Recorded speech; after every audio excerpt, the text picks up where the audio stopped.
Open. Que l'on ouvre les portes.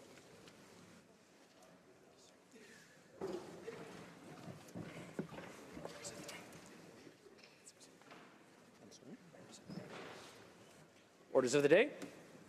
Orders of the day. Government orders, government bills common. Resume consideration at second reading of Bill C-15, Budget Implementation Act 2016, number 1, resuming debate on the amendment of Ms. Raitt. We'll resume debate. Now we'll move on to questions. I'm sorry. Yes. Oh, I'm sorry. I was going to get to that in a second. Yes, the Honourable Parliamentary Secretary to the Leader in the House, in the Government for the House. We'll have 7 minutes left for questions and comments. Questions et commentaires. Questions and comments. The Honourable Member for Laurentide-Labelle. Thank you, Mr. Speaker. The member for Winnipeg North made a strong case yesterday for the fact that the Liberal budget benefits Canadians, all Canadians. That is who Liberals are. That is what Liberals do. The NDP wants us not to post a deficit. They promised austerity, Mr. Speaker. The Conservatives, of course, want us to do as they say, not as they do. Indeed, the Conservatives sank us over $1 billion a month into the hole across a decade in office. And you know what, Mr. Speaker? If we had something to show for it, I wouldn't object so strenuously. Borrowing money to invest helps Canadians. Building infrastructure at short-term cost brings us long-term gain. Being an active member of society as a government is to the benefit of all and is a key part of our role. But the Conservatives did not do any of that. Last time they took us from deficit to surplus was in the 19th century, back before you could say that money could be flushed down the toilet, because flushing toilets had not been invented, so there was no such analogy. Indeed, Mr. Speaker, the great majority of Canada's debt is Conservative-incurred debt, but the great majority of Canadian infrastructure is Liberal-built infrastructure. Mr. Speaker, the Conservatives were so bad at managing the country, they left us penniless. Thank you, Mr. Speaker. Honourable Parliamentary Secretary to the Leader of the Government in the House of Commons. Yes, Mr. Speaker, I appreciate the commentary, and I think my colleague makes a number of valid points. You know, for me, when I take a look at this particular budget implementation bill, I would suggest to you that all members of this House should, in fact, be voting in favour of it. Let me tell you why I believe that is the case, Mr. Speaker. What Canadians want is to be able to see a government that truly cares and wants to make a difference. This budget does make a difference in a very tangible way. So even for the Conservatives that would like to say that they're a big fan of tax cuts, good news. There's a substantial middle-class tax cut for over 9 million Canadians. For those that are New Democrats that want to see more progressive social planning, good news. Within this budget, you will see the Canada Child Benefit Plan that's going to assist those individuals that are in need the most, under that $45,000, those single parents, Mr. Speaker, that are going to literally receive hundreds of dollars more a month as a direct result of this particular budget. This is a good news budget, Mr. Speaker. It's a budget that invests in Canada's infrastructure in every region of the country. If there is ever a reason to vote yes for a piece of legislation, I would suggest to all members of the House that they should get on board and support this budget, because we know an overwhelming number of Canadians support this budget, Mr. Speaker. So I would encourage all members to vote yes on this budget. Questions et commentaires, questions and comments. The Honourable Member for Sarnia-Lambton. Thank you, Mr. Speaker. It's always really disappointing for me to hear the hatred and disrespect of parties across the way in this place. And when we look at this budget and we see, all the very many broken promises, way past the $10 billion deficit at the beginning, never going to balance it in this term. You know, the things that are misleading Canadians, essentially. You say there's tax cuts, but when you add them all up, I think Canadians are going to see that they're going to be paying more taxes, not less taxes. And so my question for the member is, you talk about being fact and evidence-based. Why are you only fact and evidence-based with certain facts and not all of the facts? The Honourable Parliamentary Secretary to the Leader of the Government in the House of Commons. Yes, thank you, Mr. Speaker. It is a fact. In this budget implementation bill, we are seeing a tax cut to the middle class. Hundreds of millions of dollars are going to be put into the pockets of the middle class. And now, who's going to benefit from that, Mr. Speaker? People across this great land. Whether it's a factory worker, a healthcare worker, so many individuals are going to get more money as a direct result of this budget. Why is that important? Because by investing in Canada's middle class, you are investing in Canada's future and our economy. If you give more disposable income to the middle class, it in essence increases disposable income, which helps drive the economy. That means if you have a small business, for example, you're going to have more customers going to your business. That creates more opportunities. That's why if you take a look, and if there's an overriding theme of this budget, it's about investing in the middle class, investing in Canada's economy, and providing more hope for all Canadians, Mr. Speaker. Questions et commentaires. L'honorable. Questions and comments. The honourable member for Avignon-La Métis, Matane-Matapédia. Mr. Speaker, I was very happy to hear my colleague, the parliamentary secretary, discuss all of the advantages of this budget. And obviously I come from a region in the Gaspé which has been hit by businesses that have closed, jobs that are disappearing. There are families that are leaving our region that are going into major centers to find jobs. So I was very happy to hear the parliamentary secretary talk about the advantages in this budget for rural areas like mine. I'd like to hear him speak more about some of the specific measures that will help our rural regions benefit from this budget. The Honourable Parliamentary Secretary to the Government House Leader. Thank you, Mr. Speaker, and I appreciate the question from my colleague. You know, when we take a look at this budget, one of the aspects that I think that we can really treasure is the fact that the Government of Canada believes in rural Canada. And there are a number of initiatives that are there to support our rural communities.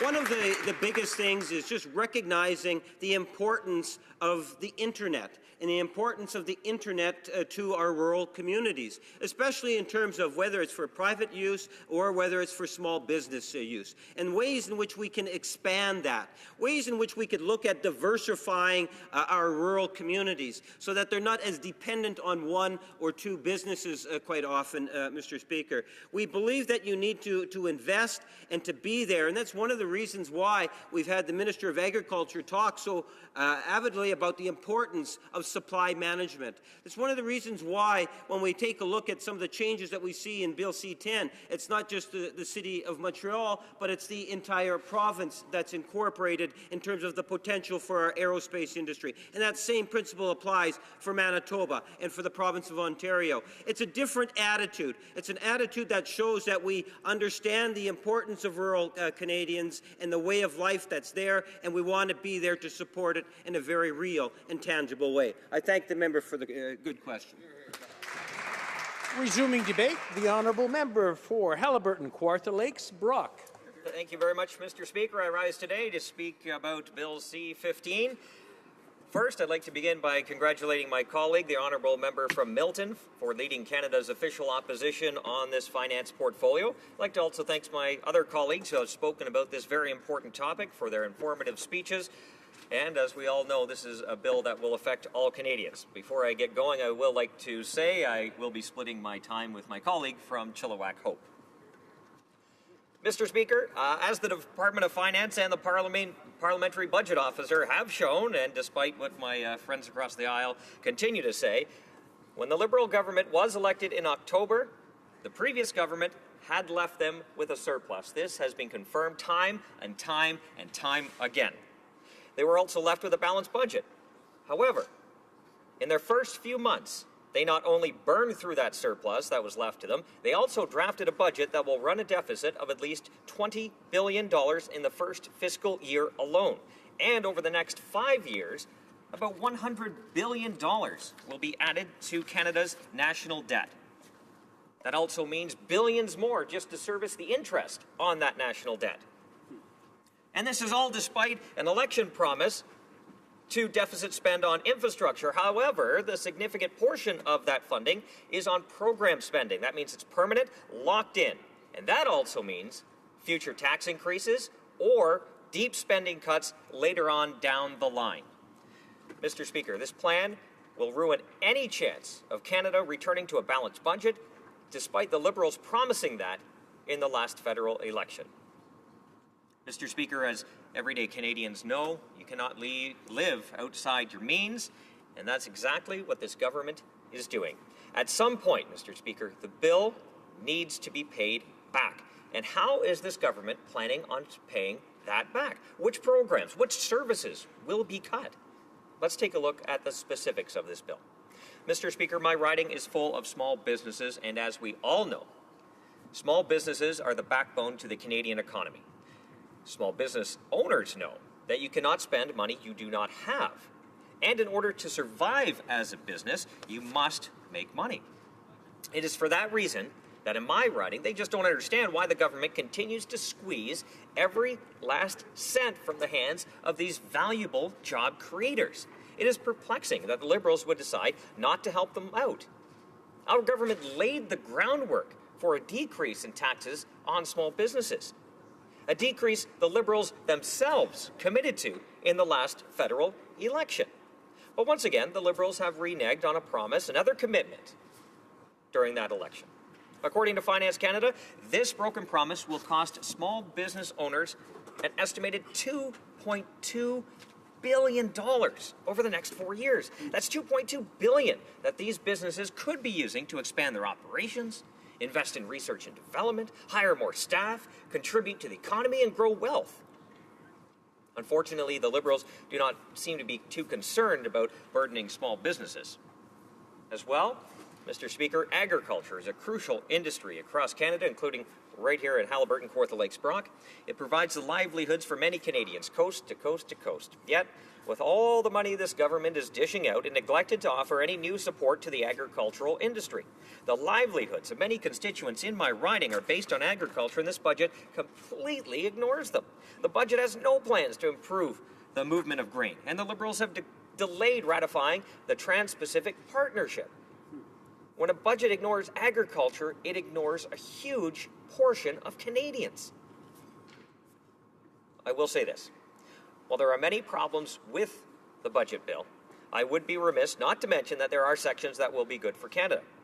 One of those is the government's promise to continue to expand access to broadband internet for rural and remote Canadians. In ridings like mine, many Canadians do not have access to high-speed internet.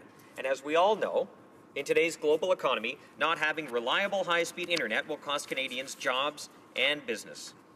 The investment of $500 million will go a long way to connecting even more Canadians with a reliable high-speed internet and builds on the progress made by the previous Conservative government, which expanded access to high-speed internet right across rural Canada, including my riding. But again, there are still gaps, and every party committed to fixing those, and we do appreciate that. Our men and women in uniform put their lives on the line every day for our values and freedoms. We, as legislators, need to ensure that members of the Canadian Armed Forces have all the tools, training, and equipment they need to carry out their assignments. It is therefore very troubling to see the Liberal government reallocating $3.7 billion over the next 5 years for future purchases. Large-scale purchases are not a simple process, as we all know, but we need to ensure the funding is available instead of taking that away. This budget did provide some funds to the infrastructure needs of the Canadian Armed Forces, and I believe this is not enough to ensure the long-term viability of our forces. Mr. Speaker, our previous government was responsible for signing trade agreements right across the globe. I was very pleased to see that this government is continuing our work and expanding access to markets all across the world. This would be good for Canadian businesses, absolutely. I hope that the government ratifies the TPP and continues to help Canadians from coast to coast to coast. Trade agreements like the TPP will give Canadians access to about 800 million potential new customers. These types of agreements are crucial in ridings like mine. Mr. Speaker, I've already spoken on the effect this bill will have on small businesses, specifically because their taxes will not be going down, as was promised. This bill will directly hurt families. Families in Haliburton, Kawartha Lakes Brock, I should say, are very active. And I think we all agree it's important to keep families active, busy, and having fun. It is a theme that I'm sure is similar in every riding, no matter where we are in this great country. is not only a trend in sports like hockey, swimming, soccer, baseball, and basketball, but also activities like music, art, and dance classes. Many of these, as I said, are very important to people in my riding, but with the Liberals canceling the tax cuts for the fitness and arts, families won't be able to cope. It makes it harder for them. Costs related to many of these activities can rise very quickly, as we know. Anyone that has children enrolled in minor hockey knows that all too well. And we all know families work very hard for their money. They deserve a helping hand. I will note that while the Canada Child Tax Benefit will help some Canadian families, unfortunately, it will support fewer middle-class families than the previous universal child care benefit. This bill is eliminating income splitting for families with children, canceling plans to expand tax-free savings account, while at the same time claiming to be helping Canadians. Even the Liberals' so-called middle-class tax cut will hurt families they say they want to help. Given that a large number of families in my riding earn less than $45,000 a year, they will receive absolutely zero from that so-called middle tax cut. Since 2008, the government of Canada has invested over $200 million in my riding for infrastructure. These were important investments in programs, and the list goes on. These investments benefited people from all walks of life. I sincerely hope that this government will continue this strong record in investments, not only in my riding, but right across Canada.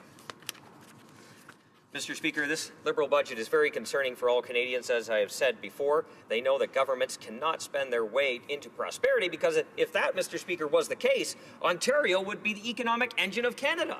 And we all know it's far from that. Have not. Over a decade of deficit spending, and where has it got us? And that's where we are now. This bill offers higher taxes, billions of dollars in new debt, no plan for creating jobs, and all of this despite being left with a balanced budget and a surplus. When we left office, Mr. Speaker, Canadians had the lowest taxes in 50 years, the best job creation record in the G7. And in just a few months, the Liberals had squandered all of that. So, Mr. Speaker, I thank you for your time. I know my time is running out. I appreciate that, and I look forward to the questions from my colleagues. Questions and comments? The Honourable Member for Gatineau. Merci, Monsieur le Président. Thank you, Mr. Speaker. And I thank my honourable colleague for his speech. I was intrigued. As you know, we have the Canada Child Benefit that will benefit 9 families out of 10 in Canada. It will raise hundreds of thousands of children out of poverty, and the member across was singing the praises of the universal child care benefit and what Mr. Harper did. Oh, I'm sorry. The previous government did for Canadian families. But I would just like him to speak a little more about what families in his riding are saying regarding the new Canada Child Benefit. And would he prefer that we go back to the previous era where even the wealthiest benefited from this program and poor children did not benefit as much? The honourable member. Burton, Kawartha Lakes, Brock. Thank you very much, and I do appreciate that question. Like I said in my speech, the new child care benefit does have its positive features, absolutely. I think it'd be remiss for me to say it didn't. But I think what the overall plan is, our plan was universal. I think that was very important. I think what our plan and where it differs is we preferred to give more money back to the people that earned it, because we believe that them having more money in their pockets, allowing them to spend on priorities that benefit them, is better for the overall economy. And taking from one group and giving from another, when really the overall plan should be, how about we reduce taxes, keep a balanced budget, and spend within our means. I think that goes whether you're a small business, whether you're a family, regardless. I think spending within your means and allowing people more money in their pockets to spend on their priorities is a good thing. And I think we had that plan. We were moving forward. We saw growth in the economy. I think that's very important to know. When you have a strong economy, you have jobs being created and people having that income to spend and keeping the economy moving. So I think, spending for the sake of spending on the government side, I think that sends the wrong message. This bill has to be paid back, and at some point in the future, we will have to pay that back. Questions et commentaires. Questions. The honourable member for Sarnia-Lambton. Thank you, Mr. Speaker, and I'd like to thank my colleague for an excellent speech. He was talking about the fact that this budget, although it's spending lots and lots of money, is not really going to create a lot of jobs. And I see that from the numbers in Budget 2016, we're only going to change the unemployment rate by 0.3% with all of this $113 billion of spend. Certainly, we've seen the fossil fuel sector hugely challenged, and in my riding, we're very concerned about double layers of carbon taxes and the difficulty that they're having with the oil prices. We know that we've seen job losses in the West and job losses in the East, so I wonder if my colleague could comment on whether there's anything in this budget that is a bright light for creating jobs. The honourable member for Haliburton, Kawartha Lakes, Brock. Thank you very much, Mr. Speaker, and great question. There isn't much, unfortunately, to create jobs. I think that's the biggest problem here. Although it was committed during the election that the majority of their deficit spending was going to be on infrastructure, there is some, but there isn't much. Most of their spending is on program spending, which doesn't help. We need to be investing. If we're going to make investments, we need to actually make investments and do what we say. So in terms of creating jobs, not lowering the small business tax rate, that was a mistake. It was promised during the election, not done. That's going to hurt small businesses. They're already, especially in Ontario, they're already being hammered left, right, and center. So why not give them a break? Let them create jobs. Let them create wealth in their communities. But unfortunately, that doesn't happen. And their so-called middle class tax cut, I said that in my speech. Under $45,000, they get absolutely zero. How is that helping those that need it the most? You just keep squeezing them more on the lower end, the people that they say they want to help. So I think it's completely backwards where this is going. I think taking more and giving people less of their own income to spend that they work so hard for, it sends the wrong message to Canadians who just want to do better. Resuming debate, the honourable member for Chilliwack, Hope.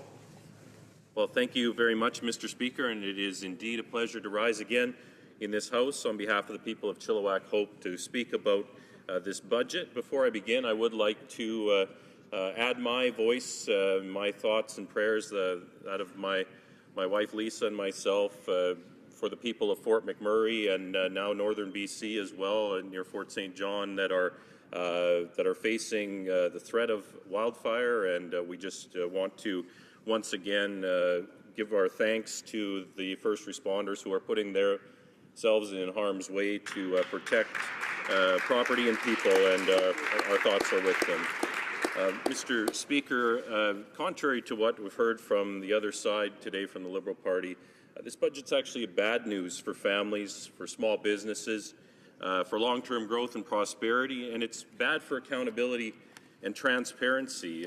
As I was preparing the speech, all you have to do, Mr. Speaker, is look at the summary of this bill, which, of course, if we are being honest, this is an omnibus bill. It includes multiple changes to different pieces of legislation, something the Liberals, of course, railed against when they were sitting down where the NDP did. They talked always about these omnibus bills. This, of course, Mr. Speaker, 176 pages of omnibus legislation that is being changed here today, and it's not good news for Canadians. You just go down the summary again. What are they proposing to do in the budget? They're eliminating the education tax credit and eliminating the textbook tax credit. Mr. Speaker, this is bad news for students in Chilliwack Hope. We have one of the best universities in British Columbia, the University of the Fraser Valley, a university that received strategic investments from our Conservative government through the Knowledge Infrastructure Program. It's a great institution that is the first choice for many of the students that are going to high school in my riding who want to stay near home. It's a great place to go to school, but now it's going to be more expensive for families to put their kids through school, and less support through a textbook tax credit and the education tax credit. But I think one of the greatest betrayals of the Liberal Party in this budget was to small businesses. And the member for Sarnia-Lambton asked a question of my colleague who just spoke and said, where is the plan for job growth in this budget? And Mr. Speaker, we know that governments don't create jobs. It's the small businesses, the medium-sized businesses in this country that create jobs. And what has this government done with this budget and with their broken promise to small businesses? They've made it harder for those small businesses, those job creators, to hire more people. They've eliminated the hiring credit for small businesses. They have they went, of course, from business to business and door to door and promised Canadians that they would be lowering the small business tax rate from 10.5% to 9%. They broke that promise in their first budget. And what will that do, Mr. Speaker? Well, the parliamentary budget officers made that clear.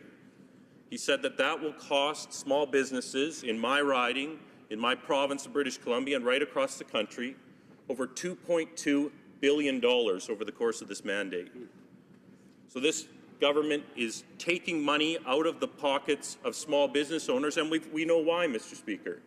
We know why. We heard it during the campaign, and we heard it again from the Parliamentary Secretary to the Minister for Small Business this week. The Liberals believe that small business owners are simply tax avoiders.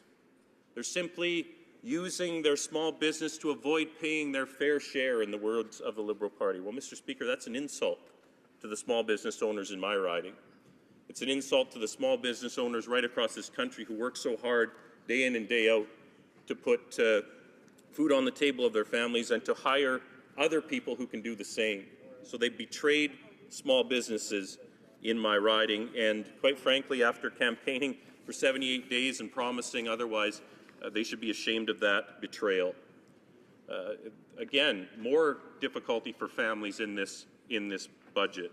They're eliminating the children's art tax credit and the children's fitness tax credit. Mr. Speaker, we know that there is an issue with children needing to be more active, and one of the things that we did as a government is we encouraged Canadian children to be more active by helping their families out when they put them in sports, when they put them in programs where they worked up a sweat, Mr. Speaker. And that tax credit encouraged families to register their kids in sport, to get them to swimming lessons, to get them to soccer and hockey, and now that help has been taken away. And the arts tax credit, Mr. Speaker, in my riding, I've seen many families have put their children in things like dance lessons, like piano lessons, like the things that enrich their lives and make a more well-rounded child, Mr. Speaker. And we rewarded that by giving them a little bit of help when Canadians put their families in those sorts of programs. Now the Liberals are taking that away. And as my colleague before me mentioned, they talk about their tax program, and again in the campaign, this should concern all Canadians when the Liberal Party promised that their tax changes would be revenue neutral. Again, Mr. Speaker, that is proven to be absolutely false. Just $3 billion off of revenue neutral.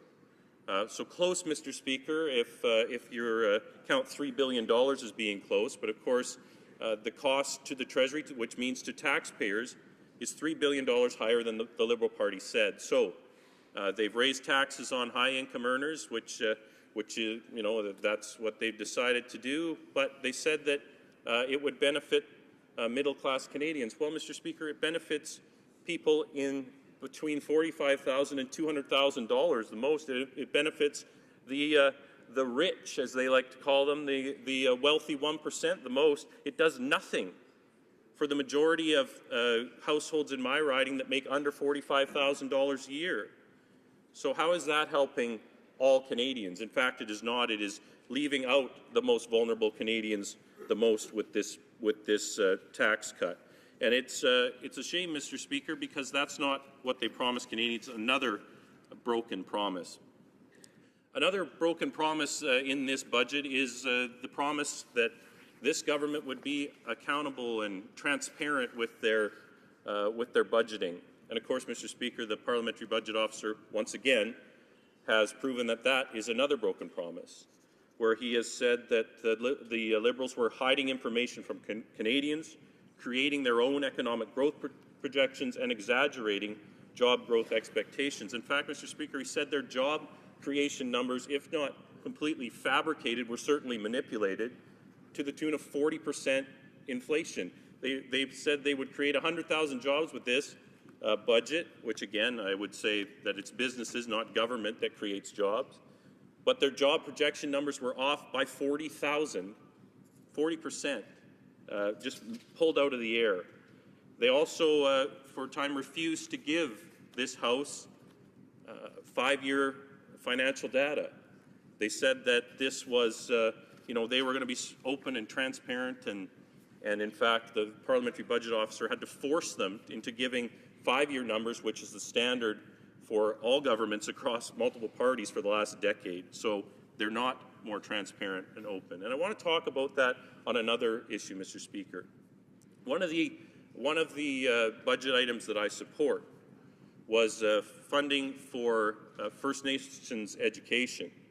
We tried that in the last Parliament, Mr. Speaker. I was the Parliamentary Secretary to the Minister of Aboriginal Affairs. We brought forward a bill that would have provided $1.9 billion and would have changed Aboriginal education right across the country. But, Mr. Speaker, our bill included provisions for transparency, accountability to taxpayers, accountability to parents, and accountability to the students in First Nations schools.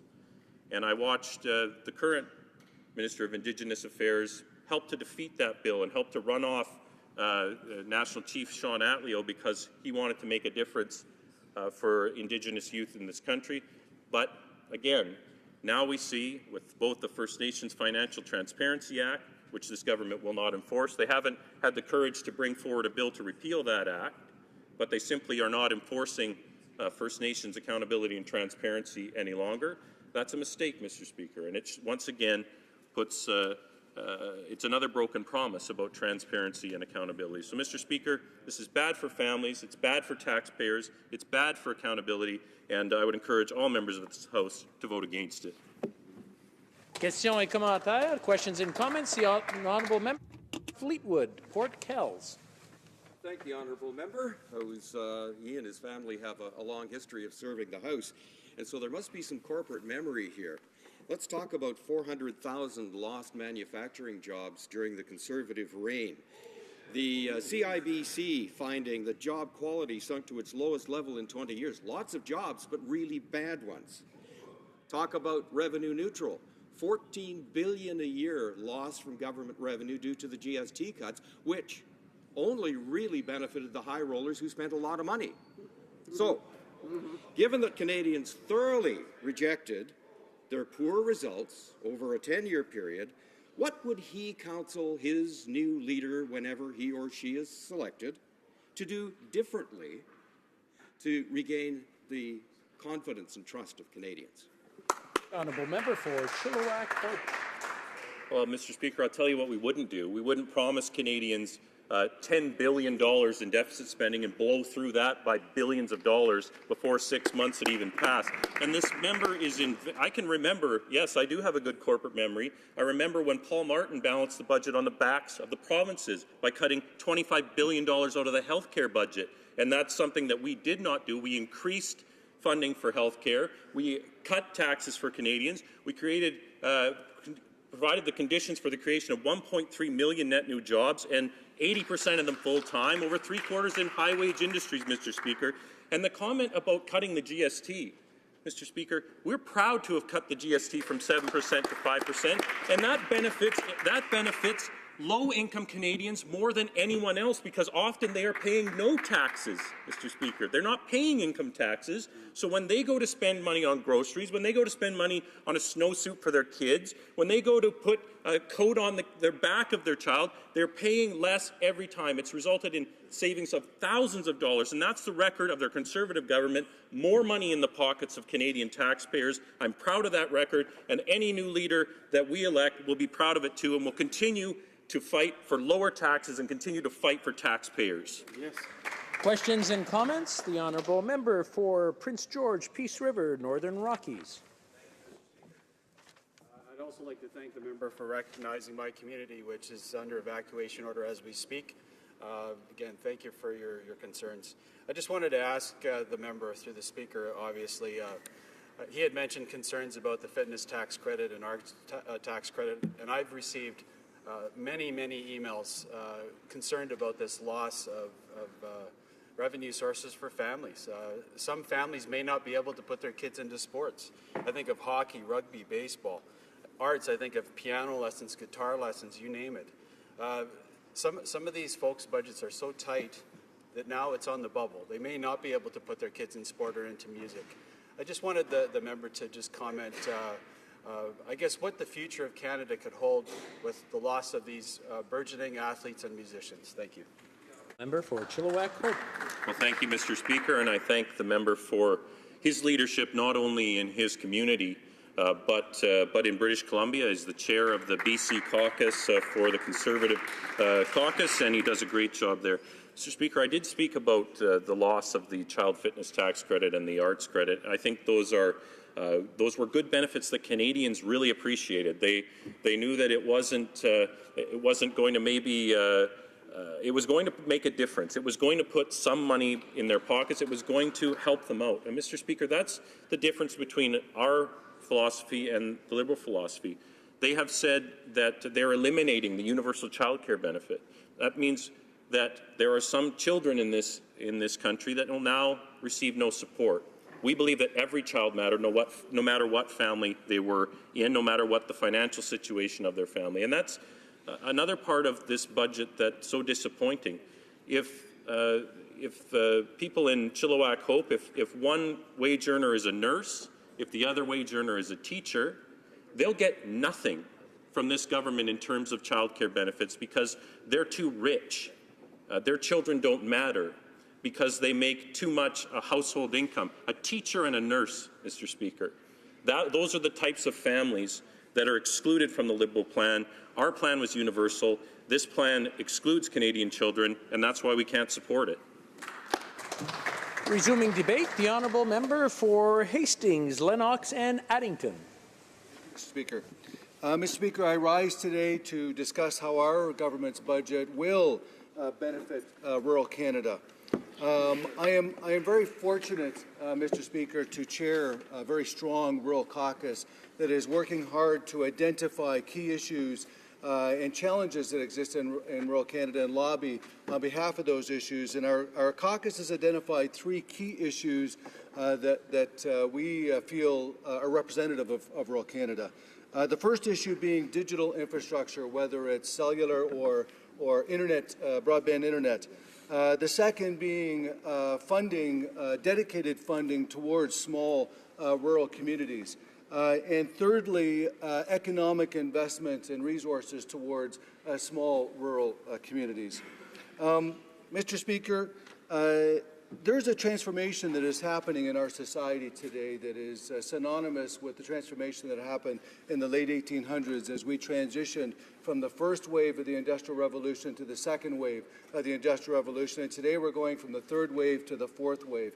And just as that transformation was, at that time, that transition was a highly automated transition, it is as well today, where technology and automation are eliminating jobs far more quickly than it's creating them.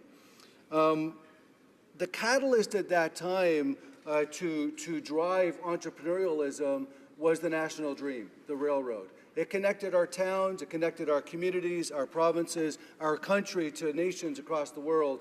It increased the level of productivity and it increased accessibility for our small entrepreneurs to be able to sell their products and services beyond their towns and villages. We need a catalyst today that is similar to that. And to me, digital infrastructure and economic development are those two catalysts. Digital infrastructure, whether it's providing rural families with access, their children access to the internet so that they can do their homework, or whether it's medicine being delivered through telemedicine facilities in remote regions, or, once again, for our small entrepreneurs to be able to do their business that goes beyond their front door.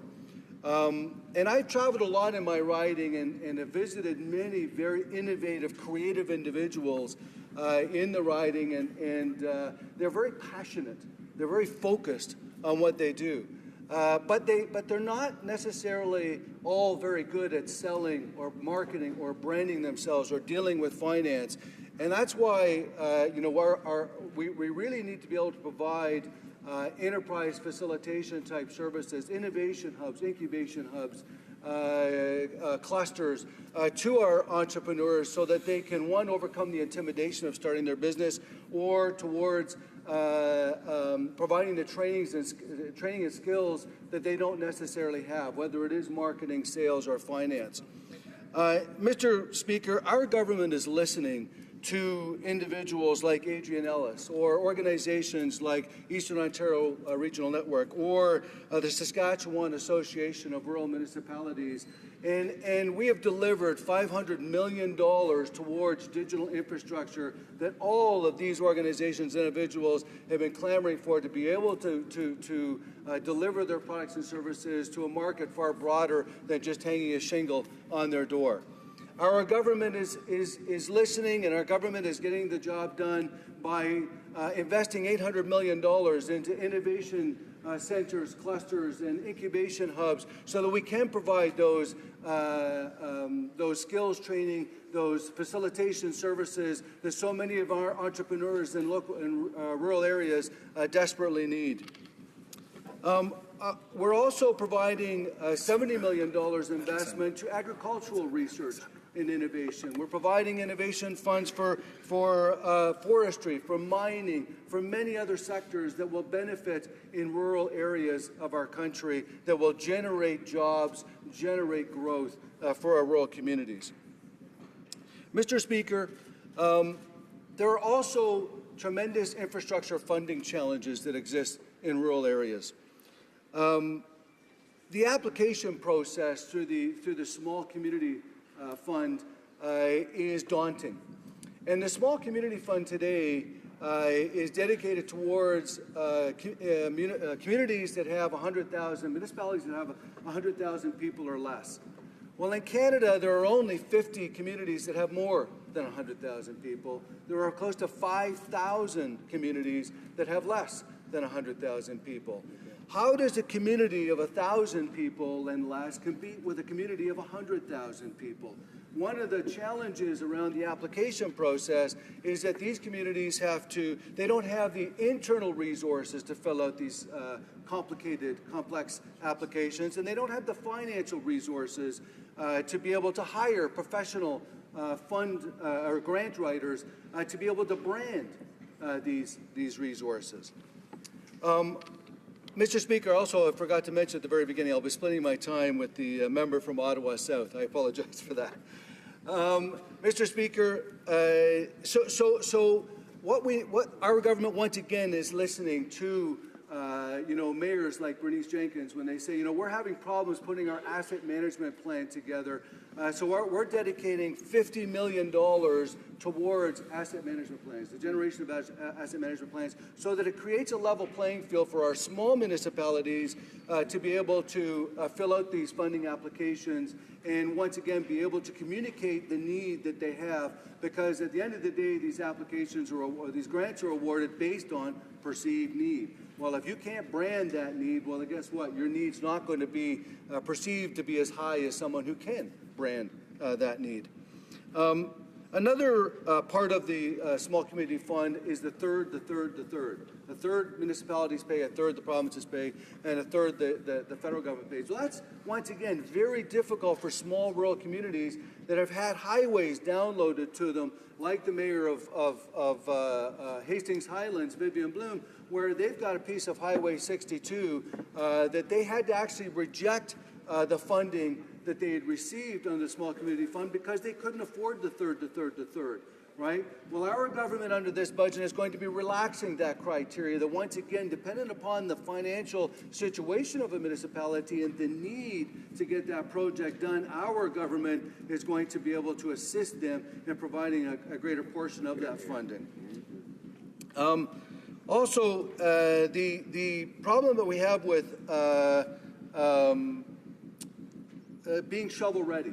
Well, most communities, once again, Deseronto and Mayor Norm Clark needs to do a $7 million expansion to their plant, water plants. Well, they need to generate a $700,000 report just to be shovel-ready. That's more than their whole budget. So once again, our government has, in this budget, is relaxing that requirement. Mr. Speaker, there are so many aspects of this budget that will benefit rural Canada. The Canada Child Benefit, the middle class tax cut, the increase in the guaranteed income supplement. My riding has one of the highest child poverty rates in the province. It has the second highest food insecurity rate in the province, and it has one of the highest unemployment rates, right? We need to put more money in the pockets of those who need it the most. And you know what happens when we do that?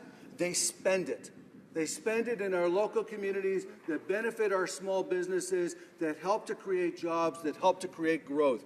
Mr. Speaker, if we are not going to invest, if we do not trust that Canadians have the resourcefulness and that are going to be hardworking enough to invest in them, to give them the assurance that we trust them and invest in them, then who is going to? Right? If the government of Canada does not believe in Canadians, then who's going to believe in Canadians? Now is the time to invest in Canada.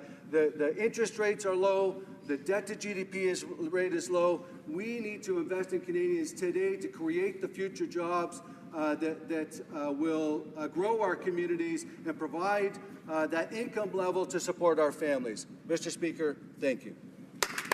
Questions and comments? The honourable member for Sarnia-Lambton. Thank you, Mr. Speaker, and I'd like to thank the honourable member for an excellent speech. I'm very supportive of the rural internet funding and the infrastructure funding that was put towards that, as well as the research and innovation.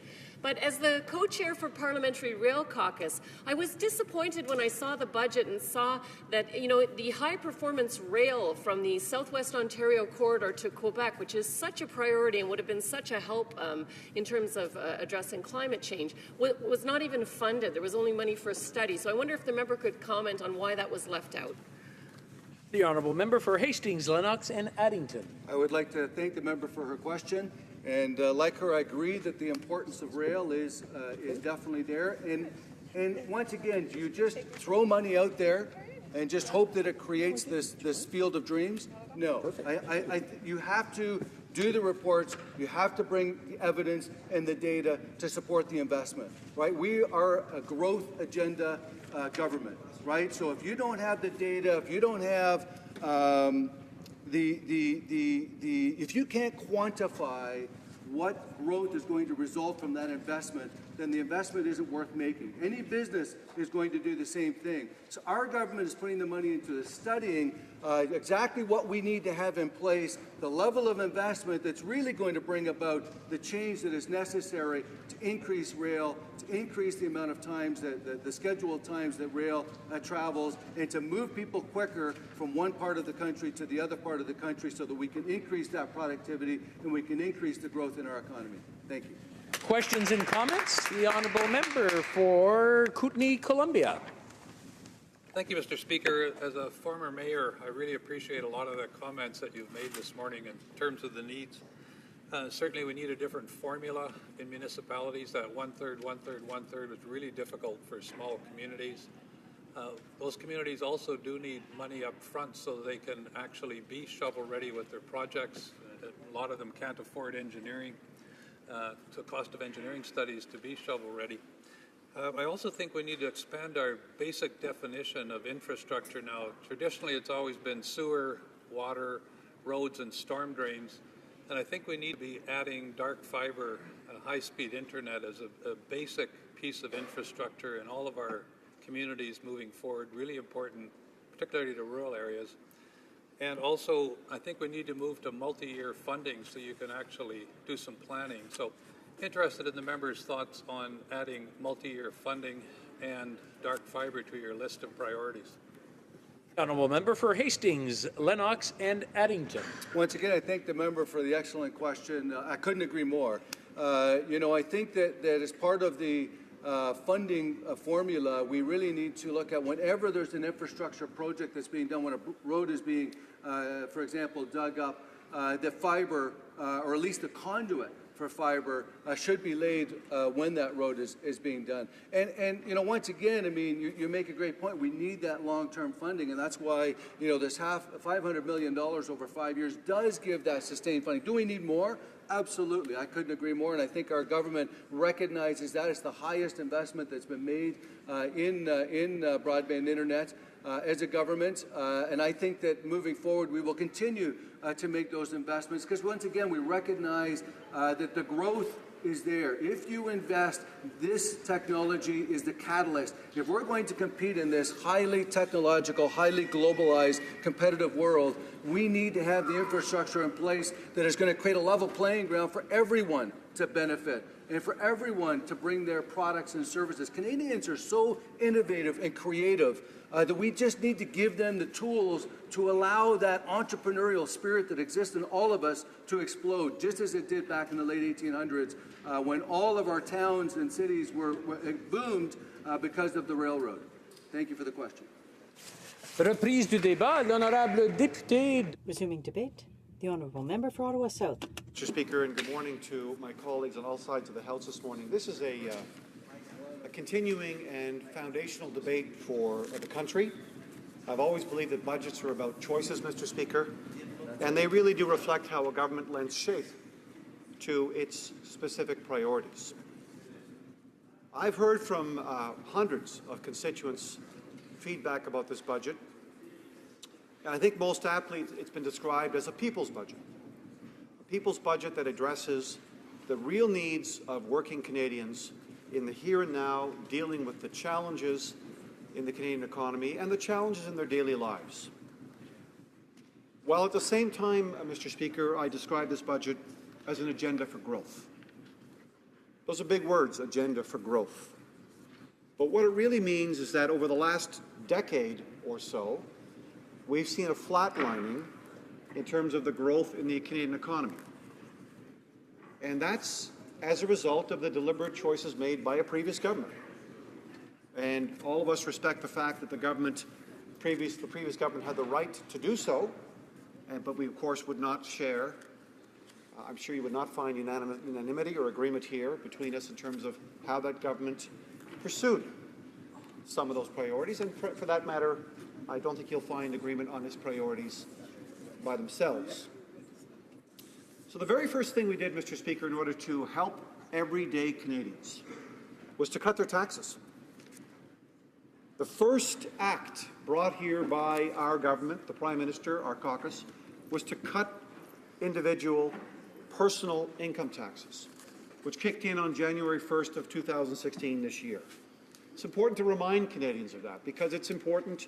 We know from economists one of the most impactful measures that can be brought to bear in a budget is to cut personal income taxes and thereby free up more income for spending or saving or investing. And so we made that deliberate choice on the basis of sound, very sound economic evidence. The second thing we did, Mr. Speaker, that is, I think, foundational in this budget is we invested in our families. We invested through the Canada Child Benefit. And yes, we did eliminate a number of small tax measures that were being used, in our view, by the previous government as, to a certain extent, as trinkets. And instead what we did was we actually enhanced the Canada Child Benefit for working families in a dramatic fashion. 9 out of 10 Canadian families, Mr. Speaker, are getting increases in benefits for their kids. And the interesting thing about those benefits, Mr. Speaker, is that they're now tax-free. So that's important because, again, we wanted to put support into the hands of our everyday middle-class Canadian families, while at the same time working to lift hundreds of thousands of children out of poverty, because poverty, Mr. Speaker, as we would all agree, is a scourge. One of the values that informs our government, our party, is the notion, a powerful but simple notion, that we leave no one behind, that every child has the same opportunity to be able to succeed. Yes, play by the rules. Yes, work hard. But that's hard to do when you're living and surrounded by poverty, which is why the Canada Child Benefit is such a powerful contribution to helping our families and their children move forward. Given the fact that the most important investment a nation can make, Mr. Speaker, is in learning. Learning is the most powerful investment we can make. We invested heavily in post-secondary education. We've made it more affordable. We've changed the Canada Student Loan Program. We've increased the grants. We've allowed students who are graduating from college and university with debt to have a threshold of income, $25,000 a year, before they have to begin paying back their Canada Student Loan. That's going to help. So, Mr. Speaker, I look forward to continuing this debate after our question period session, and I look forward to questions from my colleagues. Statements by members. Déclaration de député. L'honorable député. The honourable member for Joliette. Mr. Speaker, yesterday the Scottish National Party won re-election. As stated by their Prime Minister, Nicola Sturgeon, this is a historic victory.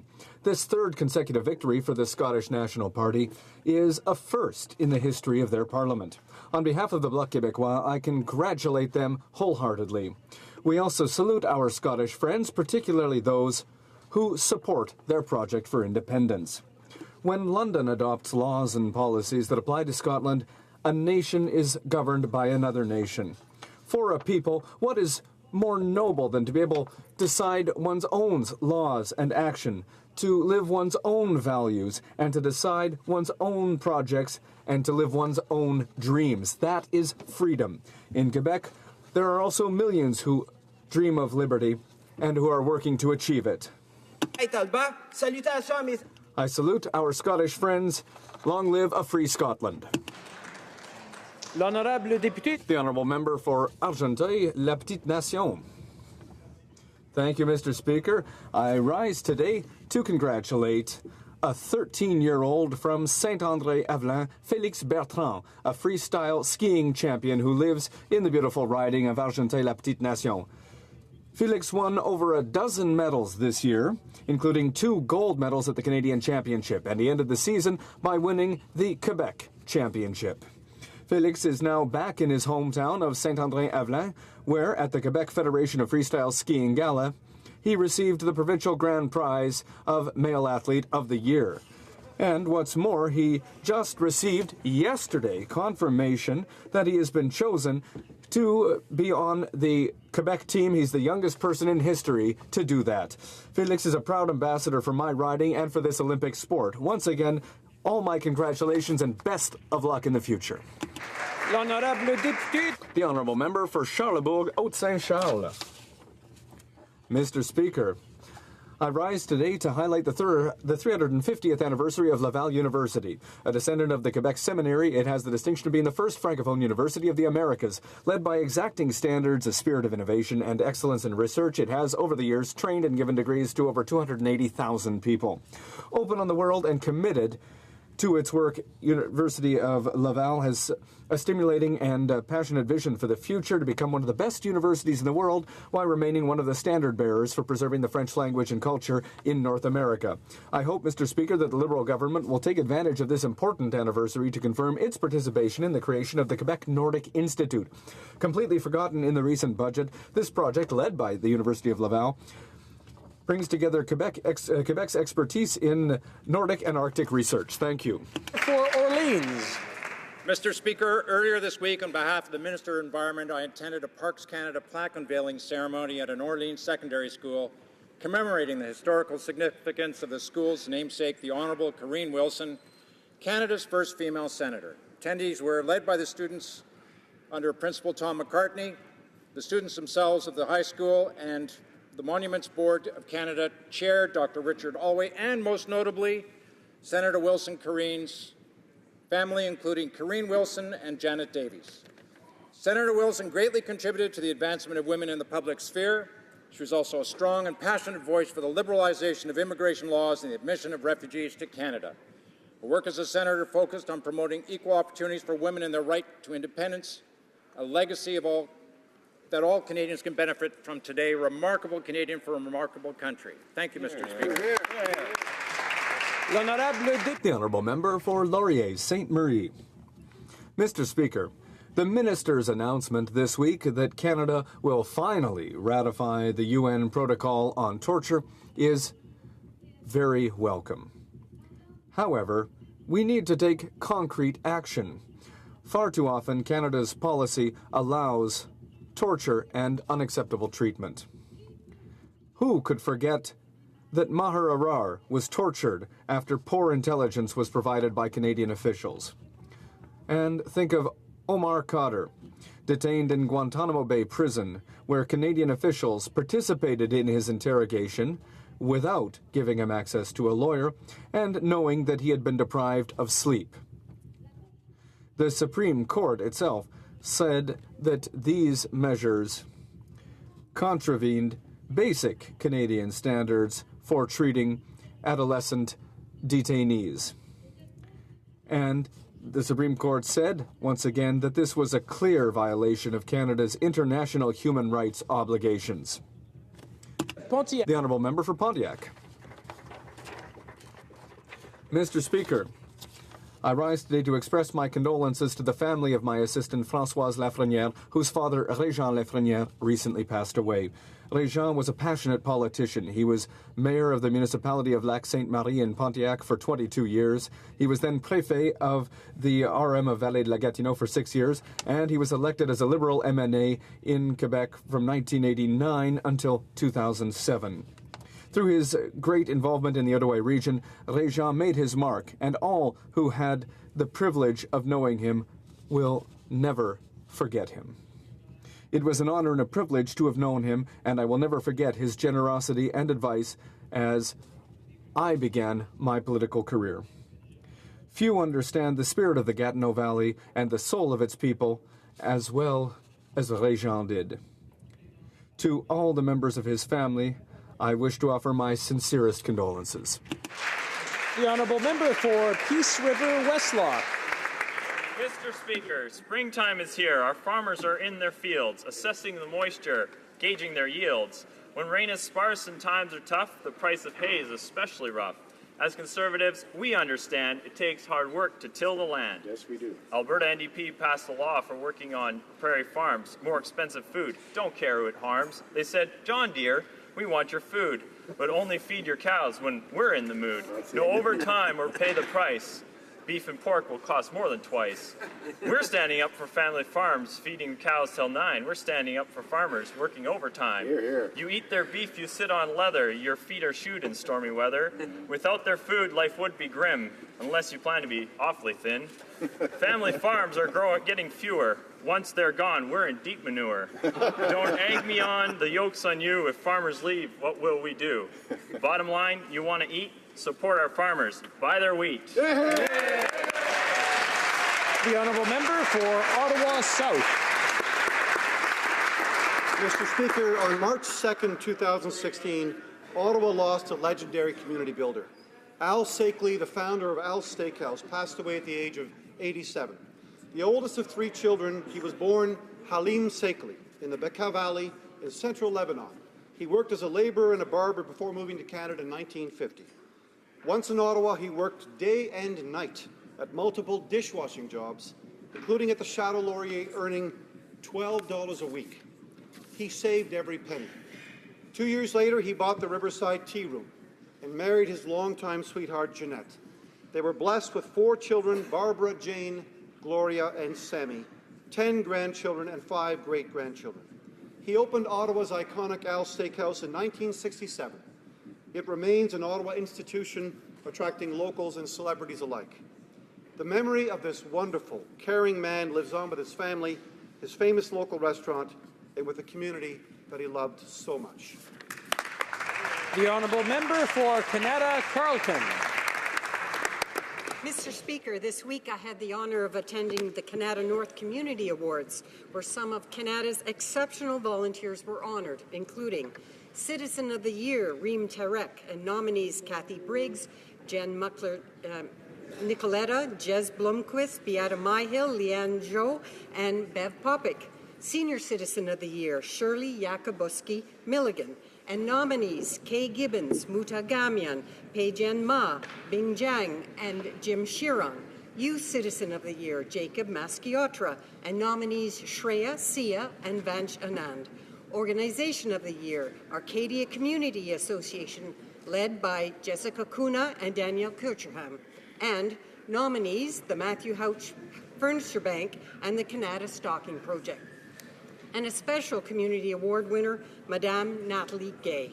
Mr. Speaker, I am so honored to serve the people of Canada Carleton, and I'm so very proud of all of our community volunteers. The Honourable Member, l'Honourable Député. The Honourable Member for Lévis-Lotbinière. Mr. Speaker, I would like today to honour all of the people who choose to be caregivers for family members, friends, or neighbors who need help due to aging, an accident, or illness. Every year, for 25 years now, organizations and caregiver groups are working in my riding. These groups allow those who benefit from their services to get through challenges that are part of their daily life, physical, moral challenges, as well as isolation. These 225 volunteers are people who have endless generosity and big hearts, and every day they improve the lives of people with special needs to allow them to continue to live in dignity. To end, Mr. Speaker, I would like to thank the Regroupement, the caregiver group in Lotbinière, for their exceptional work and for their great message of hope in our community. Thank you. Member for Mississauga Centre. Mr. Speaker, far too many families are suffering through loss of contact between parents and children due to cross-border family disputes. May 25th will mark International Missing Children Day, and I would like to take this opportunity to reaffirm our government's commitment to addressing international child abduction. Our consular officials are currently providing support to almost 300 families. Canada has taken a leadership role to strengthen the Hague Convention on international child abduction. This week, Canadian officials are working hard at the 4th Malta Conference on cross-frontier child protection and family law to improve protection for the rights of children and their parents. Children are often victimized by unfortunate and sometimes illegal behavior. Governments across the world need to continue to work together to defend the interests of these helpless children. I call on my colleagues to support our officials' efforts in this significant matter. The Honourable Member for Long Range Mountains. Thank you, Mr. Speaker. I rise today to stand with all my colleagues in this House in support of everyone affected by the tragic forest fires in Fort McMurray, and in thanks of our first responders who have worked so courageously to keep our fellow Canadians safe. As many have noted so eloquently, Fort McMurray really is a community that has welcomed all Canadians. With the collapse of the cod fishery in the 90s, many Newfoundlanders and Labradorians headed west to work in the oil and gas industry, and when they arrived, they were welcomed with open arms in the Fort Mac area. This is a testament to the spirit of those in the community and of all Albertans. I want to ensure the fine residents of Fort McMurray they have the support of all Canadians at this difficult times, especially their colleagues and family on the Rock. I want to encourage all Canadians to donate as much as they can and when they can to the Red Cross to help our comrades through this horrific time. Thank you, Mr. Speaker. The Honourable Member for Central Okanagan, Similkameen Nicolau. Mr. Speaker, Canadians are well known for their willingness to give their time to help out in local communities, and this is as true in my riding as it is for any other. Today, I'd like to recognize the hard work and dedication of a number of my constituents who helped organize the Central Okanagan Rotary Food Drive for the Rotarians at Work Day on April 30th. I'm very proud to inform the House that this food drive collected over 12,000 pounds of food to support local families.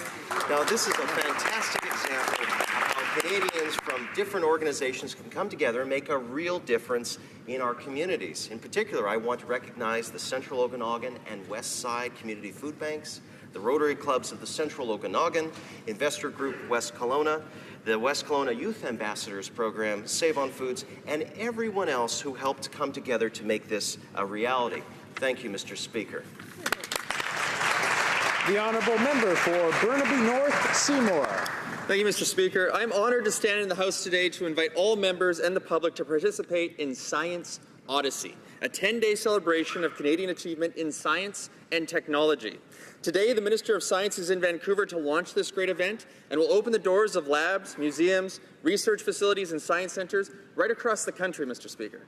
I invite all parliamentarians to join the public and participate, whether it's observing the transition of planet Mercury on Space Day or encouraging young women and girls participation in STEM disciplines on Coding Day.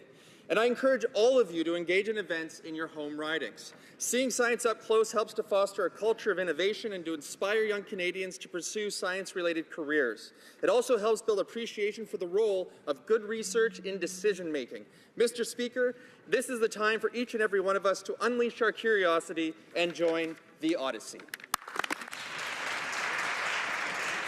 The Honourable Member for North Island Powell River. Mr. Speaker, we are at the beginning of the tourist season, but not all are rejoicing. Many members of North Island Powell River depend on propane, which is critical for the marinas, lodges, guides, and many residents. Transport Canada has decided to suspend the delivery of propane by barge to communities off the northern part of my riding. The government doesn't seem to understand the realities of rural coastal communities. Most of these locations are accessible only by boat and floatplane. Many have no roads at all, and the local topography simply does not allow for refueling to be conducted by truck. Propane is the lifeline for remote communities in my riding. It is their power supply, and in many cases, it is their means to make a living. This move is effectively cutting off electricity to communities and businesses in the region. I wish to express my constituents' need for a fair and expedient resolution to this matter. The Honourable Member for Lanark, Frontenac, Kingston. Thank you, Mr. Speaker. 100 years ago, Canadian pilots played an extraordinary role in the air war over the Western Front. Consider this. There were 171 Canadian flying aces. Together, these pilots downed a total of 2,099 enemy aircraft. 24 Canadian aces had over 20 victories apiece, third among all the nations of the world. And among the best of the best, the dozen pilots of all nations with more than 50 victories apiece, 4 were Canadians. This parade of heroes should have produced a litany of household names, but other than Billy Bishop, who now today is not forgotten.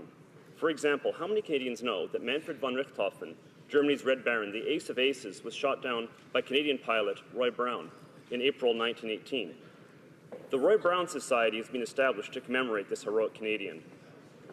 The Society hopes to lead a pilgrimage to the site of this, the most famous aerial dogfight in history, on the 100th anniversary of its occurrence in 1918. But in the meantime, let's all of us remember all of our great heroes of the air war 100 years ago. The Honourable Member for Hull Aylmer. Monsieur le Président. Mr. Speaker, I rise in the House today to highlight Mental Health Week, which took place this week from May 2nd to 6th. This is an opportunity to raise awareness of the importance of our mental health. Every year, 1 person out of 5 in Canada will have to deal with mental illness. The theme this week, Speak Loud and Clear, invites us to speak out to eliminate stigma and discrimination associated with mental health and to speak out to raise awareness. We all know someone who has been affected by mental illness. By speaking out loud and clear, we can reduce the stigma around mental illness, which continues to surround us in Canada. Speak out and speak out loud, whether it be for a colleague, a member of your family, or yourself. Thank you, Mr. Speaker. Oral questions. Question orale. The Honourable Member for Regina Capel.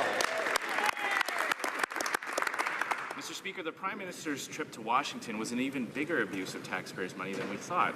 The size of the delegation is a huge reason for the ballooning costs. He brought 44 people with him. And not only did this include everyone in his family, he also brought anyone who was even remotely liberal, all on the taxpayer's dime. And Mr. Speaker, in what universe is this entitled behavior considered ethical?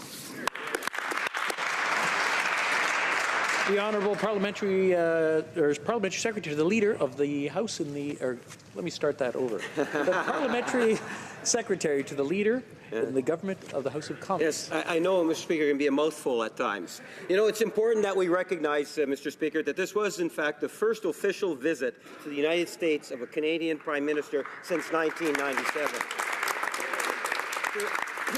In fact, Mr. Speaker, the relationship between Canada and the United States is our most important bilateral relationship.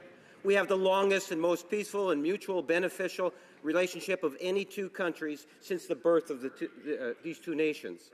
The Prime Minister discussed the revitalization of the Canada-U.S. relationship and the importance of the closer relationship between Canada and the United States.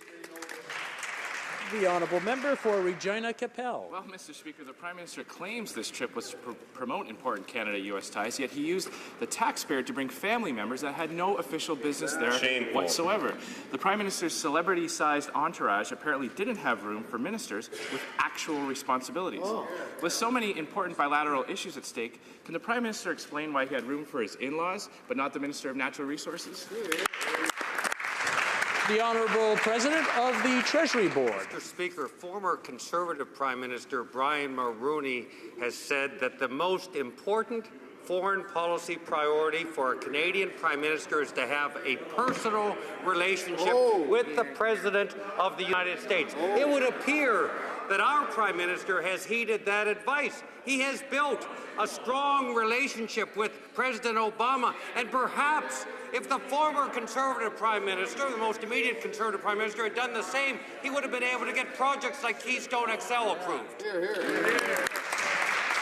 The Honourable Member for Regina Capel. Well, I guess his in-laws have more experience in some files than his actual ministers in his cabinet. Mr. Speaker, this is worrisome. Playing with taxpayers' money and photo ops is now something, and now family vacations covered as official business. The Prime Minister said that there was no room in the party for official ministers of the Crown. It's more important for him, apparently, to promote the values of his party than those of Canada. How can they defend this behavior? L'Honorable Président. The Honourable President of Treasury Board. Mr. Speaker, this is an odd way of the Conservatives to attack family values. It's very important for the Prime Minister and for his family to be united, because it's also important to promote relations between Canada and the United States. And that's exactly what we are going to continue to do to defend our relationship with the United States. Before proceeding to the next speaker or the next member, I just want to remind the members in the hall that there is a process, and it usually goes through the speaker. So if you don't mind refraining while the other person is speaking, I would certainly appreciate that. The Honourable Member for Portage-Lisker. Well, Mr. Speaker, it's not just all of these vanity trips. It's the Liberals' unbelievable sense of entitlement. Yes. Let's be honest, the Prime Minister has never actually needed to work a day in his life. Yet he feels it's completely acceptable to take money from hardworking mums and dads and get special privileges.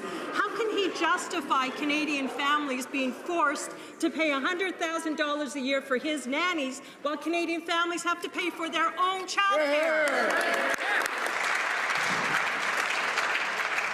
The Honourable Parliamentary Secretary. I'll just leave it at that. It's a lot easier to say. Thank you, Mr. Speaker. Like all families of the Prime Ministers, a small number of staff provide assistance. Given the nature of the Prime Minister's responsibilities and his young family, they employ 2 household employees who, in addition to performing other duties around the house, act as secondary caregivers to the 3 children. It should come as no surprise that the Prime Minister has a different family situation with 3 young children than the previous Prime Minister's family did. Thank you, Mr. Speaker. The Honourable Member for Portage-Lisker. Mr. Speaker, while the Prime Minister was campaigning, he said that millionaire families like his did not need taxpayer-funded childcare. But as soon as he was elected, he stripped Canadian families of the universal childcare benefit and gave himself $100,000 a year childcare benefits. Mr. Speaker, why is the Liberal Prime Minister so focused on getting benefits for himself and his family and his Liberal buddies? The Honourable President of the Treasury Board. Mr. Speaker, I'm delighted that the honourable member brought up the issue of child benefits. In fact, the Canada Child Benefit, which we introduced in our budget, will in fact help the Canadian families who need the help the most. A family making $40,000 a year in Canada with 2 kids will be $4,000 better off under our Canada Child Benefit. A single parent making $30,000 a year will be over $6,000 better off than they were under the Conservative government. A family making $90,000 a year with 2 kids will be $2,500 better off than under the former government. The Honourable Member for Belleuil-Chambly. First, the Prime Minister promised to, and I quote, restore home mail delivery. Then the Prime Minister bizarrely accused the NDP of fabricating the quote. The problem for him is we've actually got it on tape. Now, we learn that one of the 4 people appointed to their new task force sits on the board of Shoppers Drug Mart, a company with direct financial interest in postal services. There's a term for this, Mr. Speaker, one Liberals are quite familiar with, conflict of interest. Will the Minister agree to replace this member of her hand-picked task force for Canada Post? The Honourable Parliamentary Secretary to the Minister of Public Services. Mr. Speaker, it's as simple as this. It was a promise made and a promise kept. Our party committed during the campaign to undertake a review ensuring the Canadians receive quality postal services at a reasonable price, and yesterday we did just that. The 4-person independent task force will prepare a discussion paper that presents viable options for Canada Post services, and Canadians are at the centre of the decisions we make, and I encourage all members to get involved in this process. The Honourable Member for Belleuil-Chambly. Needed is of the tape of the Prime Minister promising to restore home mail delivery. Mr. Speaker, summer's almost upon us, but we can just see that the Prime Minister's sunny ways have gone out the window. During the campaign, he said that we commit to restoring home mail delivery. People expect a certain service, and we're going to deliver it to them. Once in power, that morphs into everything's on the table. In other words, bye-bye home delivery. Is the Prime Minister not ashamed of having abused of Canadians and broken an election promise? The Honourable Parliamentary Secretary to the Minister of Public Services. It's this government's job to ensure that we have an open and transparent and independent review to ensure that Canadians are receiving the services that they need from Canada Post at a reasonable price. This 4-person independent task force will prepare a discussion paper and present all the viable options for Canada Post. And following this, a parliamentary committee will engage with Canadians on this important question from coast to coast to coast and will report back by the end of the year. This is a very important review, and it will be one that we hope that all members of this House and all Canadians will be proud to take part in. The Honourable Member for Churchill, Kiwatnook-Aski. Mr. Speaker, a Statistics Canada study this week tells us that over the last 30 years, it has become much more difficult for Canadians to climb the revenue ladder. The wealthy remain wealthy and the poor remain poor. This is the record of successive Conservative and Liberal governments. And even this Liberal budget does not deal with inequalities. When will the Liberals reverse the trend and truly address the growing inequalities across the country? The Honourable President of the Treasury Board. It's clear that income inequality is a problem in Canada and elsewhere, and it is a priority for our government to provide benefits for the middle class and also for families that need a lot of assistance. For example, in our budget, we've provided the Canada Child benefit, which will greatly help Canadian families who need help and will continue to do so. Honourable Member for Churchin-Kiwatanuk-Aski. Tax changes only benefit the wealthiest of Canadians. They also broke their promise on closing the stock option loophole, which benefits the wealthiest of CEOs. Liberals seem to hope that if they talk about inequality, people will get distracted from the fact that they're not actually doing anything about inequality. So with a new Stats Can report showing us that income inequality is on the rise, will Liberals now take concrete action to deal with this growing crisis? And will they close the stock option loophole for the wealthiest of Canadians?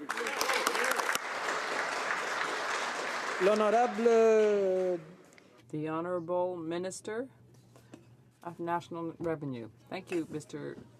Speaker. Our government recognizes all of the importance that we have to dedicate to tax avoidance and internationally as well.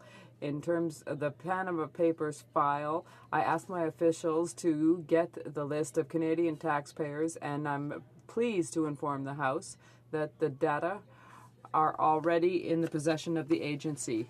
This is a global issue, and Canada is working with the international community. The Honourable Member for Barrie Innisfil.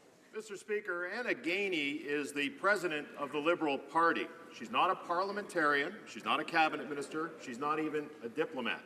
She doesn't have a thing to do with the business of the government, or at least she's not supposed to. So why did the Prime Minister think it appropriate to give special access in Washington for Liberal insiders like Mrs. Gainey? The Honourable Parliamentary Secretary to the Leader... You know, I can't get that one right. Sorry. Parliamentary Secretary, the Leader of the Government in the House of Commons. Yes, Mr. Speaker, if I may, just to emphasize just how important it was. This was, in fact, the first official visit to the United States of a Canadian Prime Minister, as I said earlier, since 1997. Look in terms of what it is that was actually accomplished. The Canadian delegation engaged our American counterparts on many files, including climate change, environment and energy, international security, defense cooperation, the Global Coalition Against ISIL, border cooperation, trade and commercial relationships, Mr. Speaker. There was a lot of good work done on behalf of all Canadians, Mr. Speaker, with that trip. The Honourable Member for Barrie Innisfil. Well, Mr. Speaker, the Liberal family vacation gets a lot better. Stephen Bronfman is the top bagman for the Liberal Party. His job is to raise money for the Liberal partisan politics as long as it remains separate from the business of the government. But the Prime Minister saw nothing inappropriate about inviting Bronfman down to Washington for cocktails and canopies at the White House. Can anyone on that side of the House explain what possible government business the chief fundraiser for the Liberal Party had in Washington? The Honourable Parliamentary Secretary to the Government House Leader. Yes, Mr. Speaker, I would suggest to the member that he realize that he gets really on focus with what Canadians want. They recognize that there is a need for an important relationship to be established between the United States and Canada. This is a Prime Minister, Mr. Speaker, that is...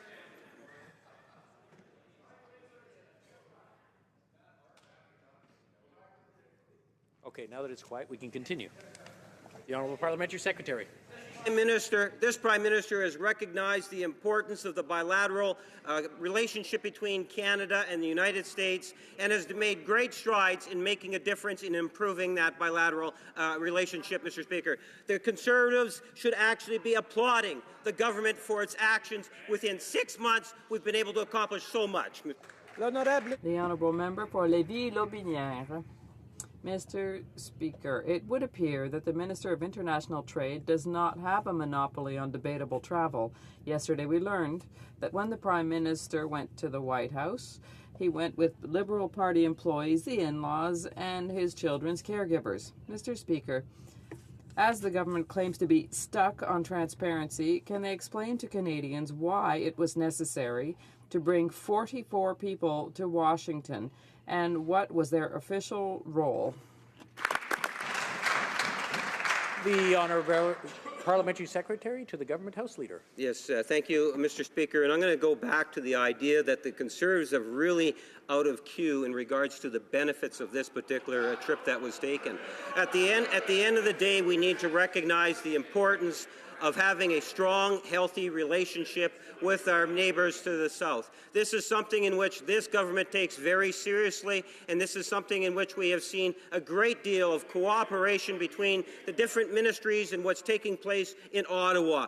The government is making a genuine effort to try to get a more enriched middle class by looking at broadening the relationship between The Honourable Member for Lévis-Lotbinière. Mr. Speaker, out of 36 million Canadians, only the members across the way find this extravagance normal. For the man in the street, it makes no sense to bring Liberal Party employees on an official trip. They have nothing to do with government administration. Can the government explain to Canadians what official role the Chief Revenue Officer of the Liberal Party, Mr. Stephen Bronfman, played within the Canadian delegation?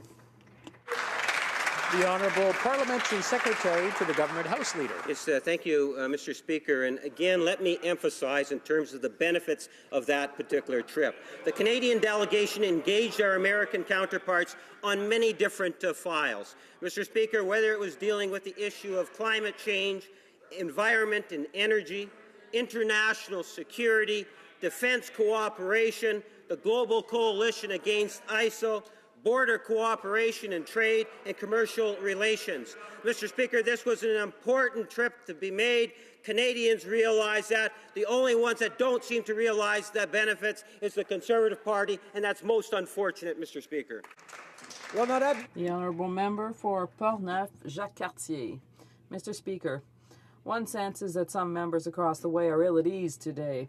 They must be wondering what they did wrong to not be the only ones not invited to go to Washington. On top of the Chief Revenue Officer, the national president of the Liberal Party, Anna Gainey, was also part of the delegation. Mr. Speaker, the president of a national political party has no role to play within government administration. How can the Liberals defend the relevancy of bringing the president of the Liberal Party of Canada to Washington? The Honourable Parliamentary Secretary to the Government House Leader. Yes, Mr. Speaker, again, what I'm going to do is request the opposition to regain focus on what's really important, to recognize that this was, in fact, the first official visit to the United States by a Canadian Prime Minister since 1997. Mr. Speaker, the relationship between Canada and the United States is our most important bilateral relationship. We have the longest, most peaceful and mutually beneficial relationship of any two countries since the birth of the nation-state. The Prime Minister discussed the revitalization of Canada-U.S. relationship and the importance of a closer partnership between Canada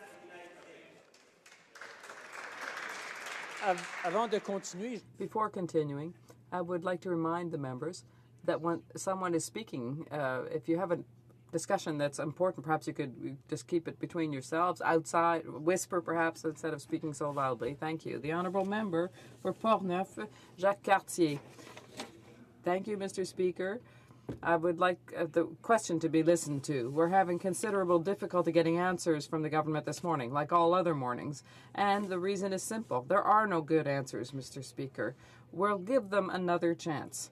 We know what the role of a Prime Minister is during an official visit. But, Mr. Speaker, what was the role of the President of the Liberal Party of Canada, of the Chief Revenue Officer, and of the Prime Minister's in-laws during this trip?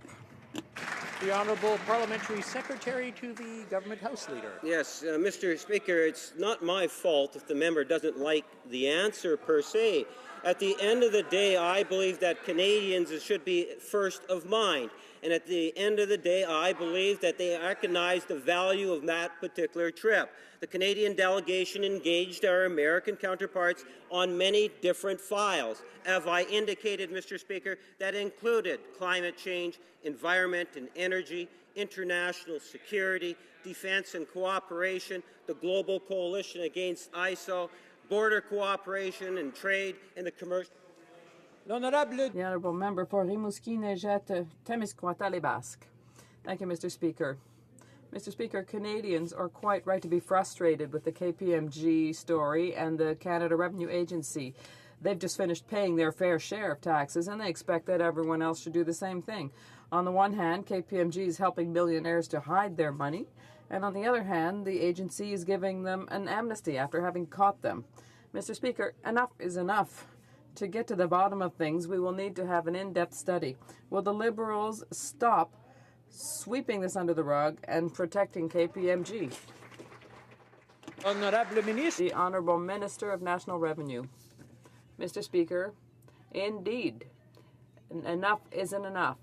Canadians from the middle class paid their taxes, but some fortunate people are avoiding paying their fair share. It's unacceptable and must change. Mr. Speaker, our government committed to fighting against tax evasion and tax avoidance, and we have given historically high budgets to the agency to work on these issues.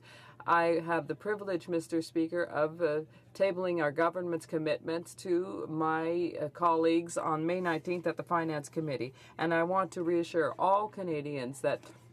For Victoria. Mr. Speaker, this government continues to defend sweetheart deals for multimillionaires caught using offshore tax havens. Yesterday, the Prime Minister refused again to answer whether these tax evaders and their KPMG scam artists will face criminal charges.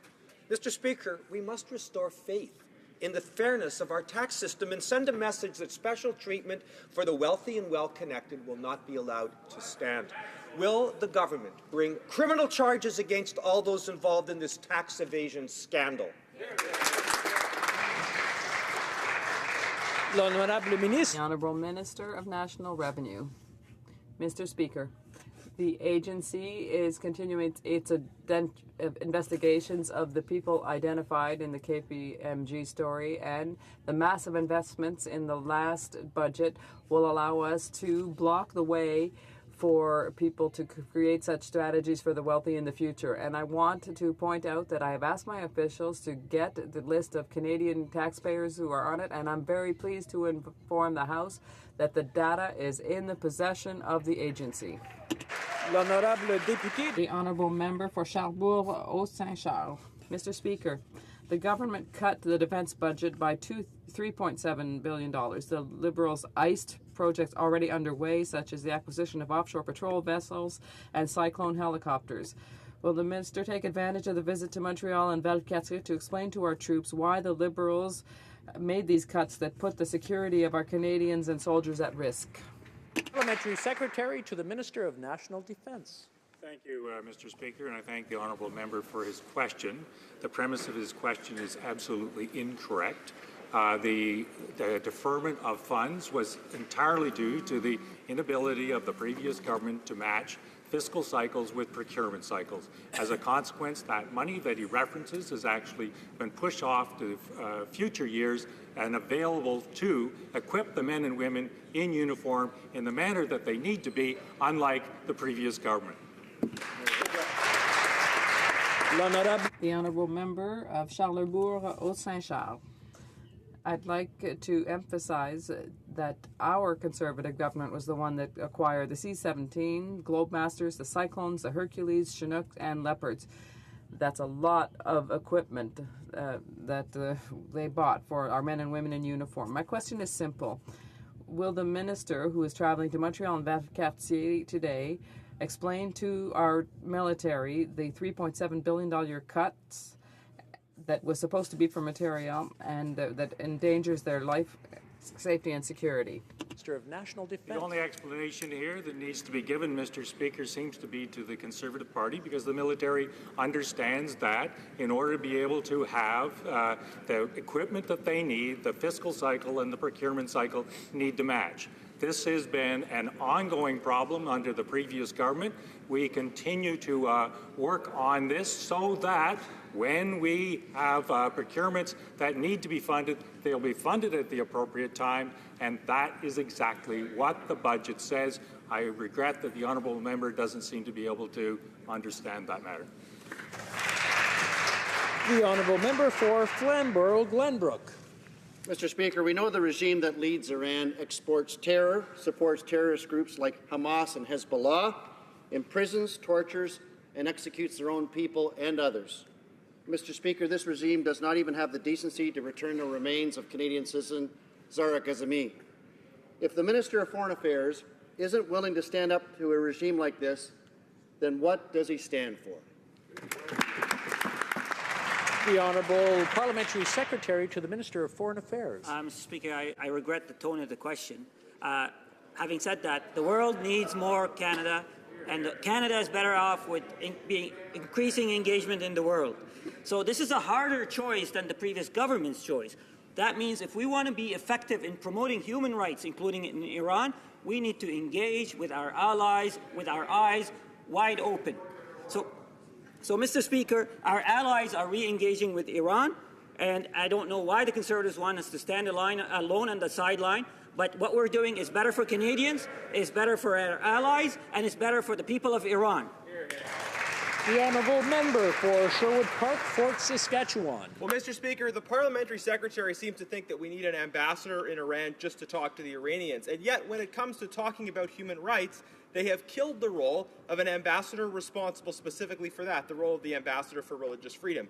Now, the Iranian people need the work of the Office of Religious Freedom now more than ever. So why are the Liberals opening an embassy in Iran where Canadian diplomats may well be at risk, while closing an office that actually had the capacity to address vital human rights issues? The Honourable Parliamentary Secretary to the Minister of Foreign Affairs. Mr. Speaker, it is precisely because of our commitment to human rights that we are engaging more effectively in the world. The promotion and protection of human rights, including freedom of religion, is very important for our government. Mr. Speaker, the Foreign Affairs Minister, when he was in Burma just recently, he announced a $44 million investment for the promotion of democracy and the protection of human rights, including ethnic minorities. So we are continuing our important effort in promoting human rights, including freedom of religion, domestically and abroad. The honourable member for North Island Powell River. Mr. Speaker, this government will shut down the Comox Marine Communications and Traffic Service Centre on May 10th. But the Fisheries Committee heard alarming testimony demonstrating real concerns for safety. And the BC Minister of State for Emergency Preparedness seems to agree. She wrote to the Fisheries Minister sharing her concerns on closing Comox because it's critical to BC's emergency preparedness plans. Will this minister listen to his BC colleague, witness testimony, and concern parliamentarians and keep Comox open? The Honourable Minister of Fisheries, Ocean and Coast Guards. Thank you, Mr. Speaker. Mr. Speaker, I'm very pleased that the Standing Committee on Fisheries and Oceans has recognized that marine safety remains a top priority, even with the consolidation of Comox. Mr. Speaker, I am in receipt of the letter that the member references, and I'd like to quote from it, from the Minister of State of Emergency and Preparedness. She says, Mr. Speaker, the province values the cooperation and beneficial relationship that we have with the Canadian Coast Guard and the staff who work hard to keep our residents and waterways safe. Thank you, Mr. Speaker. The honourable member for Regina Louvain. Earlier this week, Regina's Evraz Steel Mill announced more layoffs. And today, Statistics Canada reported that the number of unemployed workers in Saskatchewan has exploded by 49% in the last year. Yet when this government had a chance to do something in the budget, they chose not to help. Liberals excluded Regina and southern Saskatchewan from extended EI benefits. Why are the Liberals turning a blind eye to workers and families in our community? The Honourable Parliamentary Secretary to the Minister of Employment. Mr. Speaker, I appreciate the question from my colleague across, and obviously we're concerned about the EI rate. We're concerned about the EI rate in southern Saskatchewan, and indeed all those 12 regions that we've already taken action for. Today's numbers that have been released, I think it reflects the sharp, sustained downward trend in commodity prices. Our minister is looking at those numbers now and working with her officials as we speak. The honourable member for Newmarket Aurora. Mr. Speaker, Yesterday, the President of the Treasury Board issued an interim directive on the administration of the Access to Information Act. This directive delivers on key commitments to make government more open and transparent. Can the President of the Treasury Board please explain the directive and tell the House how this will help open up government and improve access to information right away? The Honourable President of the Treasury Board. Mr. Speaker, I want to thank the member for Newmarket Aurora for his work on open government. This directive sends a strong message across federal institutions that government information belongs to the people we serve and should be open by default. It also directs federal officials to waive all fees for access to information apart from the $5 filing fee and to release information in more user-friendly formats such as Excel spreadsheets whenever possible. This is an important step for the Government of Canada. We are taking this step because we are committed to revitalizing and strengthening access to information. The Honourable Member for Sarnia-Lambton. Mr. Speaker, good palliative care encompasses hospice and home care, end-of-life care, and psychological care. Studies have shown that where good palliative care exists, 95% of people choose to live as well as they can for as long as they can. But sadly, these services are not all paid for by government, and so for many places in our country, this choice is not available.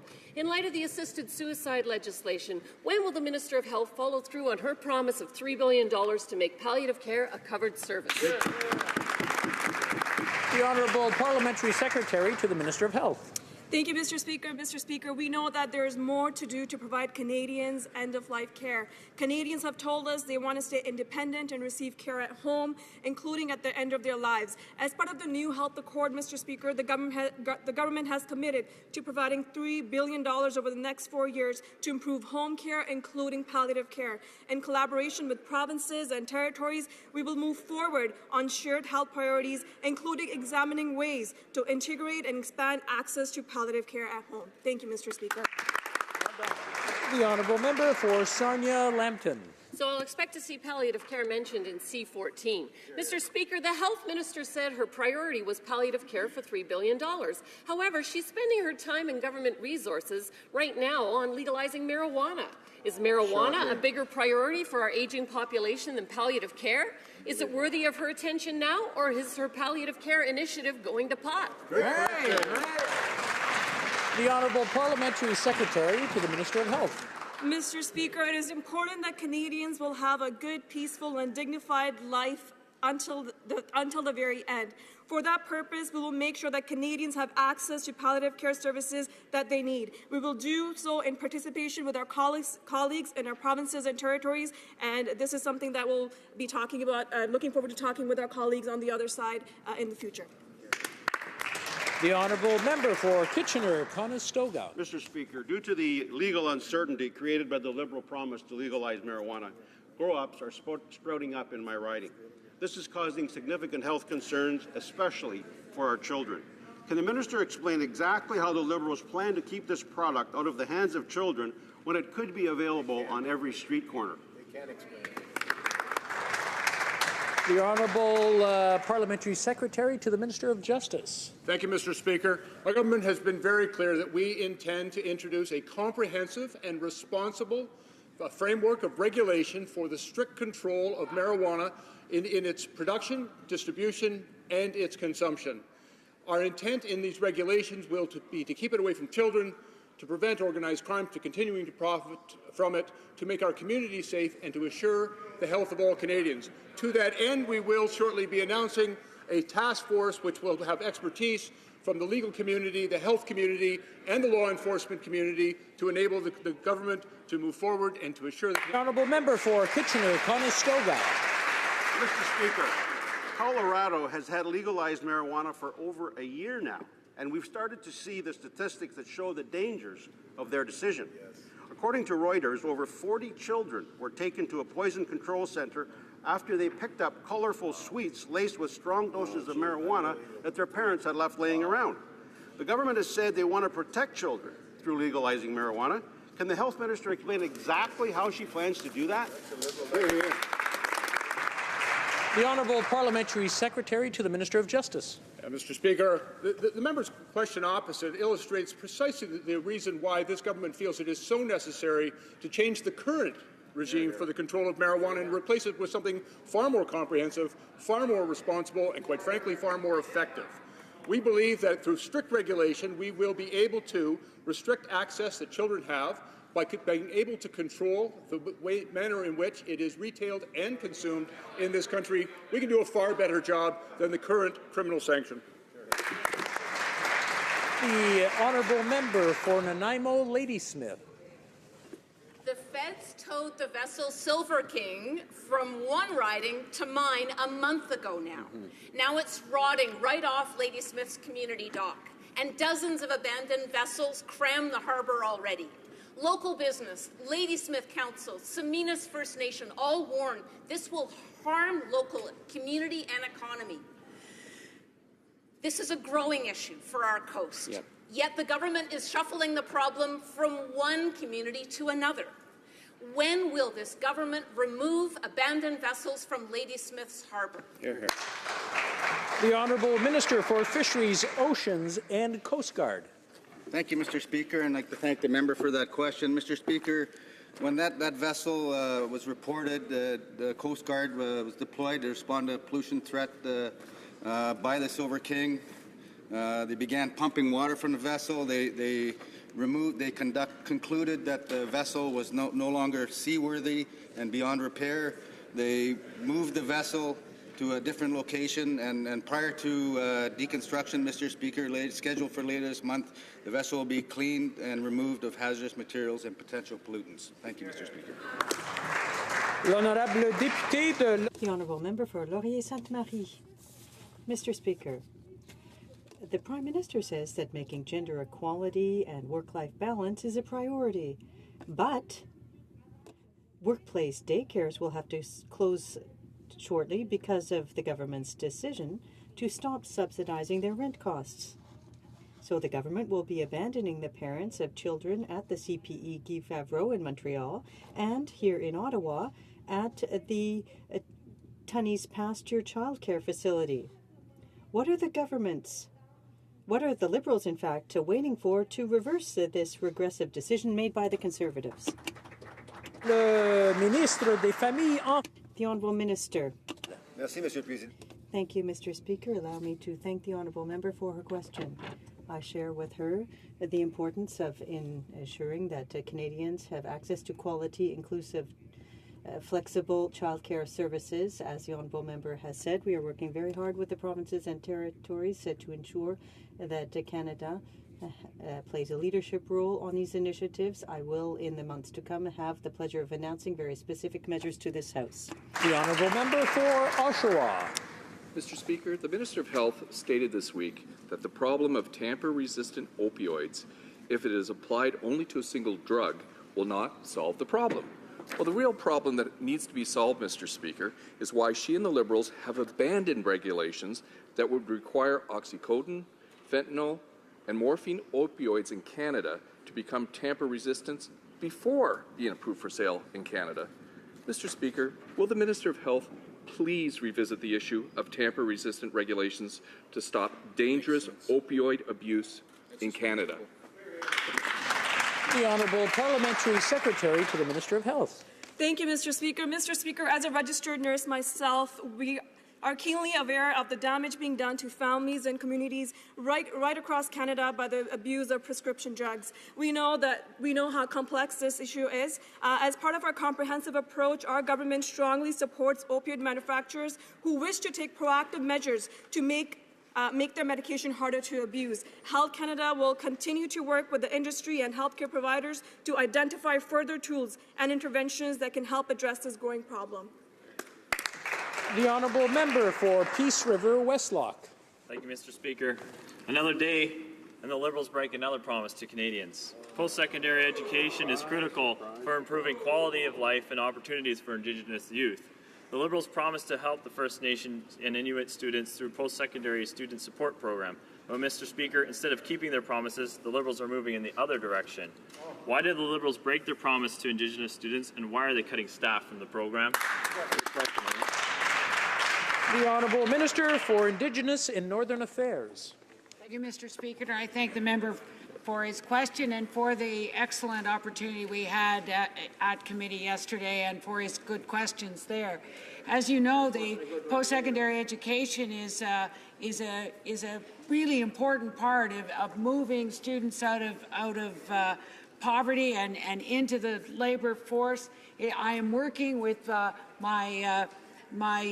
my colleague, the Minister of Child and Family, to make sure that the historic changes from loans to grants will be available for First Nations students, and we hope that we will also work together in the partnership. The Honourable Member for Prince Albert. Mr. Speaker, Saskatchewan's economy continues to suffer under the Liberals. Job numbers today show job losses in April, and another 200 jobs were lost again this past week in Regina. The member from Wascana failed to protect the 200 steelworkers at Regina's Everest facility who were laid off this week. The Liberals have created a toxic investment climate in Canada, as showing that Canada is closed for business. When are they going to start supporting Canadian energy industry so that the workers and other Canadians can get back to work? The Honourable Parliamentary Secretary to the Minister of Natural Resources. Thank you, Mr. Speaker, and I thank my honourable colleague for his question. As we have said many times in this House, the job of our government is to get our natural resources to market. We will continue to work with the National Energy Board in providing the resources that they require to ensure that we have a fulsome and comprehensive review of all major projects that ensure that we are protecting our environment while growing our economy. Thank you, Mr. Speaker. The Honourable Member from Bay of Quinte. Mr. Speaker, everyone is saddened by the devastation in Fort McMurray. It is clear that we all have a role to play in helping this community get back on its feet.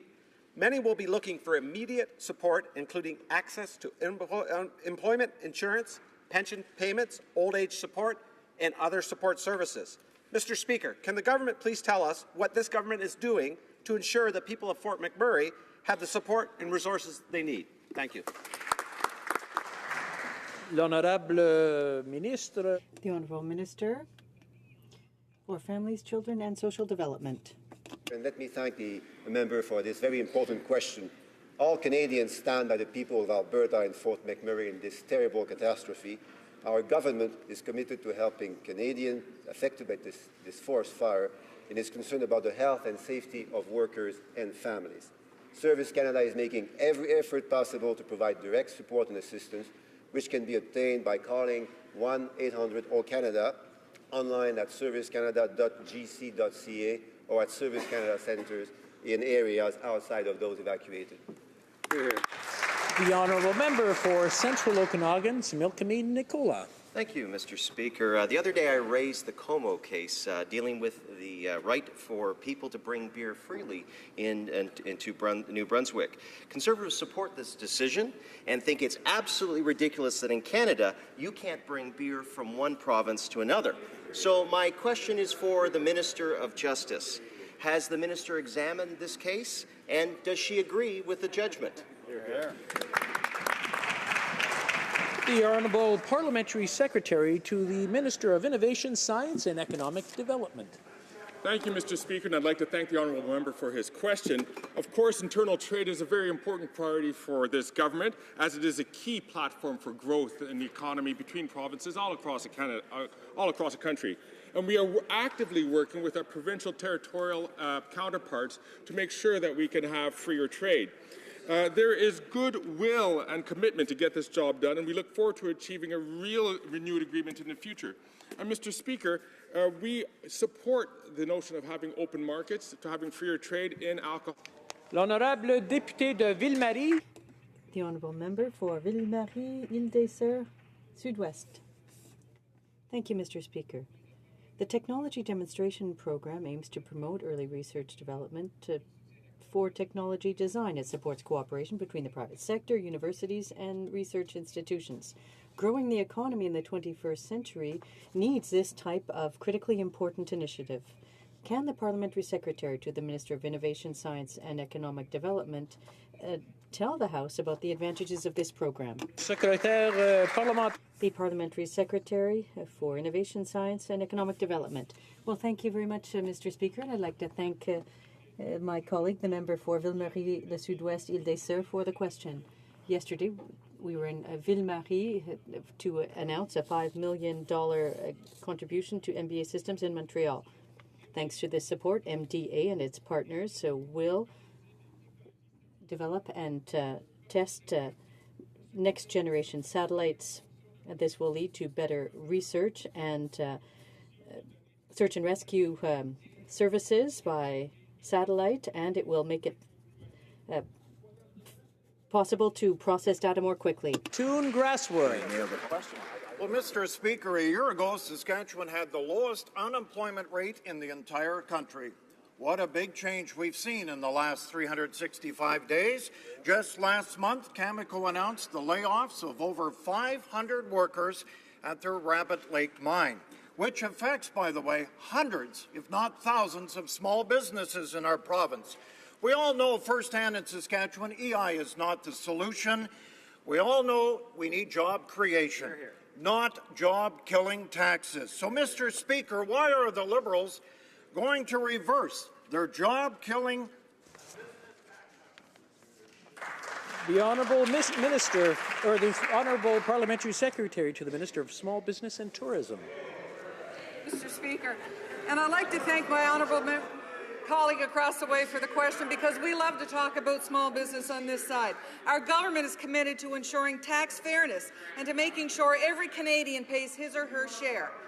All our measures are meant to encourage and support small business owners. They're creating good jobs for the middle class, and they're growing our economy for the long term, Mr. Speaker. What small businesses need more than anything is a strong, thriving economy. And that's the kind of environment our government is working through to create smart, necessary, and prudent investments in our economy, in our communities, and in our middle class, Mr. The Honourable Member for La Pointe de l'Île. Mr. Speaker, as French is losing ground in Quebec, the federal government continues to give millions of dollars to lobby groups like the Quebec Community Groups Network. For 40 years, the federal government has been providing massive subsidies to Anglophone institutions that are overdeveloped in Quebec, and is hardly even providing minimal amounts for Francophone and Acadian communities. Does the minister realize that this policy is anglicizing Quebec and proves that only independence can guarantee the future of French in Quebec? L'Honorable Ministre. The Honourable Minister for International Development and the Francophonie. Mr. Speaker, I'd like to reiterate that our government and our Minister of Canadian Heritage is very committed to official languages. This is a very important issue for us, and we are going to continue working through all of our departments and various programs in order to ensure that that is respected. The Honourable Member for Repentigny. Mr. Speaker, last week marked the 100th day that the Minister of Canadian Heritage has been closely following the issue of cuts to Quebec lifestyle TV programs. Now, these shows, Mr. Speaker, are uniquely Quebecois, but tighter criteria with respect to applications for the Canadian Film and Video Production Tax Credits are continuing to threaten their survival. But it's not the criteria that have changed, the directives given to officials in the department.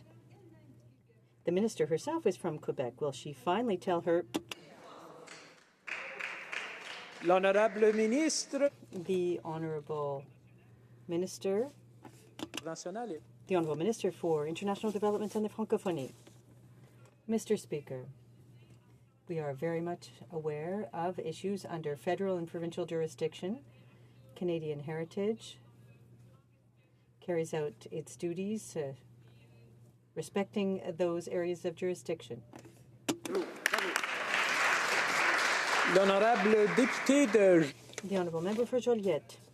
Mr. Speaker, the Quebec National Assembly has voted unanimously at least 6 times and spoken out against a Canadian Securities Commission. 6 times Quebec officials from all political stripes have said no. But yesterday again, the federal government published a draft Capital Markets Stability Act. Now, are the 40 Quebec members on the government benches finally going to put their foot down and defend the Quebec consensus and defend Quebec's exclusive jurisdiction in this area? Please. Seems nobody wants to answer this one. There we go. Okay. L'honorable ministre des Familles, Enfants et des... The Honourable Minister for Families and Social Development. I'd like to thank the member opposite for his question. We have two objectives for Canada, working together, and secondly, working for the well-being of our fellow citizens. But to work together, we need to respect areas of provincial jurisdiction. We know that this is a voluntary project. We will be fully respecting Quebec's areas of jurisdiction. For the provinces that want to work separately on a Securities Commission, we are going to be there to work alongside them. This ends the question period for the day. We'll go on to daily routine of business, tabling of documents. The Honourable Parliamentary Secretary to the House Leader. Pursuant to Standing Order 36, Bracket 8, I have the honour to table in both official languages the government response to one petition. The Honourable Minister of Environment and Climate Change.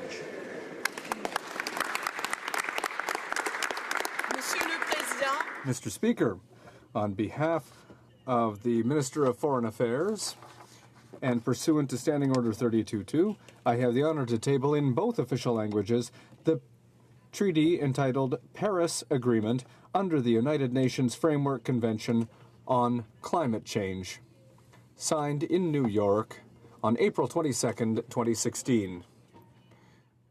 And explanatory notes accompany this treaty. The Honourable Parliamentary Secretary to the Minister of Public Services and Procurement. Mr. Speaker, pursuant to Section 150 of the Public Accounts Administration Act, I have the honour of tabling in both official languages the Canada Post Annual Report 2015. Dépôt de projet de loi. Introduction of government bills. Déclaration de... Statements by ministers. Reports from interparliamentary delegations. Reports from committee. The Honourable Member for Sarnia-Lambton. Mr. Speaker, I have the honour to present in both official languages the third report of the Standing Committee on Status of Women, in which the committee challenges all members of Parliament to complete the online course Introduction to Gender-Based Analysis Plus from the Status of Women Canada before the House rises for the summer. Thank you. The Honourable Member for Coast of Bay Central, Notre Dame. Mr. Speaker, I have the honour to present in both official languages the third report of the Standing Committee on Fisheries and Oceans in relation to a report on the closure of the Comox Marine Communications and Traffic Services Centre. Thank you. Introduction of private members' bills. First reading of Senate public bills. Motions. Presenting petitions. Busy day today. The Honourable Member for Chilliwack Hope. Thank you, Mr. Speaker. It's a pleasure to rise and present two petitions from the people of British Columbia and in my riding. The first deals with the issue of the persecution of Falun Gong in China, and the second is from people in my riding calling on Parliament to support Molly's Law. The Honourable Member for Sherwood Park, Fort Saskatchewan. Thank you, Mr. Speaker. It's my pleasure to present a petition about a subject we've been discussing quite a bit this week, the situation with Iran. This petition specifically calls on the government to ensure that the government of Iran continues to be identified as a state sponsor of terrorism until such time as it stops sponsoring terrorism abroad. The Honourable Member for Kitchener-Conestoga. Thank you, Mr. Speaker. I have the honour to present a number of petitions today. 5 petitions from across Canada. The petitioners are pointing out that it's impossible for a person to give informed consent to assisted suicide or euthanasia if appropriate palliative care is not available. So therefore, these petitioners are calling on Parliament to establish a national strategy on palliative care. And secondly, Mr. Speaker, petitioners are calling upon Parliament of Canada to enshrine in the Criminal Code the protection of conscience for physicians and healthcare institutions from coercion or intimidation to provide or refer for physician-assisted suicide or euthanasia. Thank you, Mr. Speaker. The honourable member for Peace River Westlock. Speaker. Mr. Speaker, on December 14th, Cassandra Cake was murdered. She was 31 weeks pregnant with her preborn daughter, Molly. Mr. Speaker, Molly matters. I have a petition of over 100 people from my constituency in the town of Barhead who feel our current criminal code needs to be amended to ensure that Molly matters. Thank you, Mr. Speaker. The honourable member for Sarnia-Lambton. Thank you, Mr. Speaker. It's my pleasure to bring a petition to the House of Commons. Whereas life is sacred unto natural death, it's our duty to provide compassionate hospice care. God is the author of life and death. He will determine when suffering ends. And some can be economically motivated to end life. We, the undersigned, as citizens of Canada, call upon the House of Commons to continue to prohibit euthanasia and assisted suicide. Thank you, Mr. Speaker. Presenting petitions, the honourable member for North Island, Powell River. Thank you, Mr. Speaker. I'm proud to be tabling E53, a petition to the Minister of Fisheries, Oceans and the Canadian Coast Guard. This petition amassed 1,310 signatures. They call upon the ministers to stop the closure of the Comox Coast Guard. I have spoken at length in the House of Commons on this issue, and I will continue. I will continue to reiterate my full support for the Comox MCTS and the service they provide to our coastal communities. I want to underline the work of Sarah Callis-Gilbert from Chilliwack, a daughter of a Coast Guard captain. She started a petition on change.org. As of today, it has garnered over 16,000 supporters. I encourage people to sign and share it. Mr. Speaker, we have the public support behind us. Can the minister do the right thing?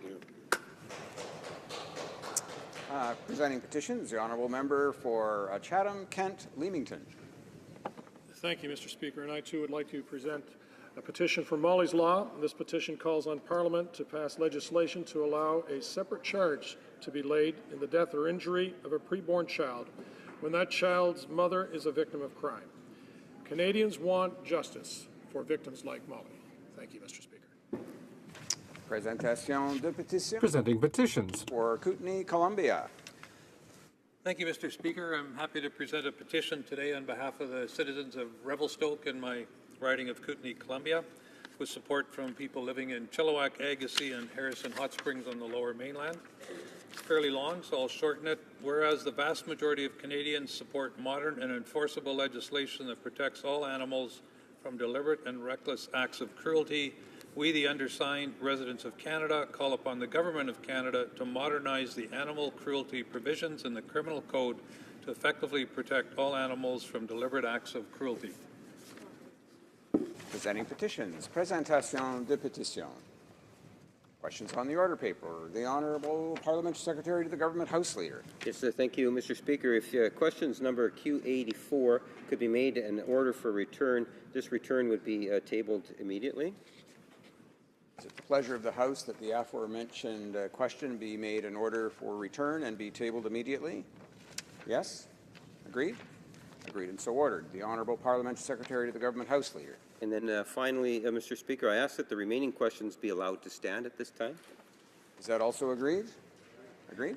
Agreed and so and I see the Honourable Parliamentary Secretary rising. Point of order. On a point of order. Yeah, just if I may, Mr. Speaker, if you were to canvass the House, there's been discussions amongst the parties, and I would seek to have unanimous consent for the following, that in relation to its study of the manufacturing sector, 10 members of the Standing Committee on Industry, Science and Technology be authorized to travel to Mirabel and Montreal, Quebec, in the spring of 2016, and that the necessary staff accompany the committee. Does the Honourable Parliamentary Secretary to the Government House Leader have the unanimous consent of the House to propose this motion?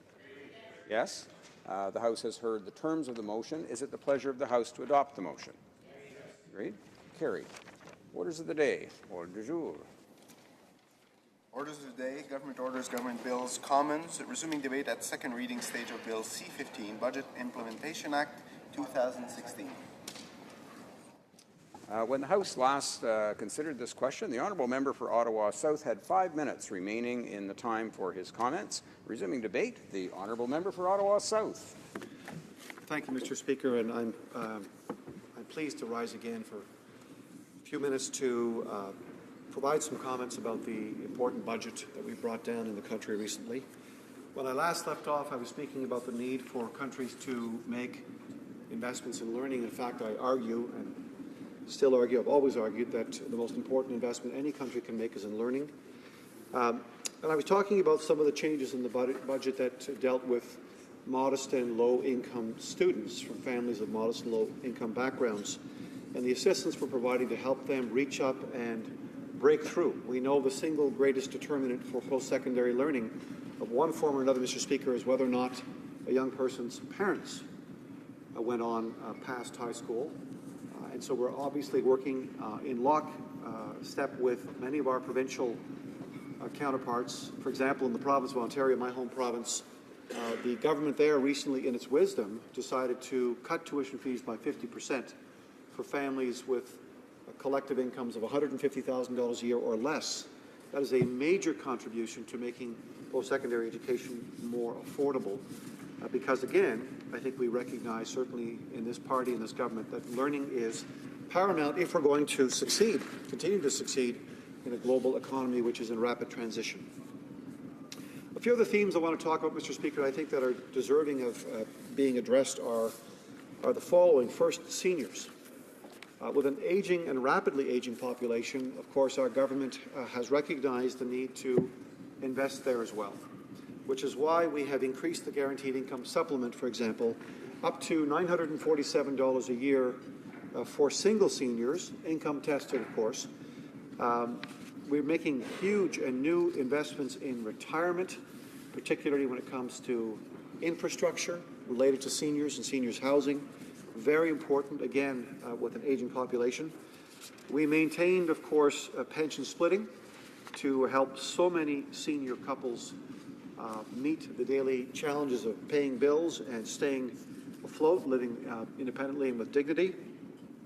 We're working towards enhancing the Canada Pension Plan, and we're working in conjunction with our provincial counterparts, again, cooperating there to try and lift more Canadians going forward to ensure that we don't deal with some of the pension challenges we're facing now in all of our ridings.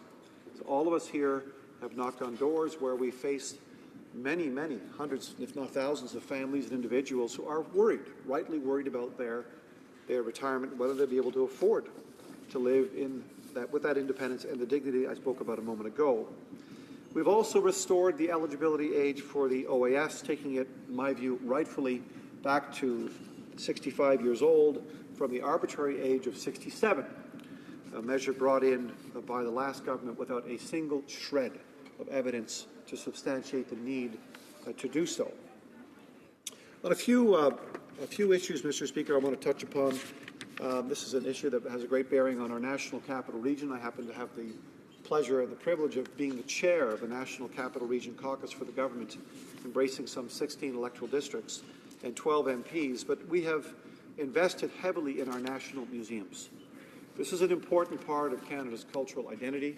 It's an important part of Canada's future going forward. We've, of course, invested in rail safety. I'm very proud of the work going on right now, led by our Minister of Health, in backfilling our National Health Accord.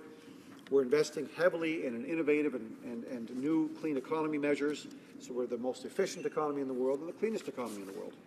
And lastly, I can't but remind Canadians of the $120 billion over 10 years, Mr. Speaker, going into major infrastructure projects that are determined with our local municipal partners and provinces, projects that are ready to go, that will have a direct bearing on our quality of life and, of course, create that growth that we haven't seen in roughly a decade, leveraging money from both provinces and municipalities to enhance our lifestyle, our quality of life, and create more jobs. Thank you very much, Mr. Speaker.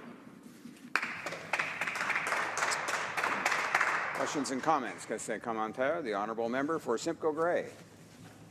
Thank you very much, Mr. Speaker. One of the things that the member didn't touch on was actually the specific decision by the government to eliminate the Children's Fitness Tax Credit. Now, this was a tax credit created that actually benefited every Canadian child, not just 9 out of 10 Canadian children, but actually every child in my riding and every child across the country. Something that was shown actually with evidence to actually augment the opportunities for children to be fitter and healthier and obviously decrease the obesity rate in this country. I'd like to ask the member why the Liberal government, why his government, why he has chosen to eliminate the Children's Fitness Tax Credit. For Ottawa South. Mr. Speaker, I say to my colleague, as I said at the beginning of my remarks, budgets are about choices. They're about allocating scarce resources. And our government, in its wisdom, decided to eliminate a small number of tax measures in order to bring in a much more generous Canada Child Benefit. Families anywhere from $30,000 to $90,000 a year in gross income are seeing major increases in the support they're going to get for their children. And the difference between our support and the previous government's support for children, our Canada Child Benefit, is tax-free. So it is a major increase in available income to support children for sporting purposes, for homework, for clothing and backpacks and school supplies and food and all the things that really, I think, help lift so many kids. That's why I said earlier as well that we're very proud of these investments because it's going to help lift hundreds of thousands of kids out of poverty, Mr. Speaker. Questions and comments. The honourable member for North Island, Powell River. Thank you, Mr. Speaker. I know that for myself, as I was walking among many communities in my riding and knocking on doors, one of the things that they talked to me again and again about was serious concerns around omnibus bills that were filled with lots of information that wasn't adequately debated in the House of Commons. So now we have another one, 179 pages, 30 separate statutes, refers to 9 different ministers, impacts several others, contains Bill C-12, which is already on the order paper before the House of Commons. The people in my riding are really concerned, and how would you respond to them? Honourable member for Ottawa South. I'm not sure how, Mr. Speaker, you would respond to these concerns, but how our government responded to these concerns is to make absolutely sure that this debate is fulsome, that this debate continues, that we're talking about the very details that the member highlights, that this budget is going to be, of course, taken back to the Finance Committee, where we will be hearing from dozens and dozens of witnesses on the specifics, on the merits of of all these provisions. It's all there in the light of day. It's all transparent. People can raise issues and concerns with their MPs. I invite the member, if she has, on behalf of her constituents, any specific concerns on any of these measures, to approach either the relevant minister or the Minister of Finance or any of her parliamentary colleagues on this side of the House. Questions and comments. The Honourable Parliamentary Secretary to the Government House Leader. Yes, thank you. Mr. Speaker, I'm wondering if my colleague could maybe speak a little bit about the genuine investment in Canada's infrastructure and what this budget is going to do in terms of just help build a stronger, healthier Canada through its infrastructure spending. I know he's very familiar with the file, and I thought maybe he would just provide some comment on how important it is to invest in infrastructure. Member for Ottawa South. Well, thank you very much to my colleague, Mr. Speaker. Infrastructure is foundational to our ability to compete. We're going to be having a debate in this House shortly about a particular motion brought by a colleague in terms of imposing some green conditionality, if I can call it, to backstop our infrastructure spending. We have a chance in this country to lead a race, and the race is all about becoming the most efficient economy in the world. The German authorities know it, the American government knows it, the Israeli government knows it. We're embroiled in a race, and our infrastructure investments are critical to making sure that we can compete. And particularly with a rapidly urbanizing country, Mr. Speaker, which Canada is, alongside, for that matter, pretty much every other nation state in the world, we have a real opportunity to invest in the foundational infrastructure that we need, light rail and infrastructure in terms of housing, support for our seniors, water and wastewater systems. These assets are the pillars, the foundation upon which we build that provides us with the support to go on, for example, and conquer global markets. Just yesterday, Mr. Speaker, I had the privilege of announcing a $525,000 grant for a major company located in my riding, doing incredible software and hardware work around the world in terms of hotel management systems.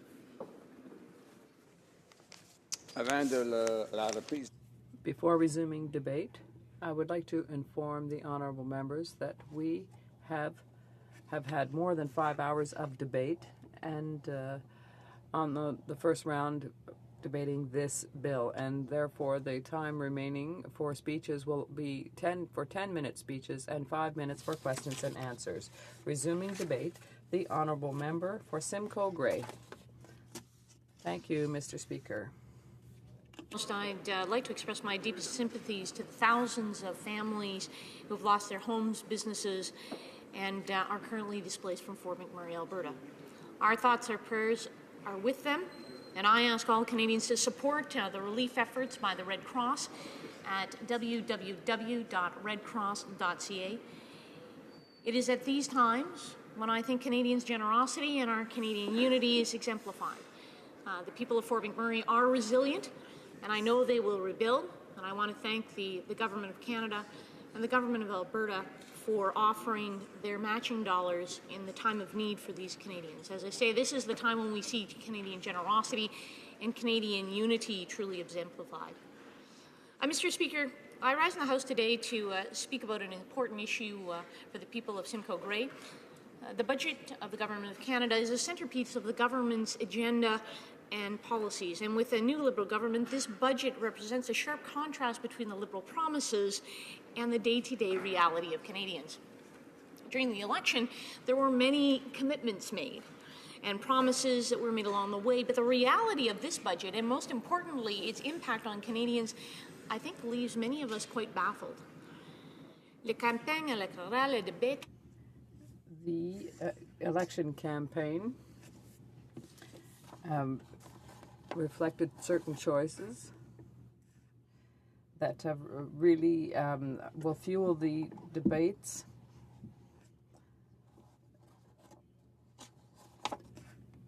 The Liberals have spent billions of dollars on taxpayers to pay the bill, and they're increasing taxes by eliminating benefits to families. Liberals announced their budget. They are now borrowing and spending over $29.4 billion, while they've eliminated benefits to families, students, and small businesses. This is just simply not responsible. And at some point in time, someone will be paying for all this. Quite frankly, whether it's us today or the next several generations of Canadians, someone will have to pay off this debt. And why we do what Conservatives care about, and why we as Conservatives actually care about this borrowing and spending and the creation of this debt, well, we want to explain, and I guess what I would explain is it can, for us, lowering taxes, balancing budgets, and less debt, the type of government that we ran, is not an end in itself, but rather a means to a greater end. The end for more freedom and prosperity for Canadians overall. More freedom to support programs that helped our veterans and seniors, like the tax-free savings account, and to support programs that supported students and young Canadians. To support small businesses, to harness their entrepreneurial spirit and their great opportunities to help grow their communities. We believe in hard work on this side of the House, and we also believe that that hard work should be rewarded. When we're free, we have an ability to provide for others. When we're free from taxation, when we're free from a burden of debt that this new government has created, we're actually able to go out and help others. And helping others at home and abroad is what unifies us as Canadians. Our Canadian history is rooted in that generosity for individuals. And it is in this Canadian identity that we must work hard to preserve, particularly as we debate this important piece of legislation. And I can say, in contrast, this Liberal government is not focused on that. This Liberal government is not focused on reducing that burden on Canadians. This Liberal government is actually mortgaging the future of our nation. Les enfants ont toujours... Children have always been a great concern of mine. I'm therefore disappointed with the government's decision to cut the fitness tax credit for children. This decision means less money in the pockets of Canadian families. In 2006, I was asked by the federal Conservative government to chair a panel on the Children's Fitness Tax Credit to make recommendations on how to improve the health and physical fitness of Canadian kids. The tax credit encouraged families to help their kids become more physically active, actually having a direct impact on reducing the obesity rates of Canadian kids. And I have to say I'm exceptionally disappointed that this government would decide to get rid of an initiative that improved the health of Canadian children, one that impacted all Canadian kids, not just 9 out of 10 Canadian kids, as the government likes to speak about their benefits being 9 out of 10 Canadian families, but every Canadian child. So for me, this is exceptionally important. They've eliminated the children's arts tax credit and income splitting, the textbook tax credit and education tax credit, the small business tax credit. You know, regarding the small business owners, simply saying that they're tax avoiders is simply wrong. In my riding of Simcoe Grey, the small businesses are the people that go out and work hard so that they can give back to our communities generously, whether that be Charlie Tatham or Simon Ainley, Chris Crozier and others, all that have built our communities in my riding. In addition, they have actually not focused on Canadian farmers. And for myself and my riding, that's important. They feed our Canadian families. And finally, with regards to Base Borden, another decade to be faced, a decade of darkness with a reduction of $3.7 billion in defense spending. We as Canadians deserve better. We actually have an opportunity to do better. I encourage individuals to review this bill and vote against it because it's not in the best interest of Canadians. Thank you very much. Questions and comments? Question commentaire. The honourable member, la députée de Laurentides. The honourable member for Laurentides-Labelle. The member is actually serious when she says the Conservatives left us with less debt than when they arrived. I think that's one of the more entertaining comments I've heard so far today, Mr. Speaker. The Conservatives haven't managed to balance a budget in over 130 or 140 years after having entered office with a deficit.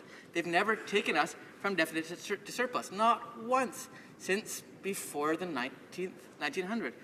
Mr. Speaker, the comment from the member, last year the government left us with a significant deficit, and it's getting worse from their record. But thank you, Mr. Speaker. I'd like to hear the government's explanation, the opposition's explanation. Honourable member for Simcoe Grey. Well, I will agree with the member opposite. The deficit is getting much worse. This is a government that promised a $10 billion deficit, which I actually found quite concerning to begin with, but it's actually $29.4 billion. This was a government that actually the Parliamentary Budget Officer has already reported had us in the black. In fact, over $7 billion in the black, as reported in February. But our Minister of Finance, now a Liberal Minister of Finance, says that's just a thing to consider. Let's be serious. The Liberal government is mortgaging the future of Canadian families, mortgaging the future of younger Canadians. I encourage them to think again and actually put young Canadians first. The honourable member for Belleuil-Chambly. Thank you, Mr. Speaker, and I thank my colleague for her speech. I do have a question, however, concerning the tax credit for physical education. The fact that the Liberals are replacing that without another one to encourage this is not positive. However, when we look at the last Parliament, we asked a lot of questions on the order paper, asking the Conservative government at the time if they had any studies that demonstrated that this tax credit really did help people or young people who didn't already participate in sporting activities. But unfortunately, every time we ask the question, we're told that no such study existed. So I'm wondering if the member can tell me, that is there any information, any data to demonstrate that young people, especially disadvantaged young people, really participated in this? I thank the member for his question. Actually, there is data, and I encourage him to go on PubMed and look it up. It's actually available to show that these kind of implementations, making sure that a tax credit or a positive incentive to have families and have children participate actually show that more children participate. And that's why I think it's so disappointing that this Liberal government has eliminated the Children's Fitness Tax Credit. Not only was it a tax credit for some families, but it actually was a subsidy for other families that weren't eligible for a tax credit. Every Canadian child benefiting from it. So happy to instruct the member that if he'd like to look up on PubMed, there's several articles that are published on this, but let's be frank, this is actually about Canadian kids and this Liberal government abandoning them on a time when they actually need encouragement. Get out there and play, get on the playground, because we know that's good for Canadian children's health. Questions or comments? Question commentaire. The honourable member for Fleetwood Port Kells. I wanted to ask the honourable member, there seems to be a bit of a contradiction in the Conservative approach, because we've heard from time to time on other matters that parents should be left to decide for themselves how to spend their money. That was the argument they had against any kind of a mandated childcare. And certainly you would have to agree that the Canada Child Benefit, by replacing all of these very directive boutique tax cuts, in fact, does precisely that. Not only that, it does it tax-free, and it puts more money in the pockets of Canadians. So, given that people could use the Canada Child Benefit to replace all of these boutique tax cuts, wouldn't the honourable member agree that families are actually better off with more flexibility and more money in their pockets?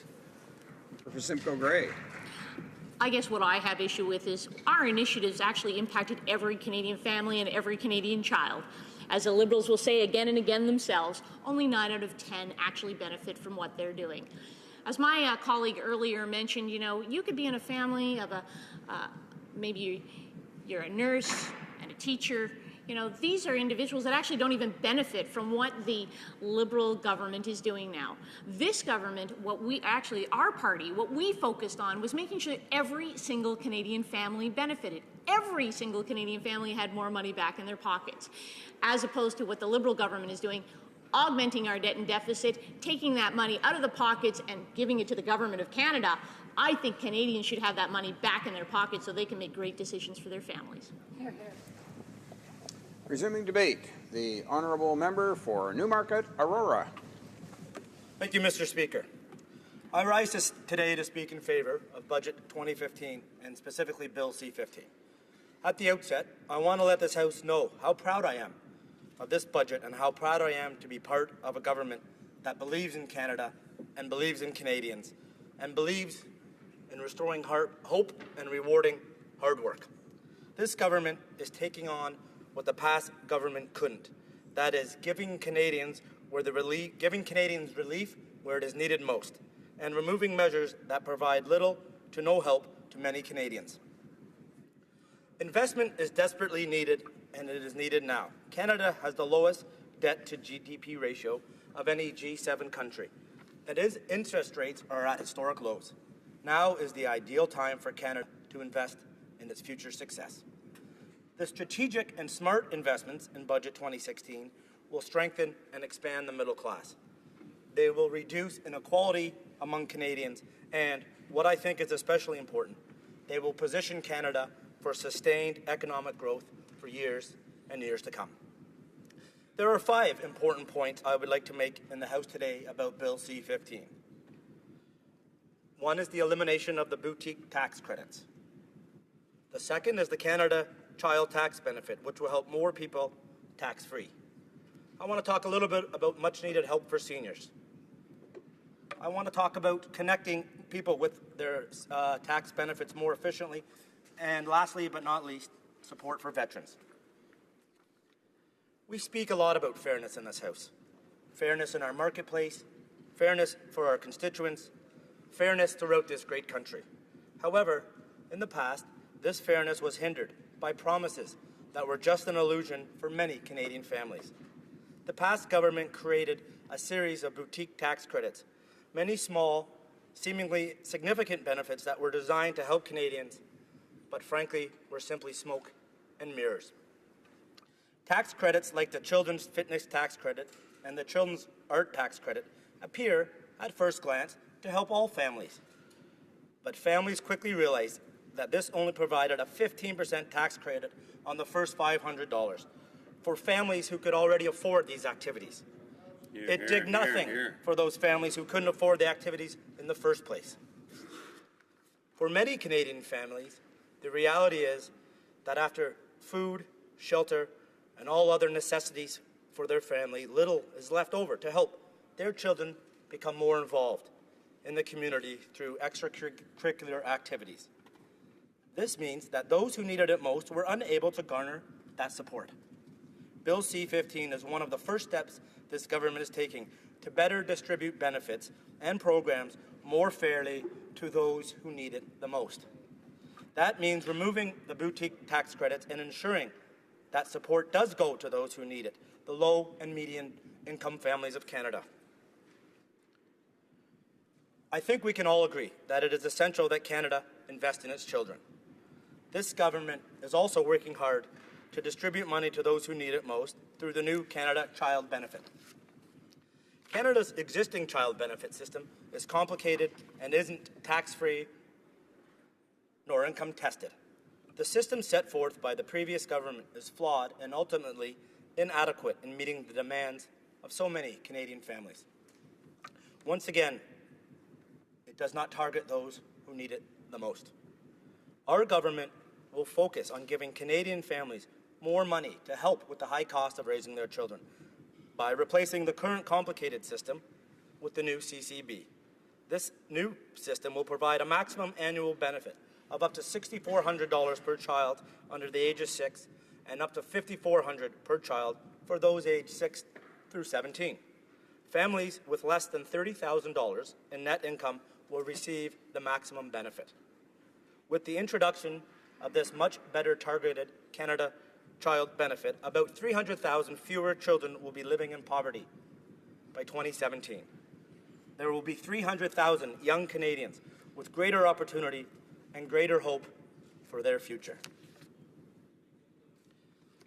This government has also made a clear commitment to improving the lives of seniors. A key element of this commitment is improving the quality of life for seniors through strengthening public pensions and increasing social infrastructure funding for seniors living. The government has made significant new investments to support seniors in their retirement years. These increased benefits will ensure that Canadian seniors have a dignified, comfortable, and secure retirement. While Canada's retirement income system has been successful in reducing the incidence of poverty among Canadian seniors, many seniors continue to be at risk of living in poverty.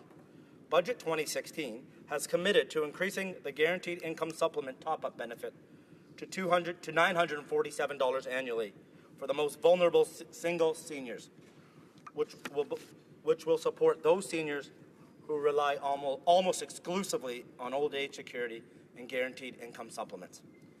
Our senior population is growing, and this government understands that every individual deserves a retirement that is safe, affordable, and ultimately sustainable for years to come. Not only will these benefits now be available to those who need it most, but this government has also made it clear that they want all Canadians to be aware of tax benefits for which they qualify. While the tax system seems overwhelming and daunting to so many Canadians, this government will increase accessibility through outreach and simplified tax return processes. Through proactive outreach, Canadians are more likely to know and collect the benefits they deserve. And with fewer slips and credits to claim, Canadians' tax returns will be simpler. This reflects a new approach for government, one that offers immediate help to those who need it most and helps set the course for growth for all Canadians. Budget 2016 is an ambitious long-term plan to strengthen the heart of Canada's economy. But I also want to highlight the commitment to veterans that is found in this implementation bill. I think we can all agree in this House that the government has a sacred obligation to our veterans, an obligation we must meet with respect, gratitude, and appreciation. Our brave veterans have dedicated their lives to the defense of our great nation, and they are worthy of our unwavering support. We will give back to our veterans who have given so much in service to all Canadians. The budget will restore critical access to services for veterans and ensure the long-term financial success of disabled veterans. Once again, I am proud to support this budget and encourage all members of the House to vote in favour of Bill C-15. By investing in those who need it most, we will make vast improvements in the lives of so many Canadians, support for our children, support for our seniors, and support for our veterans is important to all Canadians. Further, Budget 2016 is a clear step towards a prosperous future. It offers immediately help to those who need it most and lays the groundwork for sustained, inclusive economic growth that will benefit Canadian families for years to come. When Canadians have more money to save, more money to invest, and more money to grow our economy, everyone benefits. Making investments in these critical areas will be great for all Canadians. I urge all members in this House to support Bill C-15. Thank you, Mr. Speaker. Questions and comments. The honourable member for York Simcoe. Thank you very much, Mr. Speaker. And I listened with interest to the honourable member from Newmarket Aurora. And he indicated that tax credits like the sports and fitness tax credit had to be eliminated in order to pay for the fiscal measures, the tax plan of the Liberal Party. But during the last election, when they went to Canadians to ask for their votes, that's not what they told them. They told them that they were going to pay for it through a number of specified measures. Elimination of the universal child care benefit that they're doing it, establishment of a new high tax bracket, which they've done, and elimination of income splitting, which is also happening. All those tax grabs were taking place, and that was going to finance their plan, and that was it. Nowhere in that election, nowhere in their platform, did they say anything about eliminating the sports and fitness tax credit for children, eliminating the children's arts credit. No, they didn't tell Canadians that. They didn't tell Canadians that they plan to eliminate the textbook tax credit. They didn't tell Canadians they plan to eliminate the education tax credit. All of those things were untouched. They weren't necessary to pay for this plan, but today we're hearing a new tune, that actually is necessary to pay for their plan.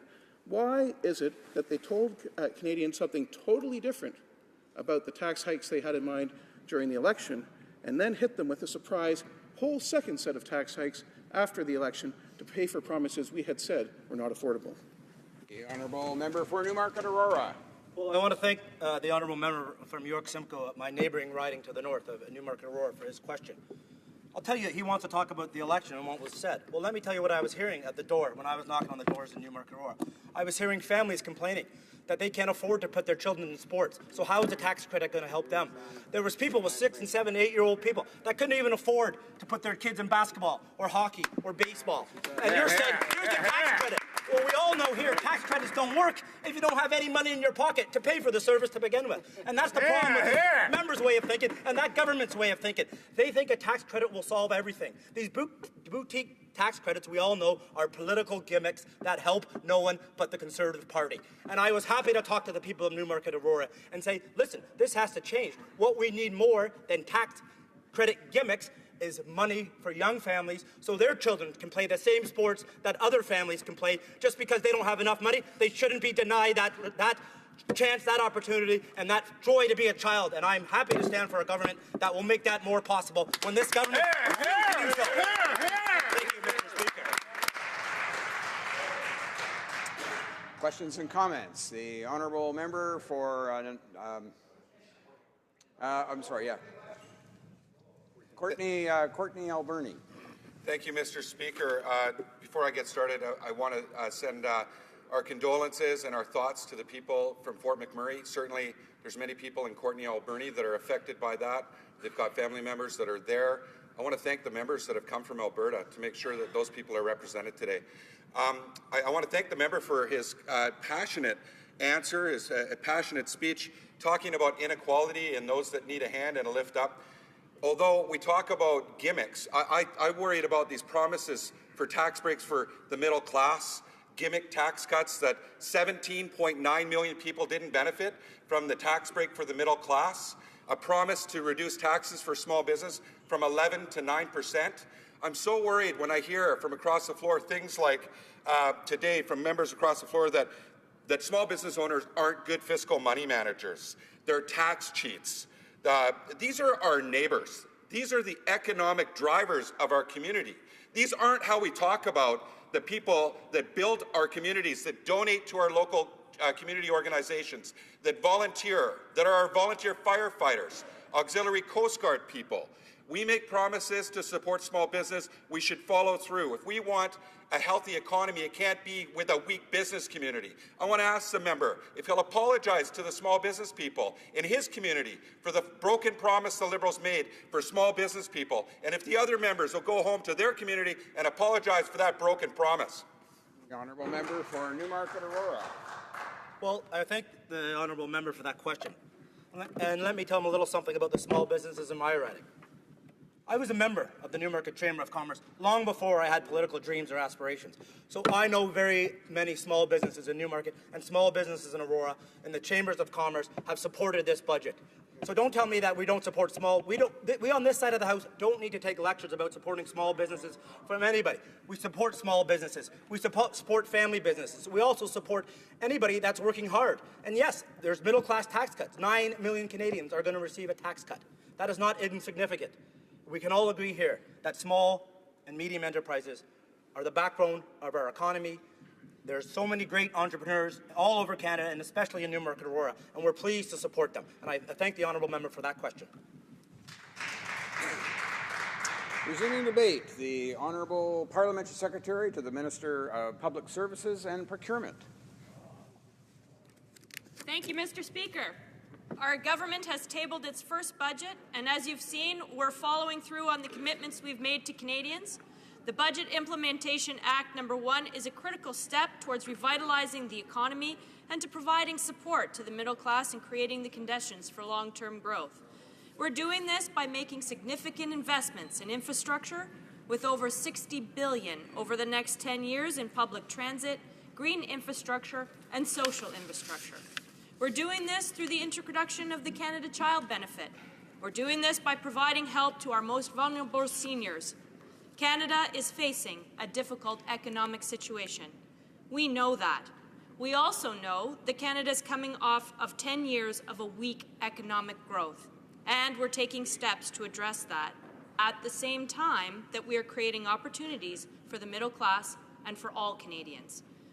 For jobs, for affordable living arrangements, for new places to work, and rehabilitated places to pay. And as we lay the foundation for long-term and sustained growth, we're also looking at the immediate needs of the country and its citizens, which our budget addresses. As we've committed, we will be investing the 3 strategic areas: public transit, green infrastructure, and social infrastructure. Everyone in this room knows that there are significant benefits to infrastructure investments, both in the short, medium, and long term. Well-planned investments in infrastructure generate economic growth, create jobs, and leave a lasting legacy for Canadians. Infrastructure is the foundation that shapes our communities, making them more livable, sustainable, and providing the places we want to live, work, and play. Our infrastructure investments must be made strategically, collaboratively, and with a long-term vision.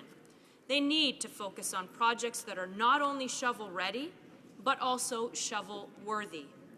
All orders of government have a role to play in building strong communities and a strong country.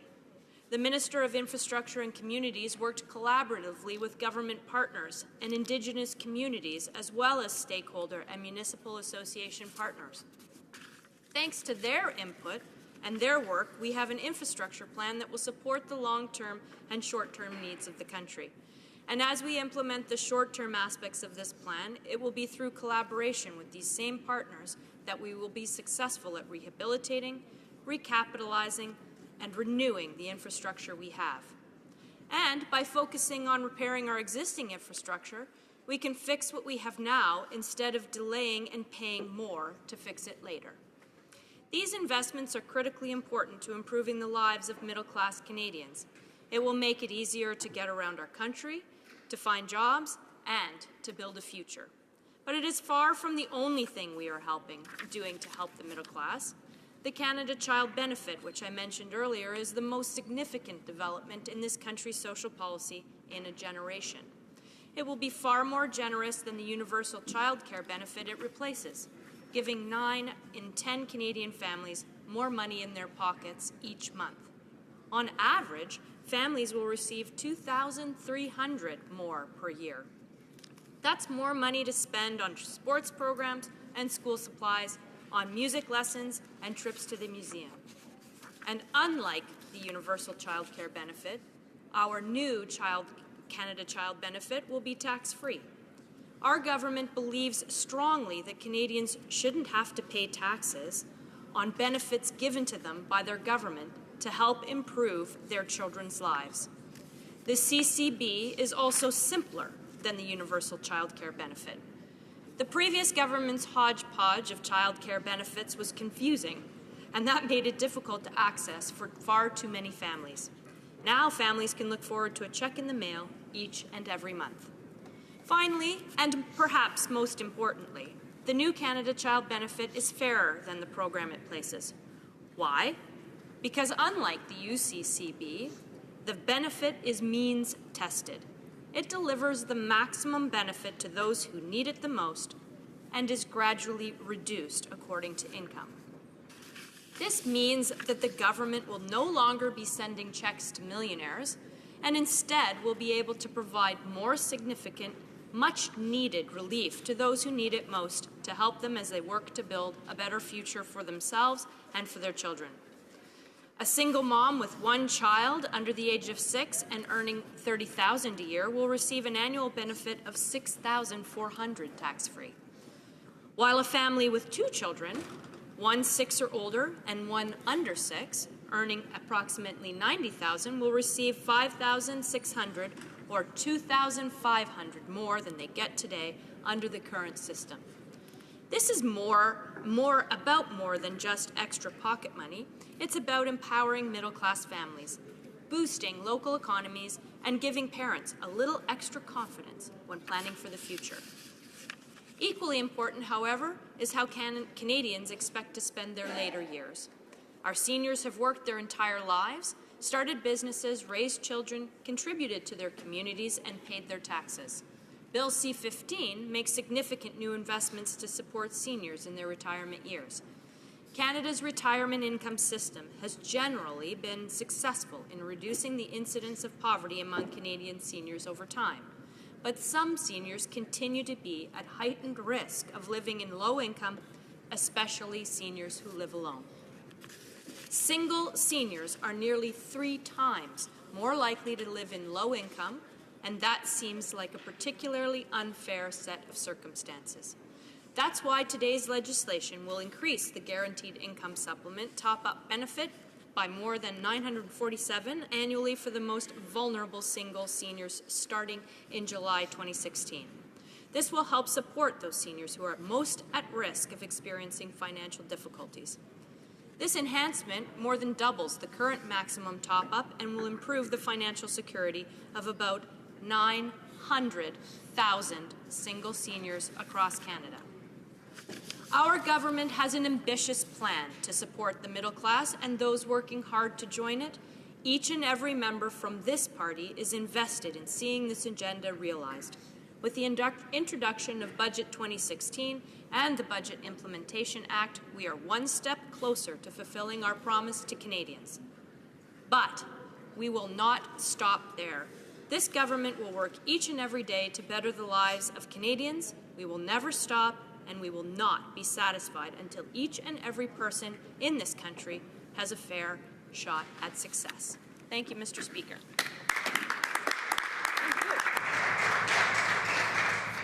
Questions and comments. Qu'est-ce commentaire? The honourable member for Sarnia-Lambton. Thank you, Mr. Speaker, and I'd like to thank the honourable member for her speech.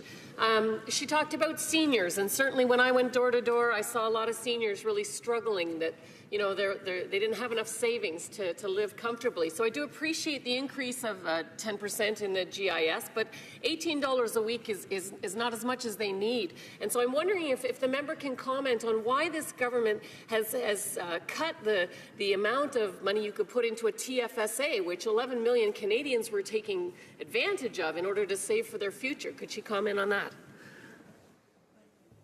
The honourable member for Aurora, Oak Ridges, Richmond Hill. Thank you very much, Mr. Speaker.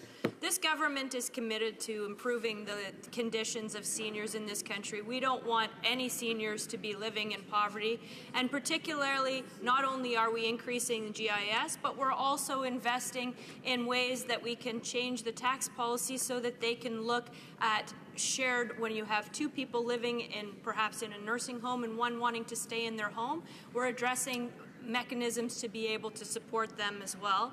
And then furthermore, we're also looking at ensuring that they have a better opportunity for their retirement, and we are committed to seniors in that regard. Questions and comments? The Honourable Member for Courtenay Alberni. Speaker, and I want to thank the member for her speech, and she touched on a number of different things, certainly inequality, helping to support the growth of the economy. And I was a previous executive director of a very successful Chamber of Commerce on the west coast of British Columbia, and there was 350 chamber members, and I can't think one of them that it was a tax cheat or weren't good fiscal money managers. They were contributors to our economy, and they always complained that they felt that things weren't fair in Canada around taxes. Under Liberal and Conservative governments for decades, we've seen tax breaks for Canada's largest corporations and nothing for small business people. My question to the member is, does she feel that Canada's largest corporations are paying their fair share? And does she think that small business should be getting a reduction in their taxes, as promised by the Liberal government in their campaign? Honourable Parliamentary Secretary to the Minister of Public Services and Procurement. Thank you very much, Mr. Speaker. I think that it's a philosophical question in many respects. We need to look at what we're doing to invest in the economy and what the critical foundations are at any given point in time. We have a significant infrastructure deficit in this country, and without having that foundation, many large, small corporations are choosing not to grow and expand in our country. What that means is we're losing jobs and we're not benefiting from any kind of opportunity going forward. So by investing in infrastructure, we're ensuring that there's a strong foundation, not only immediately in the short term by creating jobs for those people who are going to provide that infrastructure, but to the mid and long term by creating an environment where companies are going to want to come to Canada and grow and expand their businesses. This is beneficial not only for large corporations, but for small and medium-sized corporations as well, because they benefit from the local dollars in their community and from the revenue generation that those larger organizations provide. Thank you. Questions and comments? The Honourable Member for Winnipeg Centre. Thank you, Mr. Speaker. I was just wondering if the member could talk a little bit about Canada's Child Benefit and some of the boutique tax credits the former government used to have in place. I remember being in the military and with 3 young children and not making a lot of money, around $50,000. My wife was at home, working with the children at home, and we used to laugh at these tax credits because we sometimes thought, they're actually not going to make a huge difference in the lives of a lot of my fellow citizens. It's not going to make a difference in our lives. And I was just wondering if the member could talk a little bit what she thinks streamlining this process, making it more efficient will do, not only for government operations, but also perhaps for the lives of average Canadians. The Honourable Parliamentary Secretary.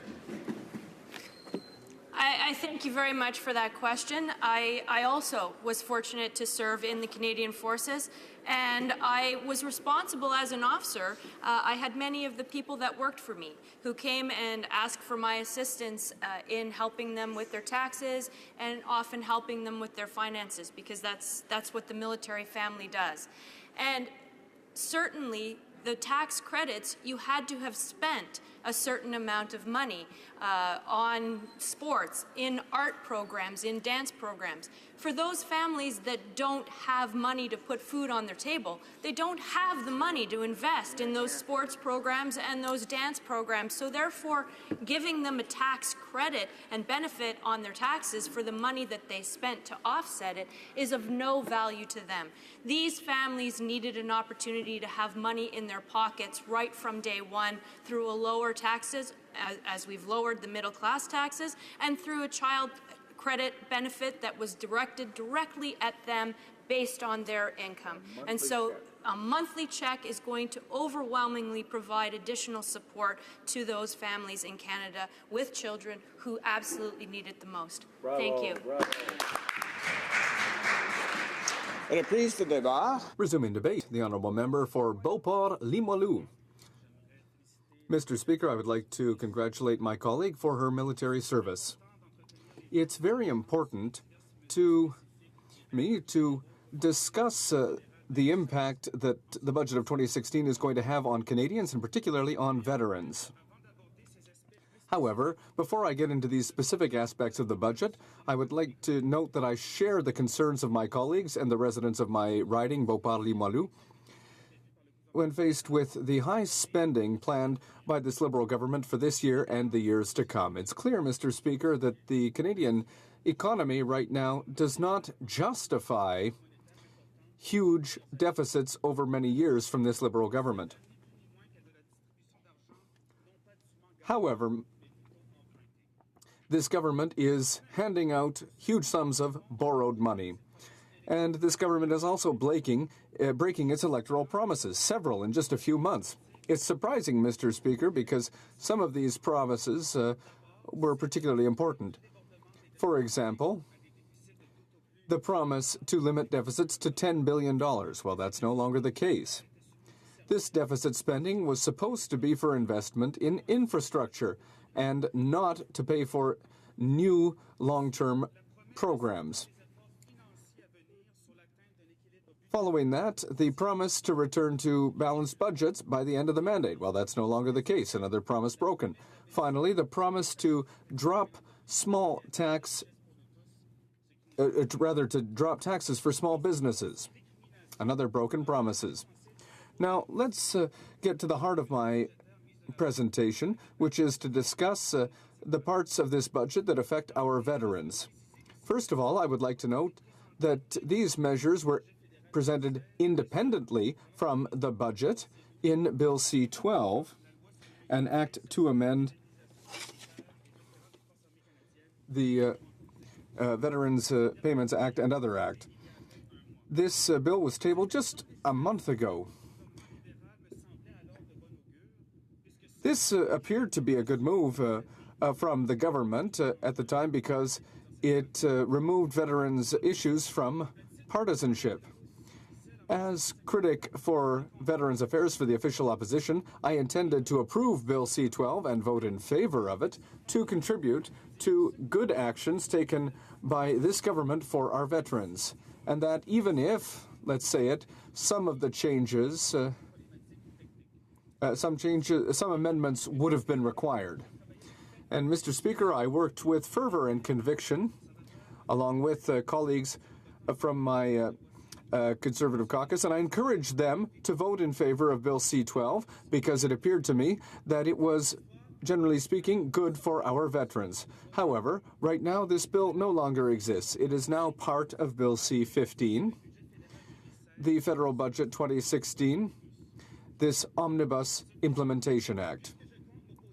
Because I intend to oppose the Budget 2016 for many reasons, and because the Veterans Affairs measures are now found in this bill, I am going to have to de facto vote against these measures, and that's a great burden and sadness. I would like to say to the veterans who are listening today that my support for them is never-ending, and voting against the budget does not mean that I'm voting against the measures that are good for veterans. I promise one thing to veterans: to be brutally honest with them.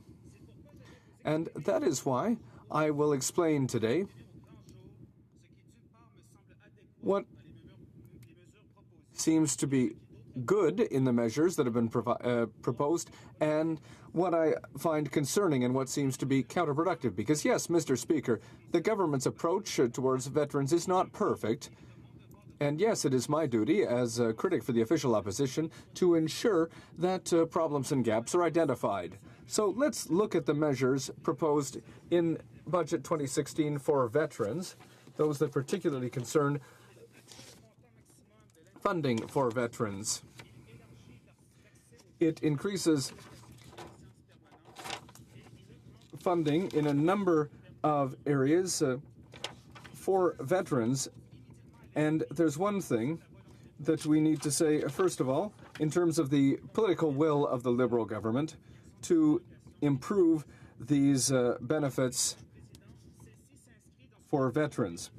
Well, this is part of an approach that the Conservative government started in 2006. That is a continued improvement of funding for veterans,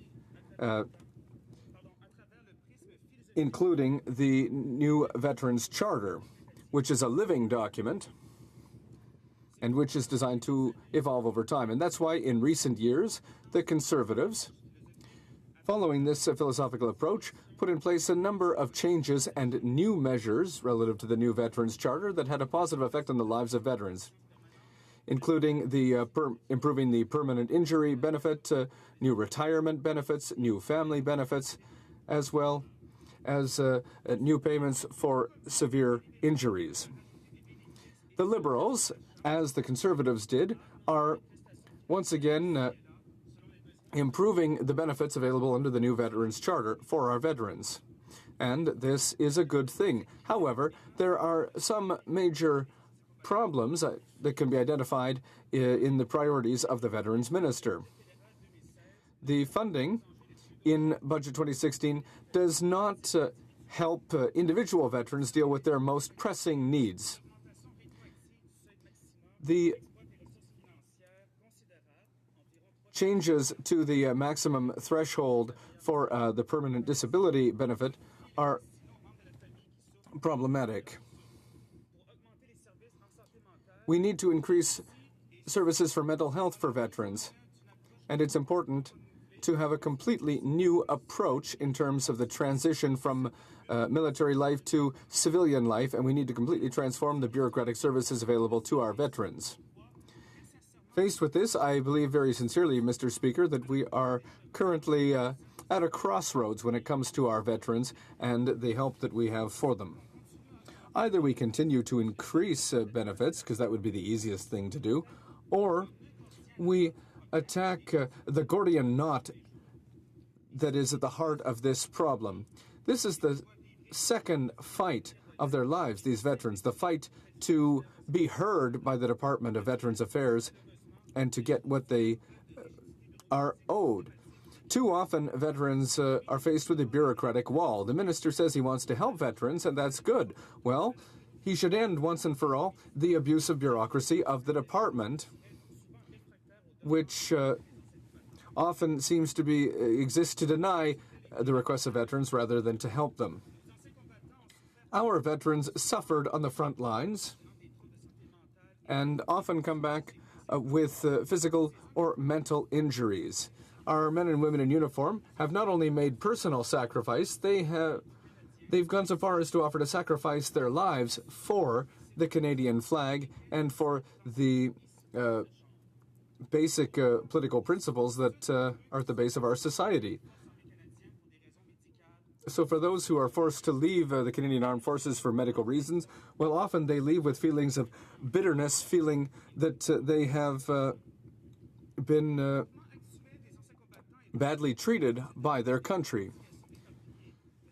There are many groups representing veterans, many of them calling for increased benefits to veterans. Well, behind those requests for increased benefits for veterans, for various injuries, well, we need to improve the system that helps veterans beyond simple sums of money. The Department of Veterans Affairs must be improved. This department, which is on the front lines helping our veterans, needs to profoundly change its culture and its administration. This must be done in a practical, real way, not just in press releases. Mr. Speaker, I believe that the Minister of Veterans Affairs must undertake a full review of the culture of his department.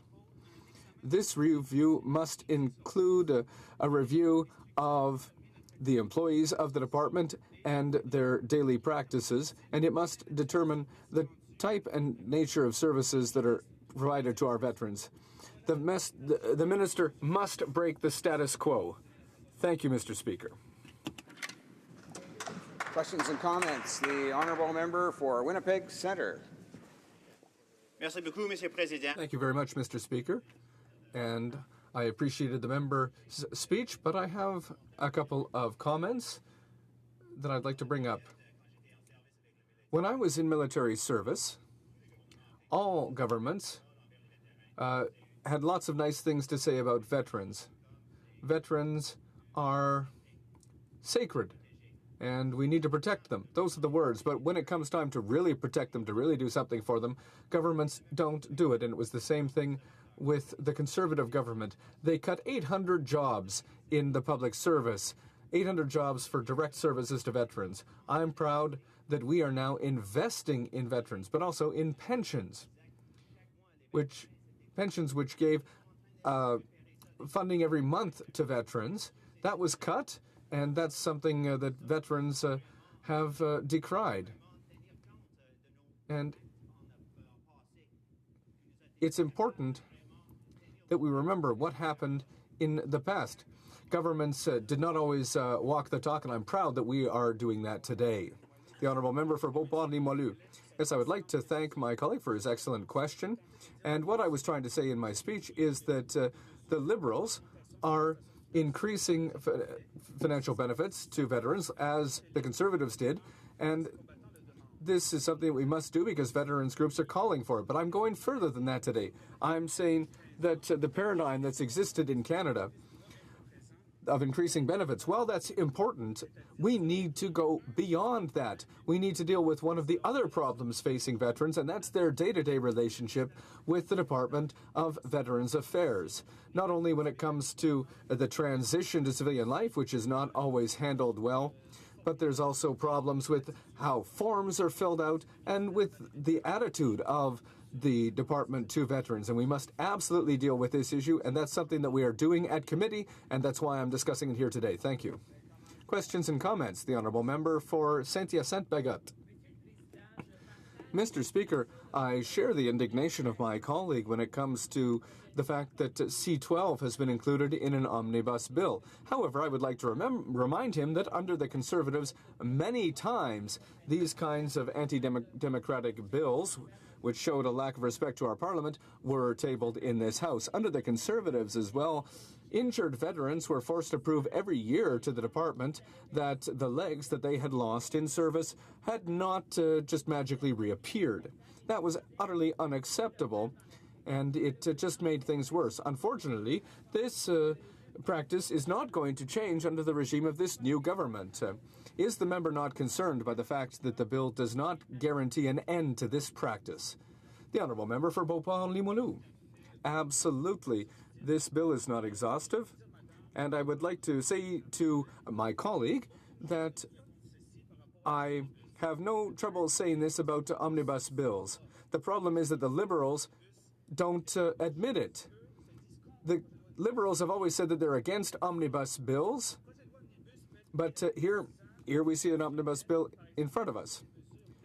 For example, an omnibus bill can be a good thing, for example, to get things done quickly, for example, at the end of a parliamentary session. But I believe that the reason why this government put these Veterans Affairs issues in this omnibus bill are not for pragmatic or rational reasons, but for partisan reasons. Thank you, Mr. Speaker. We have time for a brief question and response. For Kitchener-Conestoga. Speaker, I want to thank my colleague for his speech, and it's great to have him on our team.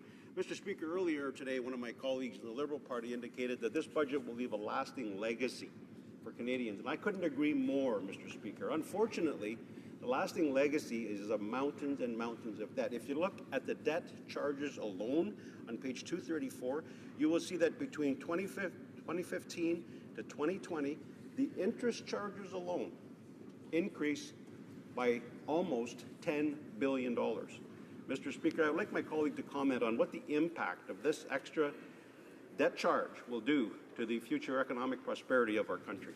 Thank you, Mr. Speaker. The honourable member for Beauport-Limoilou. Oui, tout à fait. Puis mon collègue. Yes, indeed. And my colleague from Athabasca had a great metaphor. When a couple goes to the bank to get a mortgage on their house, measures are taken to ensure that their children won't have to pay for the house earlier. And that's later, rather. And that's what a federal budget should do. And unfortunately, what we see today is that the Liberals will not make sure that the mortgage is paid before their children, the children take over the house. Thank you.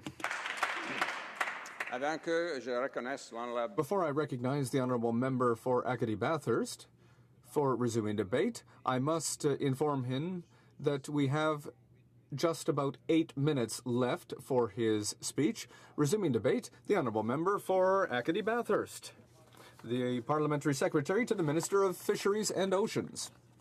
Thank you, Mr. Speaker. Well, Mr. Speaker, before starting, as you know, this Sunday is Mother's Day, and so I would like to take this opportunity to wish a happy Mother's Day to all mothers, and particularly to my mother, my mother-in-law, and my wife for the 2 wonderful daughters that she's given us. Thank you. Thank you, Mr. Speaker, and it's with pleasure that I rise today to discuss the Budget Implementation Act and its importance and its contribution to revitalizing Canada's economy and Canada's middle class. This bill, the Budget Implementation Act, allows us to take a very important step to ensure the long-term prosperity of Canadians. And this is a bill that our government is proud to sponsor. With Budget 2016, the Government of Canada is taking an essential step forward to grow our middle class and give new life to the Canadian economy.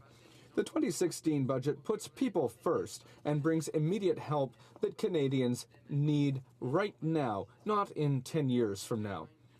The budget is a new approach for the government, an approach that brings immediate help to those who need it most, and which opens the door to greater growth, which will benefit all Canadians.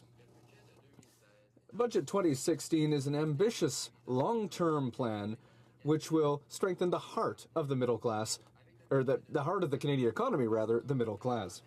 With Budget 2016, the Government of Canada is investing in the years and decades to come. We're investing in our children and our grandchildren so that they will inherit a more prosperous and more hopeful and optimist Canada. Thanks to its judicious investments and its basis of equality, this budget will bring a better future for Canada. Mr. Speaker, we've put in place the new Canada Child Benefit in the budget for 2016. This benefit will help parents better support the most precious things in their lives, their children. The Canada Child Benefit is simpler, and it's more generous, and it is tax-free. It's also better targeted than the current benefits that help and it will help those who need it most. It will help lift hundreds of thousands of children out of poverty. Once this bill is passed, families with children aged less than 18 years will receive a maximum annual benefit of $6,400 per child under the age of 6 years and $5,400 per year for each child aged 6 to 17, and that's starting in July. 9 families out of 10 will receive more money than they do today. This benefit will help parents cover the high cost of raising their children. By supporting the Budget Implementation Act, you will bring direct support to Canadian parents, and you will help them to support the future of their children. At the heart of our plan is the idea that when the economy is working for the middle class, well, the country is working for everyone. However, another important factor is that Canadians will be able to see hope for a better future. Our seniors worked hard all their lives. They started businesses, raised their children, they contributed to their communities, and they paid their taxes. The Budget Implementation Act has new investments to help seniors when they retire. The retirement income system in Canada helps to reduce poverty and has reduced poverty for Canadian seniors over time. However, some seniors continue to live at a high risk of living in poverty, particularly seniors who live alone. A country like Canada is judged by the way it protects those most vulnerable in its society, and that's why it's important that this budget helps seniors retire in comfort and dignity. This budget will help seniors have a comfortable retirement, a dignified retirement, with new investments that will help them throughout their retirement. Passing this bill will repeal the provisions in the Old Age Security Act, which raised the age of eligibility to OAS and the GIS from 65 to 67.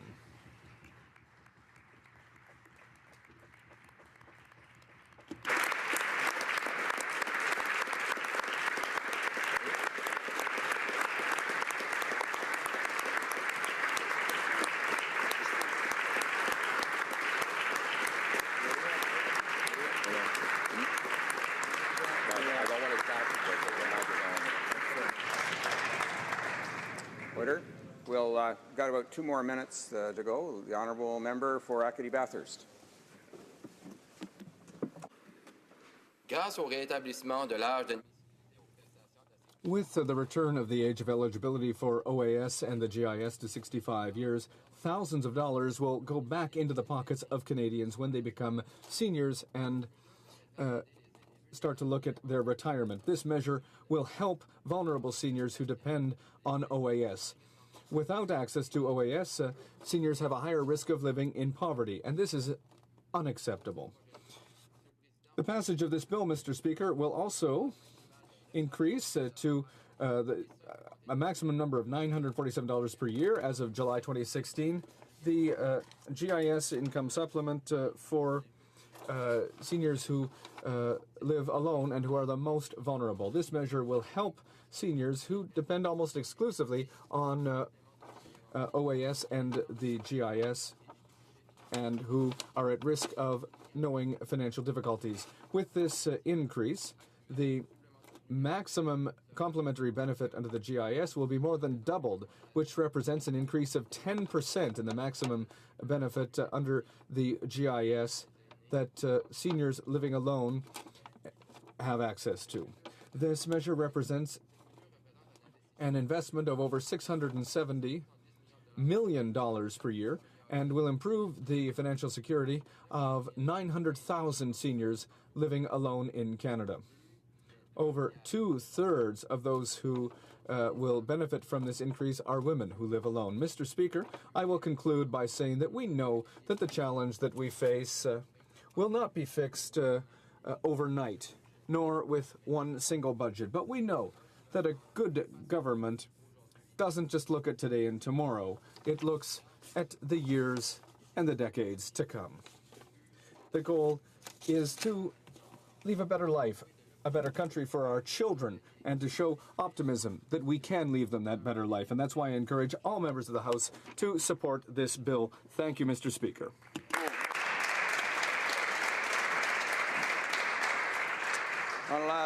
The Honourable Parliamentary Secretary for the Minister of Fisheries and Oceans will have 3 minutes for his speech when the House resumes debate on this motion.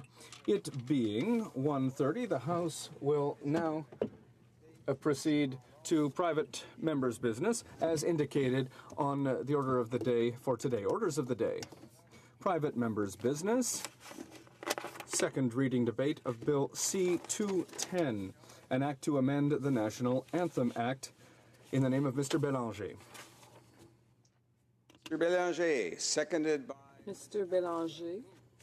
Bill C-210, an act to amend the National Anthem Act, gender, be now read a second time and referred to the Standing Committee on Canadian Heritage. Debate, l'honorable député d'Ottawa. The honourable member for Ottawa-Vanier.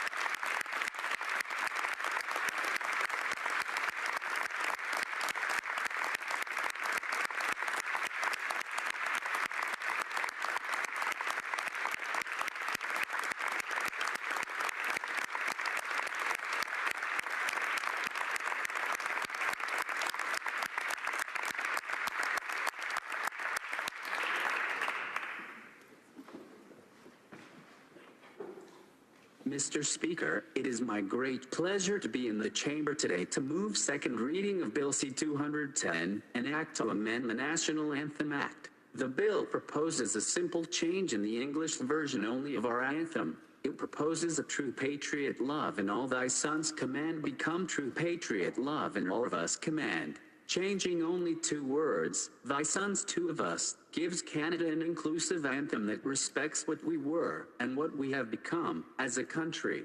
Mr. Speaker, a few colleagues and some Canadians with whom I have spoken have argued that, in their view, our national anthem is sacrosanct. Such arguments are similar to those advanced 51 years ago to stop the adoption of the maple leaf flag to which we are all now attached. As Canadians, we continually test our assumptions, and indeed our symbols, for their suitability. Our Canadian maples have deep roots, but they also have continual new growth, reaching to the sky.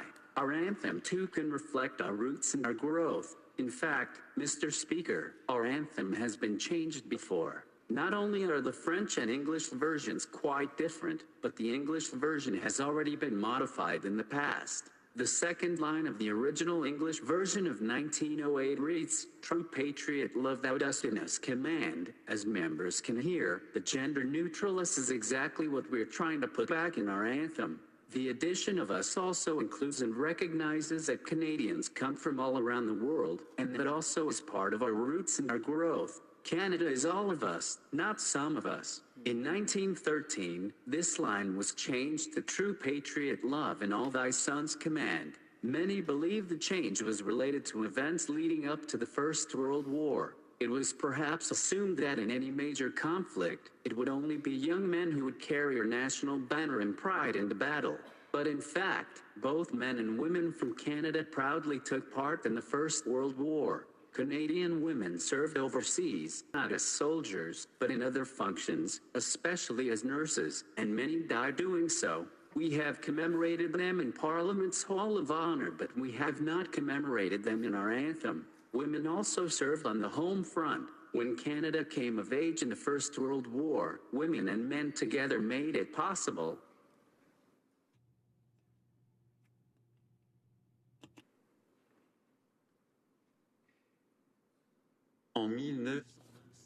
In 1927, the 60th anniversary of Confederation, the government authorized the singing of the song in schools and at public functions, but kept the second line from the 1913 version, not the original 1908 gender-neutral version. Other words were changed in 1927 and again in 1980 when it was enacted in Parliament. The National Anthem Act was introduced, passed, and given royal assent all on the same day on June 27, 1980, but the lack of inclusiveness of the English version was pointed out and gave rise to debate. A commitment was given that time would be devoted in the following session to further considering O Canada, including in particular the words "thy sons." Unfortunately, it did not happen. We can remedy that in 2016. With the 150th anniversary of our Confederation approaching, it is important that one of our better-known national symbols, appreciated by the Canadian people, reflect progress achieved in terms of gender equality. This progress, slow and difficult at times, has marked the history of our country. It should be celebrated in our national anthem. In the century since the introduction of Thy Sons in our national anthem, numerous events justify returning to the us of the original version from 1908. Here are some of these noteworthy changes. Women were first granted the federal right to vote in 1918 by the government of Sir Robert Borden. Canada held its first federal election in which women were allowed to vote and run for office in 1921. It was the year that Agnes MacPhail, who was elected to the House of Commons, making her Canada's first female member of Parliament. There was the 1929 Persons case, where the famous five succeeded in having women recognized as persons and thereby eligible for appointment to the Senate. A few months later, in early 1930, Canada's first female senator, Karine Wilson, was sworn in. Less than a minute into 1947, once the Canadian Citizenship Act came into effect, the firstborn Canadian citizen joined us, Nicole Cyr-Mazerolle, a woman. The Royal Military College of Canada in Kingston started admitting women as students in 1980. There are now 10,000 women in the Canadian Forces, and all positions in the Canadian Forces today are open to women. Men and women are sent everywhere, including into space, and work side by side in the same jobs. Canadian women also serve in other public services such as the Coast Guard and in police services in communities across Canada. Last, but certainly not least, let us not forget Nicola Goddard, who, in 2006, became the first female Canadian soldier to die in combat. She died in Afghanistan serving us. She deserves to be included in our anthem just as much as our sons. Her mother also supports this symbolic yet very meaningful change to our anthem.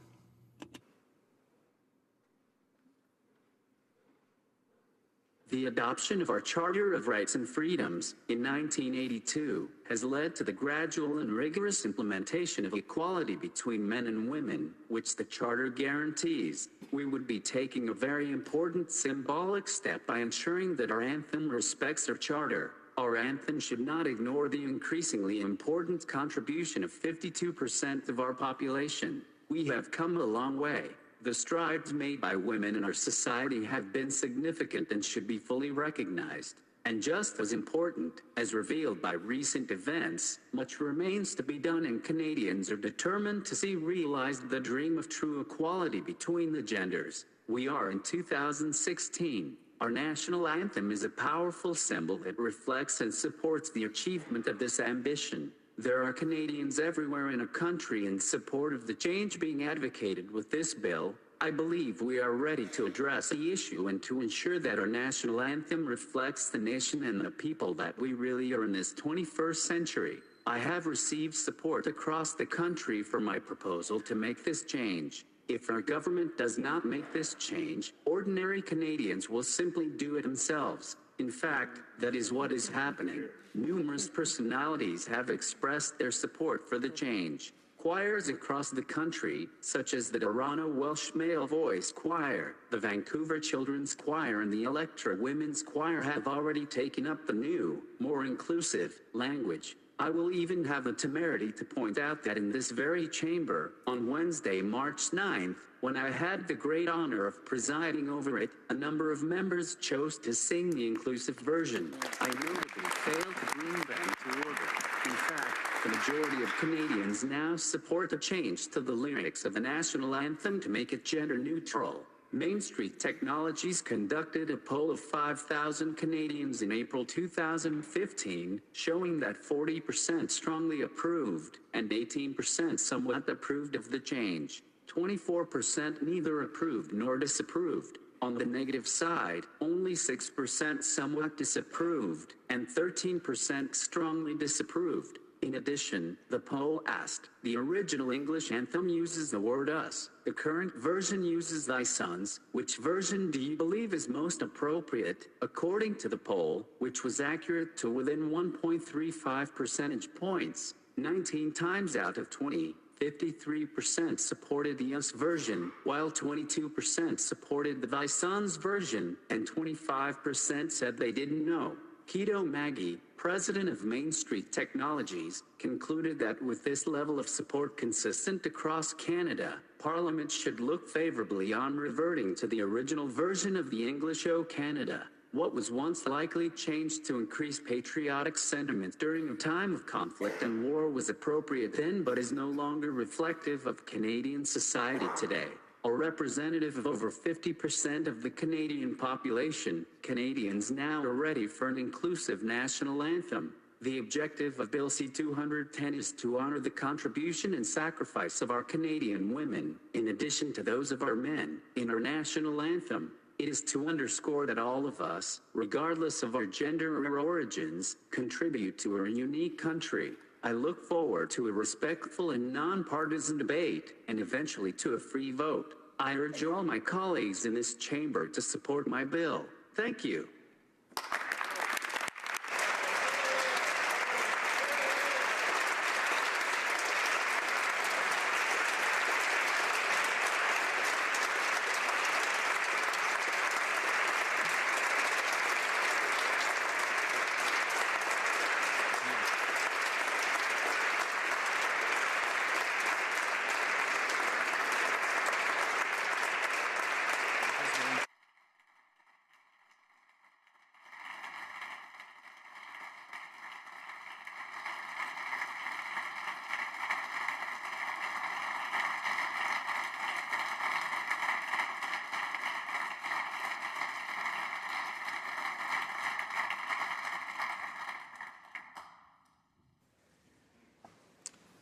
The honourable member has indicated that he won't be taking questions or comments.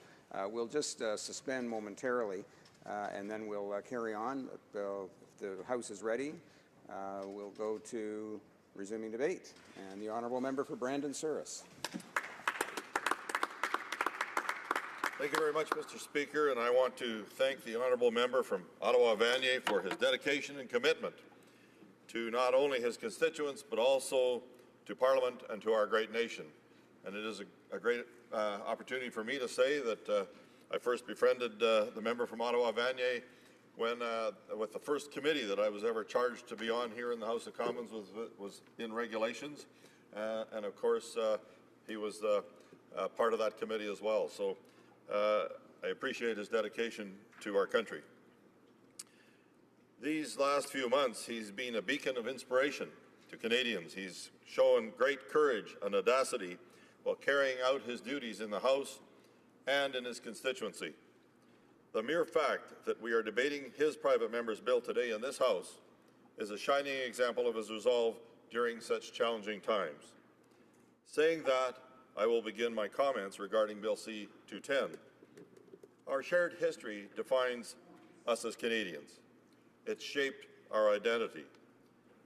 The symbols, events, achievements, and yes, even the lyrics of our national anthem are what bind us together in Canada.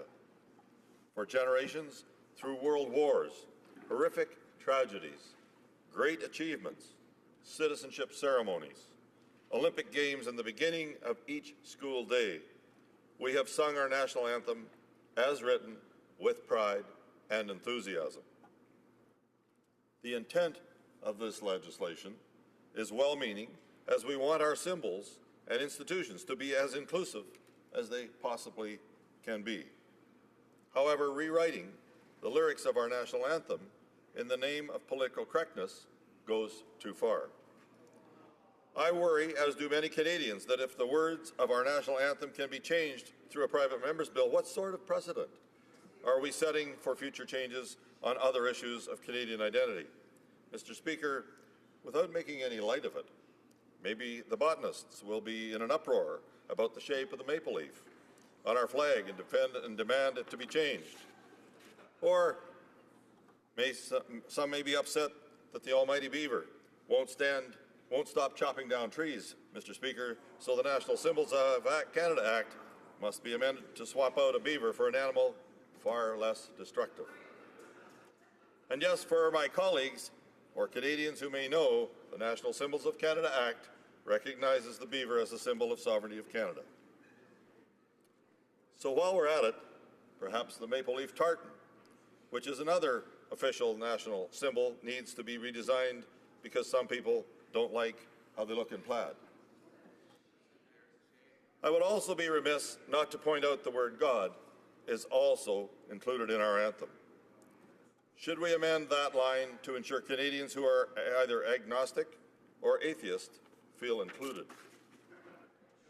In Canada, we pride ourselves as being inclusive. We strive to accept and understand our differences. But no one I talk to believes this change is necessary. People don't think our national anthem is broken. Every member of this House wants to recognize Canadian identity through our national anthem. But ask yourselves, is rewriting the words to O Canada necessary? Given those lyrics are currently written, have inspired millions of people to immigrate to our country, while they pulled the heartstrings of millions after winning the gold medal game in the Vancouver Olympics, many medals there in the Vancouver Olympics, were sung at your child's high school graduation, and stirred millions of brave men and women to fight and die for our country. Do you believe this change is necessary? Or should we refocus our efforts and priorities on growing the economy? Should we be refocusing on our time to improve the quality of life of Canadians?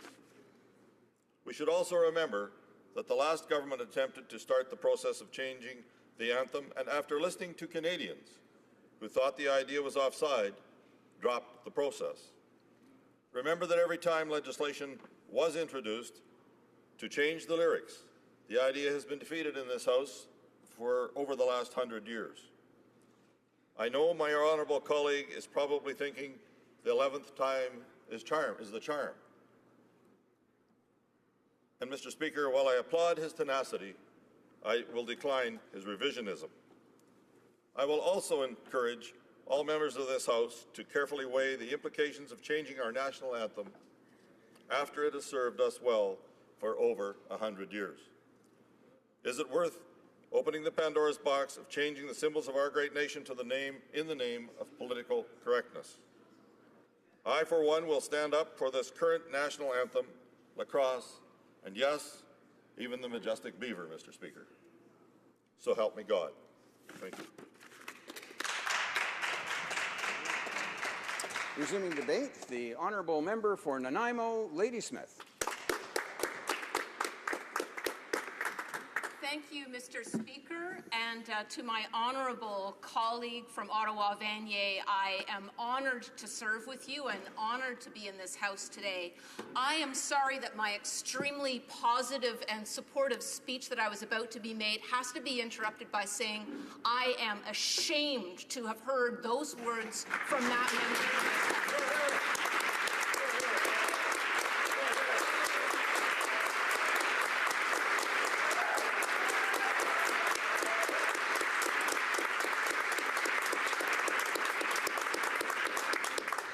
After 10 years of the former government slashing and burning women's programs, creating national embarrassments across the world, disrespecting Indigenous people, disrespecting history and science, to have this fantastic opportunity to remediate the Conservative Party's image, I cannot believe he would say such things.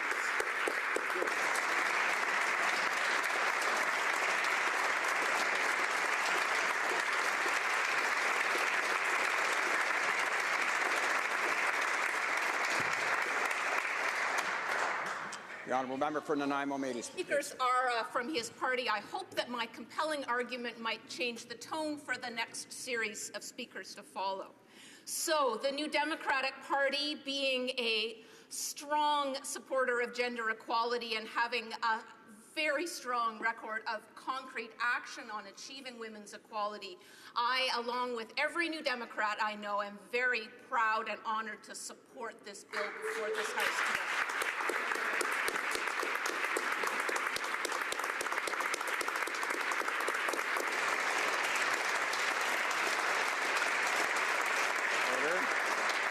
The honourable member. Thank you. Now, it must be said that true action on gender equality in Canada will only be achieved when the government shows true leadership and action on truly addressing the gender gap, taking real action on universal childcare, equal pay for work of equal value, ending violence against women. And that said, symbolic changes help as well. A national symbol's value is tied to its ability to reflect every one of us and bring us together. And so to help bring us all together on this bill, I am going to give you 10 great reasons to vote in favor of the motion, the private member's bill from Ottawa-Vanier. And you'll be very relieved to know not a single one of them is because it's 2016. Number one, this is not such a big change, and I want my Conservative friends to really hear this. Our lyrics used to be gender neutral until they were changed in 1913. So even when Canadian women did not have the right to vote, Canada had gender-neutral lyrics in its English language anthem. So if this feels like a threatening change, please roll back time more than a century ago in Canada when we had gender-neutral lyrics for our national anthem. Number two, the French lyrics do not need to change, so as we know in Canada, that makes it simpler. The French version does have gender-neutral language, and it has since 1880, and its words have not changed since. French are very evolved, very ahead of their time. Okay, so number three, the member from Ottawa-Vanier is following in the tradition of fabulous New Democrat MPs, Sven Robinson and Libby Davies, and this will be the 10th time in 35 years that this Parliament has tried to change the English language lyrics to promote gender equality. So said another way, it is about time. Hear, hear. Number four, changing the words will ensure that more than 18 million Canadian women are included in our national anthem. Continuing to sing Thy Sons excludes 52% of our population. Number five, as the member from Ottawa-Vanier has compellingly outlined, many advances have been made in Canadian gender equality since 1913. The federal right to vote in 1918, the right to run for office in 1921, the Persons Case in 1929, the admission of women in the Army in 1980, and the inclusion of women's equality in the Charter of Rights and Freedoms in 1982. This bill, the member compellingly argues, reflects the evolution of our society. Number six, if you take the stand on guard for thee literally and think of soldiers, you have to vote for this bill. This would honor our sisters who are in service on the front lines of our armed forces. Number seven. Number seven, it sounds good. True patriot love in all of us command.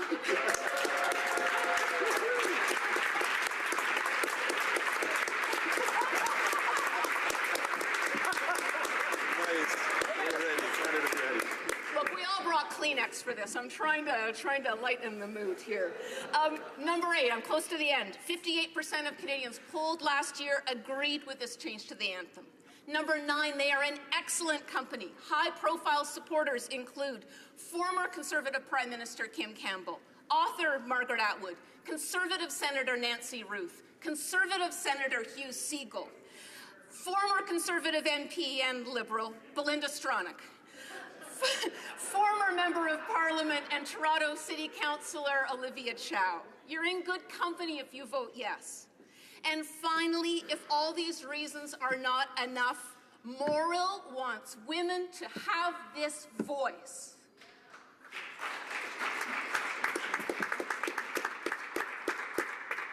Let's vote together and let's include women in our national anthem. Yeah, let's just do it. Well done.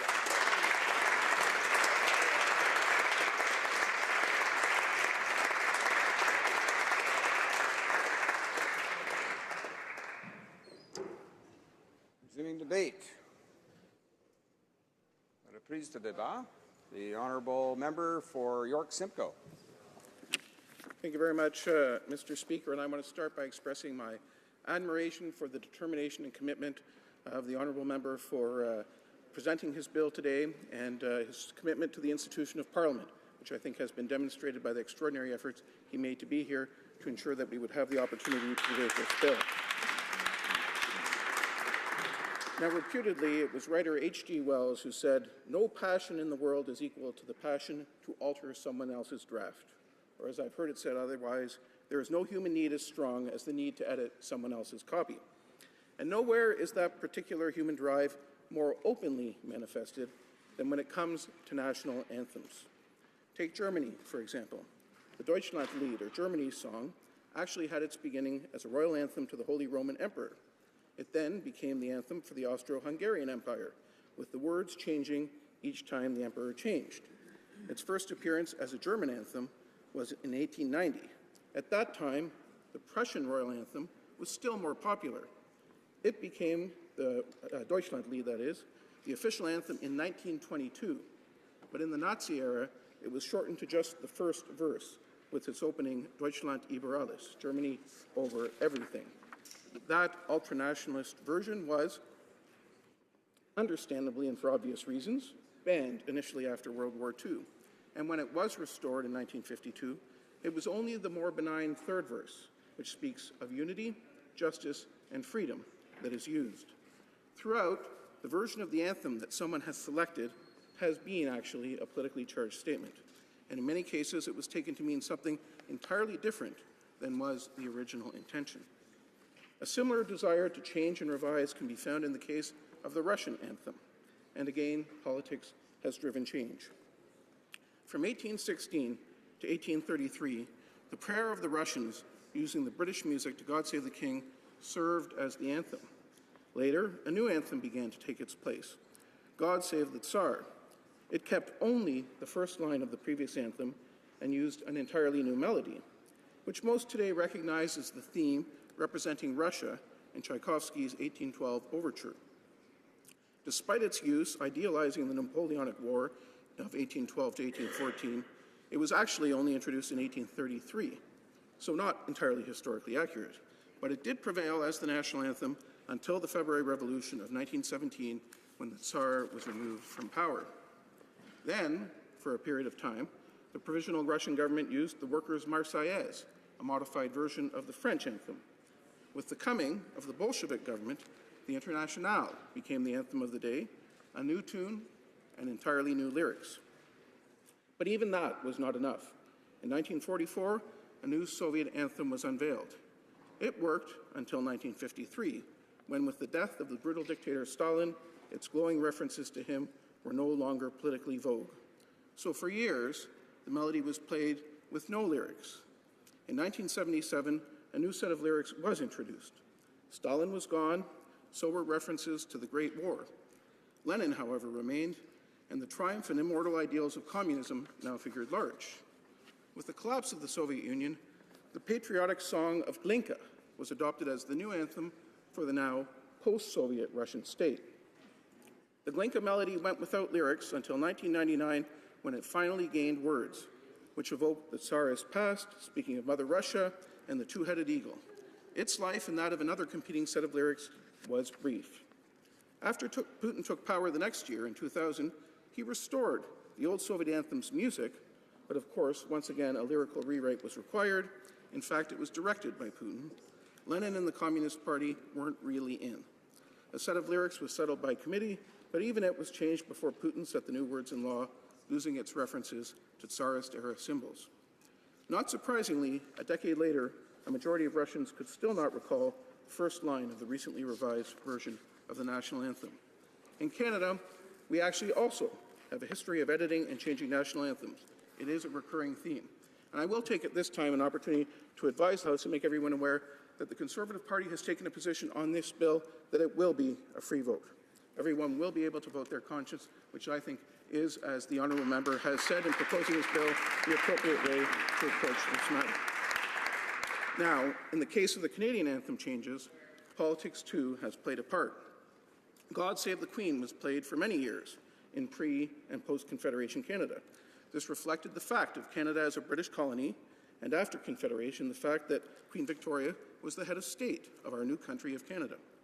Some, however, felt the need for a uniquely Canadian song as a Canadian anthem. In the year of Confederation, 1867, Alexander Muir composed The Maple Leaf Forever. It was said to have been inspired by a silver maple tree in his neighbourhood in East End, Toronto. In fact, beside you, Mr. Speaker, is a flag stand that has been carved from that very tree, which was felled by a storm in July 2013. Although there is some debate, I should confess, about whether the Orange Lodge had the right tree in mind when they erected the plaque there in 1958. While, for many, the Maple Leaf Forever served as the national anthem, some criticized the anthem. They said that its words focusing on Wolfe's victory at Quebec and referencing the thistle, shamrock, and rose were too Anglo-centric. Muir revised the words to include the lily, symbolizing Canada's French roots. While the song enjoyed popularity in the past, it has faded over time, despite many rewrites of the lyrics that sought to placate critics and salvage this undoubtedly historically significant song. Today, it is principally heard when the Toronto Maple Leafs skate onto the ice before home games. Sadly, they have experienced a similar decline in their fortunes. Another parallel effort to give Canada a national anthem of its own was more successful.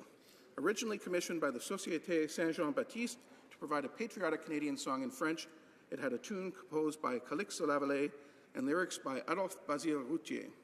It was first performed on the 24th of June, Jean-Baptiste Day, in 1880. It was O Canada, French lyrics only. It really began to gain momentum when it was played for the visit of the future King George V, the Duke of Cornwall, in 1901. In the years that followed, competing efforts to write English lyrics took place, but a 1908 version by Montreal lawyer Robert Stanley Weir began to win hearts and minds.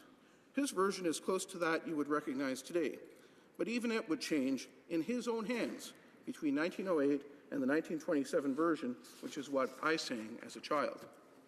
Parliamentary efforts to make it official moved forward in steps from 1964, but only in 1980 would it officially become the national anthem. And through that time, more lyrical changes took place. It is significant that one of the causes of delay was resistance by Weir's family to further changes to the lyrics. There have been no word changes since the 1980 law, which made the anthem official. A proposal to change the words was raised by the previous government in which I served in a throne speech in 2010. The public response was strong, and it was negative. Those of us who were part of the government experienced that reaction. Even though the proposal would restore an original Weir lyric, Canadians wanted no changes. Even Weir's grandson waded in, opposing any change. What Canadians were telling us is important. That is, that symbols matter. Those things we use to create our national identity matter. They were saying that in a world of rapid change, they want to hang on to things that matter to them, that they want to continue to believe that the things that have made Canada a great country remain great things. And they were saying that, in a lifetime of singing the national anthem, they were doing so with pride for their country. They don't want everyone poring over the national symbols and that which makes us Canadian and looking for reasons to change them. Canadians want to be able to hang on to their heritage. It's a motivation and a sentiment that I respect. It is a perspective that I believe we should value. In a world where change moves faster and faster, respecting the history, symbols, the icons, and the stories that have made us who we are is actually a good idea. That's why I'm listening to those who told our government in 2010, leave my national anthem alone. It belongs to Canadians now. Thank you. Resuming debate. Reprise the débat. The honourable member for Elgin, Middlesex, London. Mr. Speaker, first of all, I would like to thank the member from York Simcoe for that brief, but very good lesson on the national anthem. And I would like to also thank the member from Ottawa-Vanier to appear here today in the House of Commons. It is phenomenal to see him here, and I'm very grateful that he was here to introduce his bill. But today I stand here in support of our current national anthem, Canada, O Canada, in its current form, the form that was adopted in 1980 when it became our national anthem. Back in January, when I ran on record with local media sources and stated that I would not support this bill to amend our national anthem, within my own community, with a few exceptions of men, women, and a variety of all ages and groups, fully supported my view on not changing this anthem. Sarah McClure wrote, Thank you for standing up against changing our national anthem. Tracy Hare wrote, thank you, Karen. Mary Lou Stanley of St. Thomas wrote, thanks, Karen. I believe there are more important issues for women than words in a song. Doris Bauman, thank you. We should not change anything. You can't please everyone. Joan Wakeling, it is great the way it is. Thanks for your stand on this issue. Mackenzie Murray Cameron Smith, what about the other verses? If you're changing the song's lyrics, then you have to change the third verse as well to be gender neutral. O Canada, beneath the shining skies, may stalwart sons and gentle maidens rise. Tina Dunn, that's wonderful. Thank you, Karen Vecchio. We need more politicians who will stand up for our heritage. On this page from the local radio station, there were 37 shares and thousands of likes to follow. These are my constituents, and I'm here as their elected official. Now, when we move to the national media, many of the same types of support exist, but for those who did not agree with me, there was a whole new discussion. These discussions become much more direct and included from Spider Queen. I am disgusted by Vecchio's response. And Ducky, wake up and get in the 21st century. But finally, the con should always be counted on a vote against anything that would be in the smallest way to recognize Canadian women as equal. Although I scoured the internet last night, I could not find the initial comments that were drawn from this original discussion.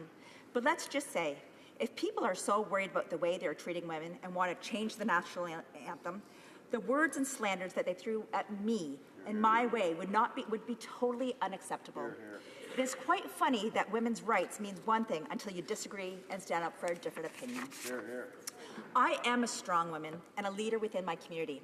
I stand with pride when I sing the national anthem, but by no means am I offended by the national anthem.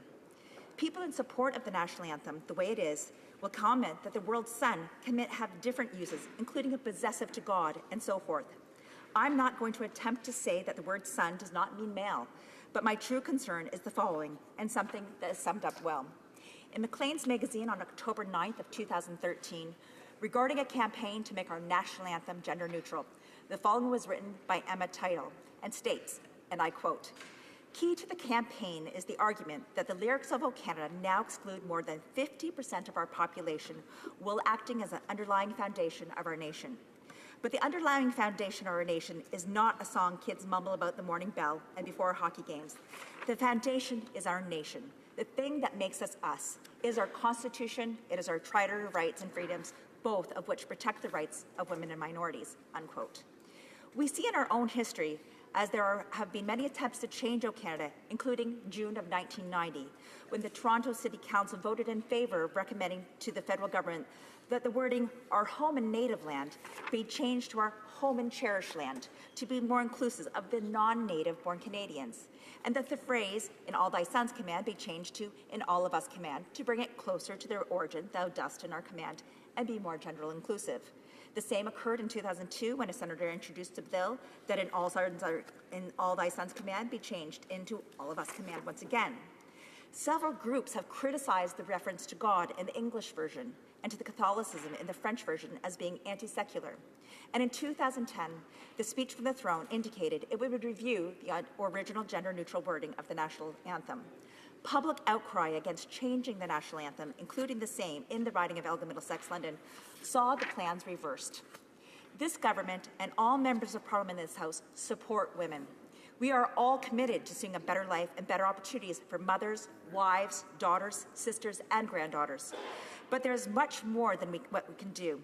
In the Status of Women Committee, we are currently studying gender-based analysis, and will be returning to the fall for a full and in-depth study on violence against women. Although I did not support the bill forwarded by the NDP member from Raniama, Lady Smith, who is here today, because I did not feel it was necessary to create a new committee, because it should have been under the Status of Women, was my view. Our government, or this government, and all parties are studying pay equity. The previous government put forward many initiatives for women also, including the International Day of the Girl, and as well as opportunities for businesswomen and entrepreneurs. But back to the anthem. As I said, changing this anthem would open up Pandora's box. The lyrics to our national anthem are a great source of pride for Canadians and a symbol for all Canadians. I believe once we open up this discussion to amend the national anthem to make it gender equal, as some may say, we also open up for a variety of other changes, including the removal of religious words and words referring to our Indigenous people. We should be supporting all Canadians, men and women, seniors and our youth, Christians and Jews, and so on. But this is a discussion about changing part of our Canadian heritage. I believe this is an empty gesture, and we should be focusing on what is real and tangible for Canadians. This gesture is about being politically correct and not truly creating new opportunities for women. As I said, and as it has been indicated in Maclean's magazine, our national anthem is not perfect, but it is part of our national heritage. We all stand with pride and sing our national anthem, and I do so as a woman. Persons of different faith backgrounds stand and sing our national anthem. New immigrants taking their oath to Canada at citizenship ceremonies stand up and sing our national anthem. All with great pride. This is our national anthem.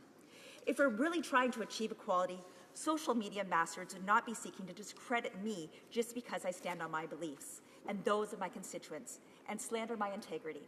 We have all heard actions speak louder than words, so I suggest that we start acting to support all women and not just when our views are not the same. I look forward to this rigorous debate, and I support the views of all colleagues on all sides of this House, regardless of their personal views. I do not support this view of this bill, but I do support Canadians, and I do support our national anthem in its current form. And as one of the greatest women in Canadian history has ever said, my mother, Karen, keep the national anthem as is. Thank you for your time, and I look forward to the questions. Resuming debate, the honourable member for Carlton Trail, Eagle Creek. And I too join my colleagues in commending our colleague across the way for his tenacity and his courage and for bringing this bill forward. Mr. Speaker, I'm pleased to speak to Bill C-210, an act to amend the National Anthem Act with respect to gender. It wasn't that long ago that we were here debating the same legislation in the past Parliament with Bill C-624.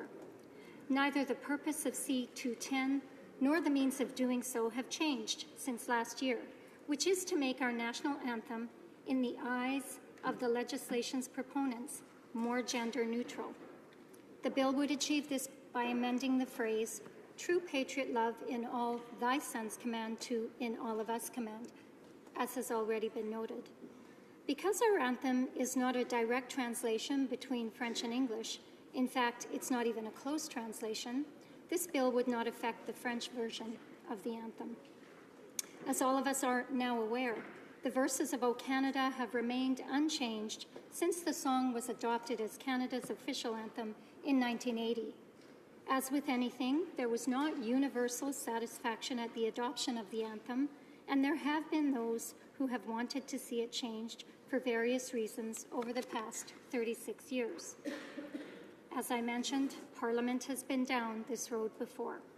Since 1980, there have been 10 private members' bills introduced in Parliament to change the second line of the English version of the anthem for both personal and technical reasons. I believe that all of these attempts have failed by and large because Canadians do have a strong attachment to our anthem as it is, and Parliament has resisted changing the anthem or even holding lengthy debates on the future of the anthem for that reason. Ask anyone, and they will tell you of the great sense of pride in our country they feel upon singing or hearing our anthem. We need to remember that Canada has more than one symbol, and they are as diverse as our history. They include the coat of arms, our motto, the national flag, our official colors, the maple tree, the beaver, our national horse, our national sports, the tartan, and of course, our national anthem. Thankfully, Canadians do care about our symbols. Our national symbols, chosen over time, are the threads that weave together our history as Canadians. Taken together, they define what it means to be Canadian and are an expression of our national identity. Of all Canada's symbols, the anthem is the most prominent and the most poignant. All of us can remember the Vancouver Olympics, where Canadians from coast to coast to coast would break out and proudly and loudly sing our national anthem. We watched with pride and anticipation every time a Canadian athlete won a gold medal to hear our anthem played. Mr. Speaker, while the members who support this legislation say that it is a minor reform when it comes to our symbols, there is no such thing. Anytime Parliament debates our national symbols, and our anthem is very much a symbol of our country, Canadians express a vested interest in the outcome. Most Canadians won't be able to offer up a 10-page thesis on why they like the anthem as is. They won't be able to offer up a long explanation for why they would oppose a change. But most Canadians know intuitively that they want the anthem to remain the same. Every time this issue is raised and debated in this chamber, I receive a flood of correspondence and phone calls from constituents who are overwhelmingly against this change. Public opinion surveys have backed up this anecdotal evidence. A 2013 study by Forum Research found that 65% of Canadians opposed the change. Only 25% supported the change, and 10% had no opinion at all on the issue. I know that the legislation's proponents would argue that there have been a number of prominent Canadians who support this change and have spoken passionately about it. Quite honestly, and with respect, Mr. Speaker, in debates of this nature, it is not about your prominence, but rather your personhood that matters. Proponents of this change would also argue that the anthem is somehow insulting to women and therefore should be changed. With respect to all members, I do not believe the anthem is sexist, and any student of history knows this. And I'd like to take this opportunity to expand. The original line in the English anthem was, "Thou dost in us command."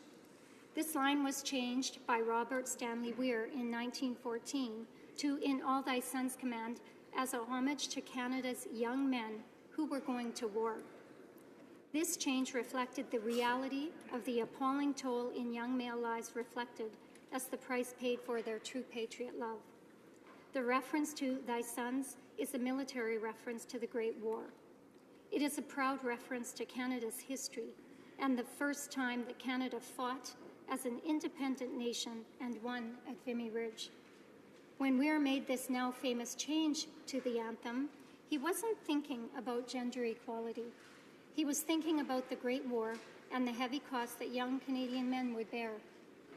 Changing this verse would fundamentally change Robert Stanley Weir's original intent when he made this change from his 1908 version. It would remove this incredibly powerful reference to our country's history that forms the backbone of our anthem. I would also posit that the anthem is as well liked today for exactly this reference.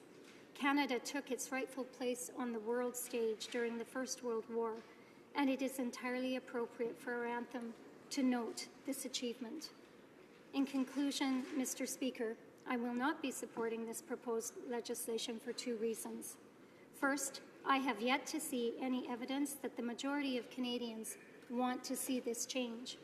Secondly, I don't believe that making the anthem gender neutral would make our anthem better, more inclusive, or more representative of Canadians. If anything, it would do the contrary.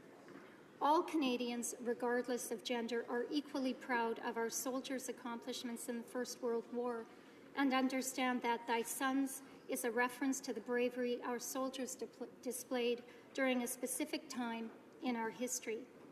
Women serve with distinction in our Canadian forces, but this phrase in our national anthem is a historical symbol of Canada coming of age during this conflict and should remain so. It is my sincere hope that respect for our past, together with a strong desire to preserve our history, will ensure that any future symbols that may be chosen to acknowledge important events will also stand the test of time. Thank you, Mr. Speaker. Resuming debate, the honourable member for Kitchener-Conestoga. Thank you, Mr. Speaker, and let me add my words of gratitude to the member for Ottawa-Vanier for many, many years of service to this House, but especially for the stamina and strength that he showed today by coming here to Parliament. I consider him a friend. I consider him a true colleague. I've watched his hard work here in the House. And Mr. Speaker, I also have the honour of living as my secondary residence, living in the area that the member for Ottawa-Vanier represents. And I can tell you that judging by the communication that he carries on with his constituents, he works hard on their behalf each and every day. And Mr. Speaker, I also want to say that, thank you, I'm sure that every one of my colleagues in this House joins my wife and I in our daily prayers for strength and stamina for my colleague's family, and especially for my colleague going through this very difficult challenge. Mr. Speaker, I am proud today to speak in this House about an issue that is very important to me. It is in this very place, every Wednesday, that we, as members of Parliament, sing our national anthem together. We do so united as Canadians, without regard for the political, regional, or other differences that sometimes divide us in this place. Similarly, across this great country, in hockey arenas, classrooms, community centres, and memorial parks, the national anthem brings Canadians together. And Mr. Speaker, I'm sure all of my colleagues on Canada Day have many opportunities to join in communities across their ridings, and if not lead in the singing of the national anthem, at least join with their constituents in the singing of the national anthem. And what a joy it is for us as members to be able to join our constituents, especially on Canada Day as we celebrate. O Canada is not just our national anthem. It represents our common historical, emotional, and spiritual heritage as a country and as a people. It is as important as the maple leaf, the beaver, the tartan, and other symbols which represent Canada and contribute to our national identity. When the national anthem is sung, it evokes passionate emotions of patriotic fervor, of solemn remembrance, and enthusiastic national pride in the hearts of all who hear it. Initially, many Canadians sang "God Save the King" and "The Maple Leaf Forever" as the de facto national anthems of Canada. In fact, Mr. Speaker, many of my colleagues in this House probably stood in elementary school and sang as the national anthem, "God Save the Queen."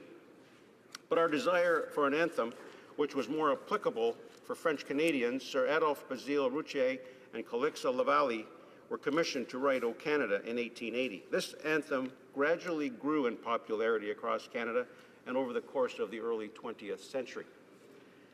In 1927, it was officially published for the Diamond Jubilee of Confederation and began to be sung in schools and at public functions. Later, in 1967, a special joint committee of Parliament tasked with studying "O Canada" would recommend that it be adopted as the country's national anthem.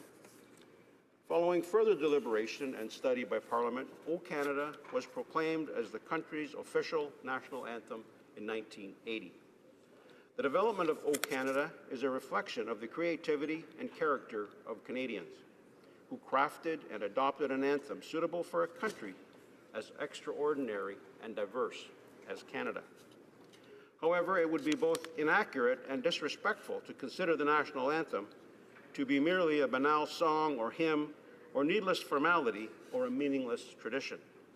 Rather, the national anthem is a significant and momentous aspect of Canadian identity, and when sung, it is evocative as it is impressive.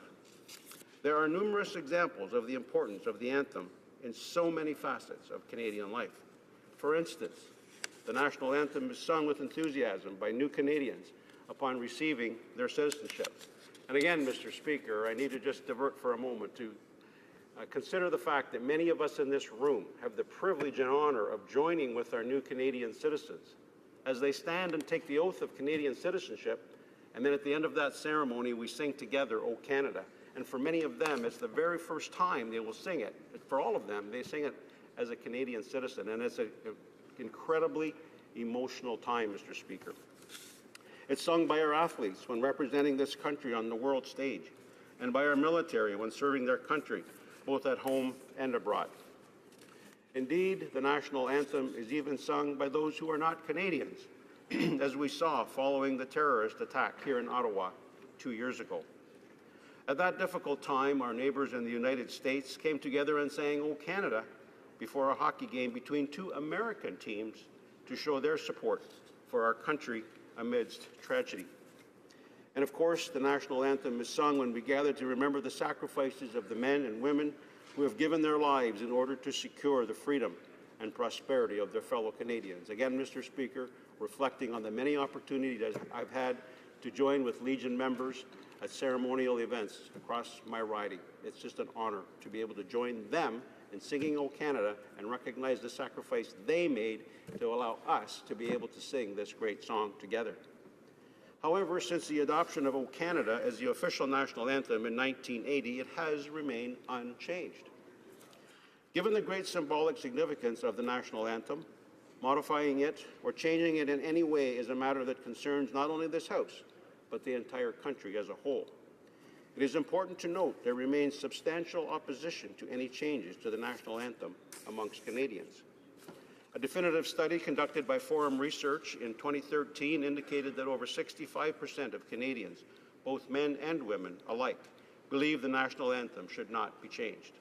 It is for this reason that every previous attempt to modify the national anthem has been unsuccessful. There simply has not been significant public support for any sort of alteration. When Canadians gather to sing the national anthem together, they do so in part to demonstrate their commonality and unity as citizens of this great country. Furthermore, it should be noted that over 78% of Canadians see the national anthem as it exists as a source of great pride. As such, any change could seriously affect the role of the national anthem as a source of pride and unity amongst Canadians. For instance, we can reflect on the 2010 Vancouver Olympic Games when all of the Canadians came together in a remarkable display of national pride and unity. All across Canada, Canadians were able to cheer on the brilliant exploits of their athletes, and the national anthem served to inspire and unite us during this grand event. Next year, we will continue to demonstrate our national pride when we celebrate the 150th anniversary of Confederation and the remarkable development of our country since that time. When we are commemorating this significant milestone in our history of our country, our national anthem will feature prominently as a symbol of our country and an expression of our national unity. On such occasions, the national anthem serves as a symbol which continues to bring Canadians together and an important aspect of what makes us Canadian. Moreover, as we reflect on the great achievements of our country and the sacrifices those achievements have required, the importance of our national anthem remains evident.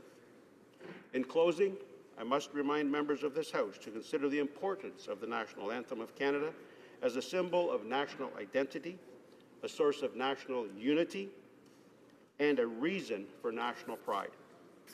Most of all, Mr. Speaker, it is my hope that regardless of the outcome of this debate, each and every Canadian will continue to proudly sing the national anthem with a glowing heart, and I most certainly will.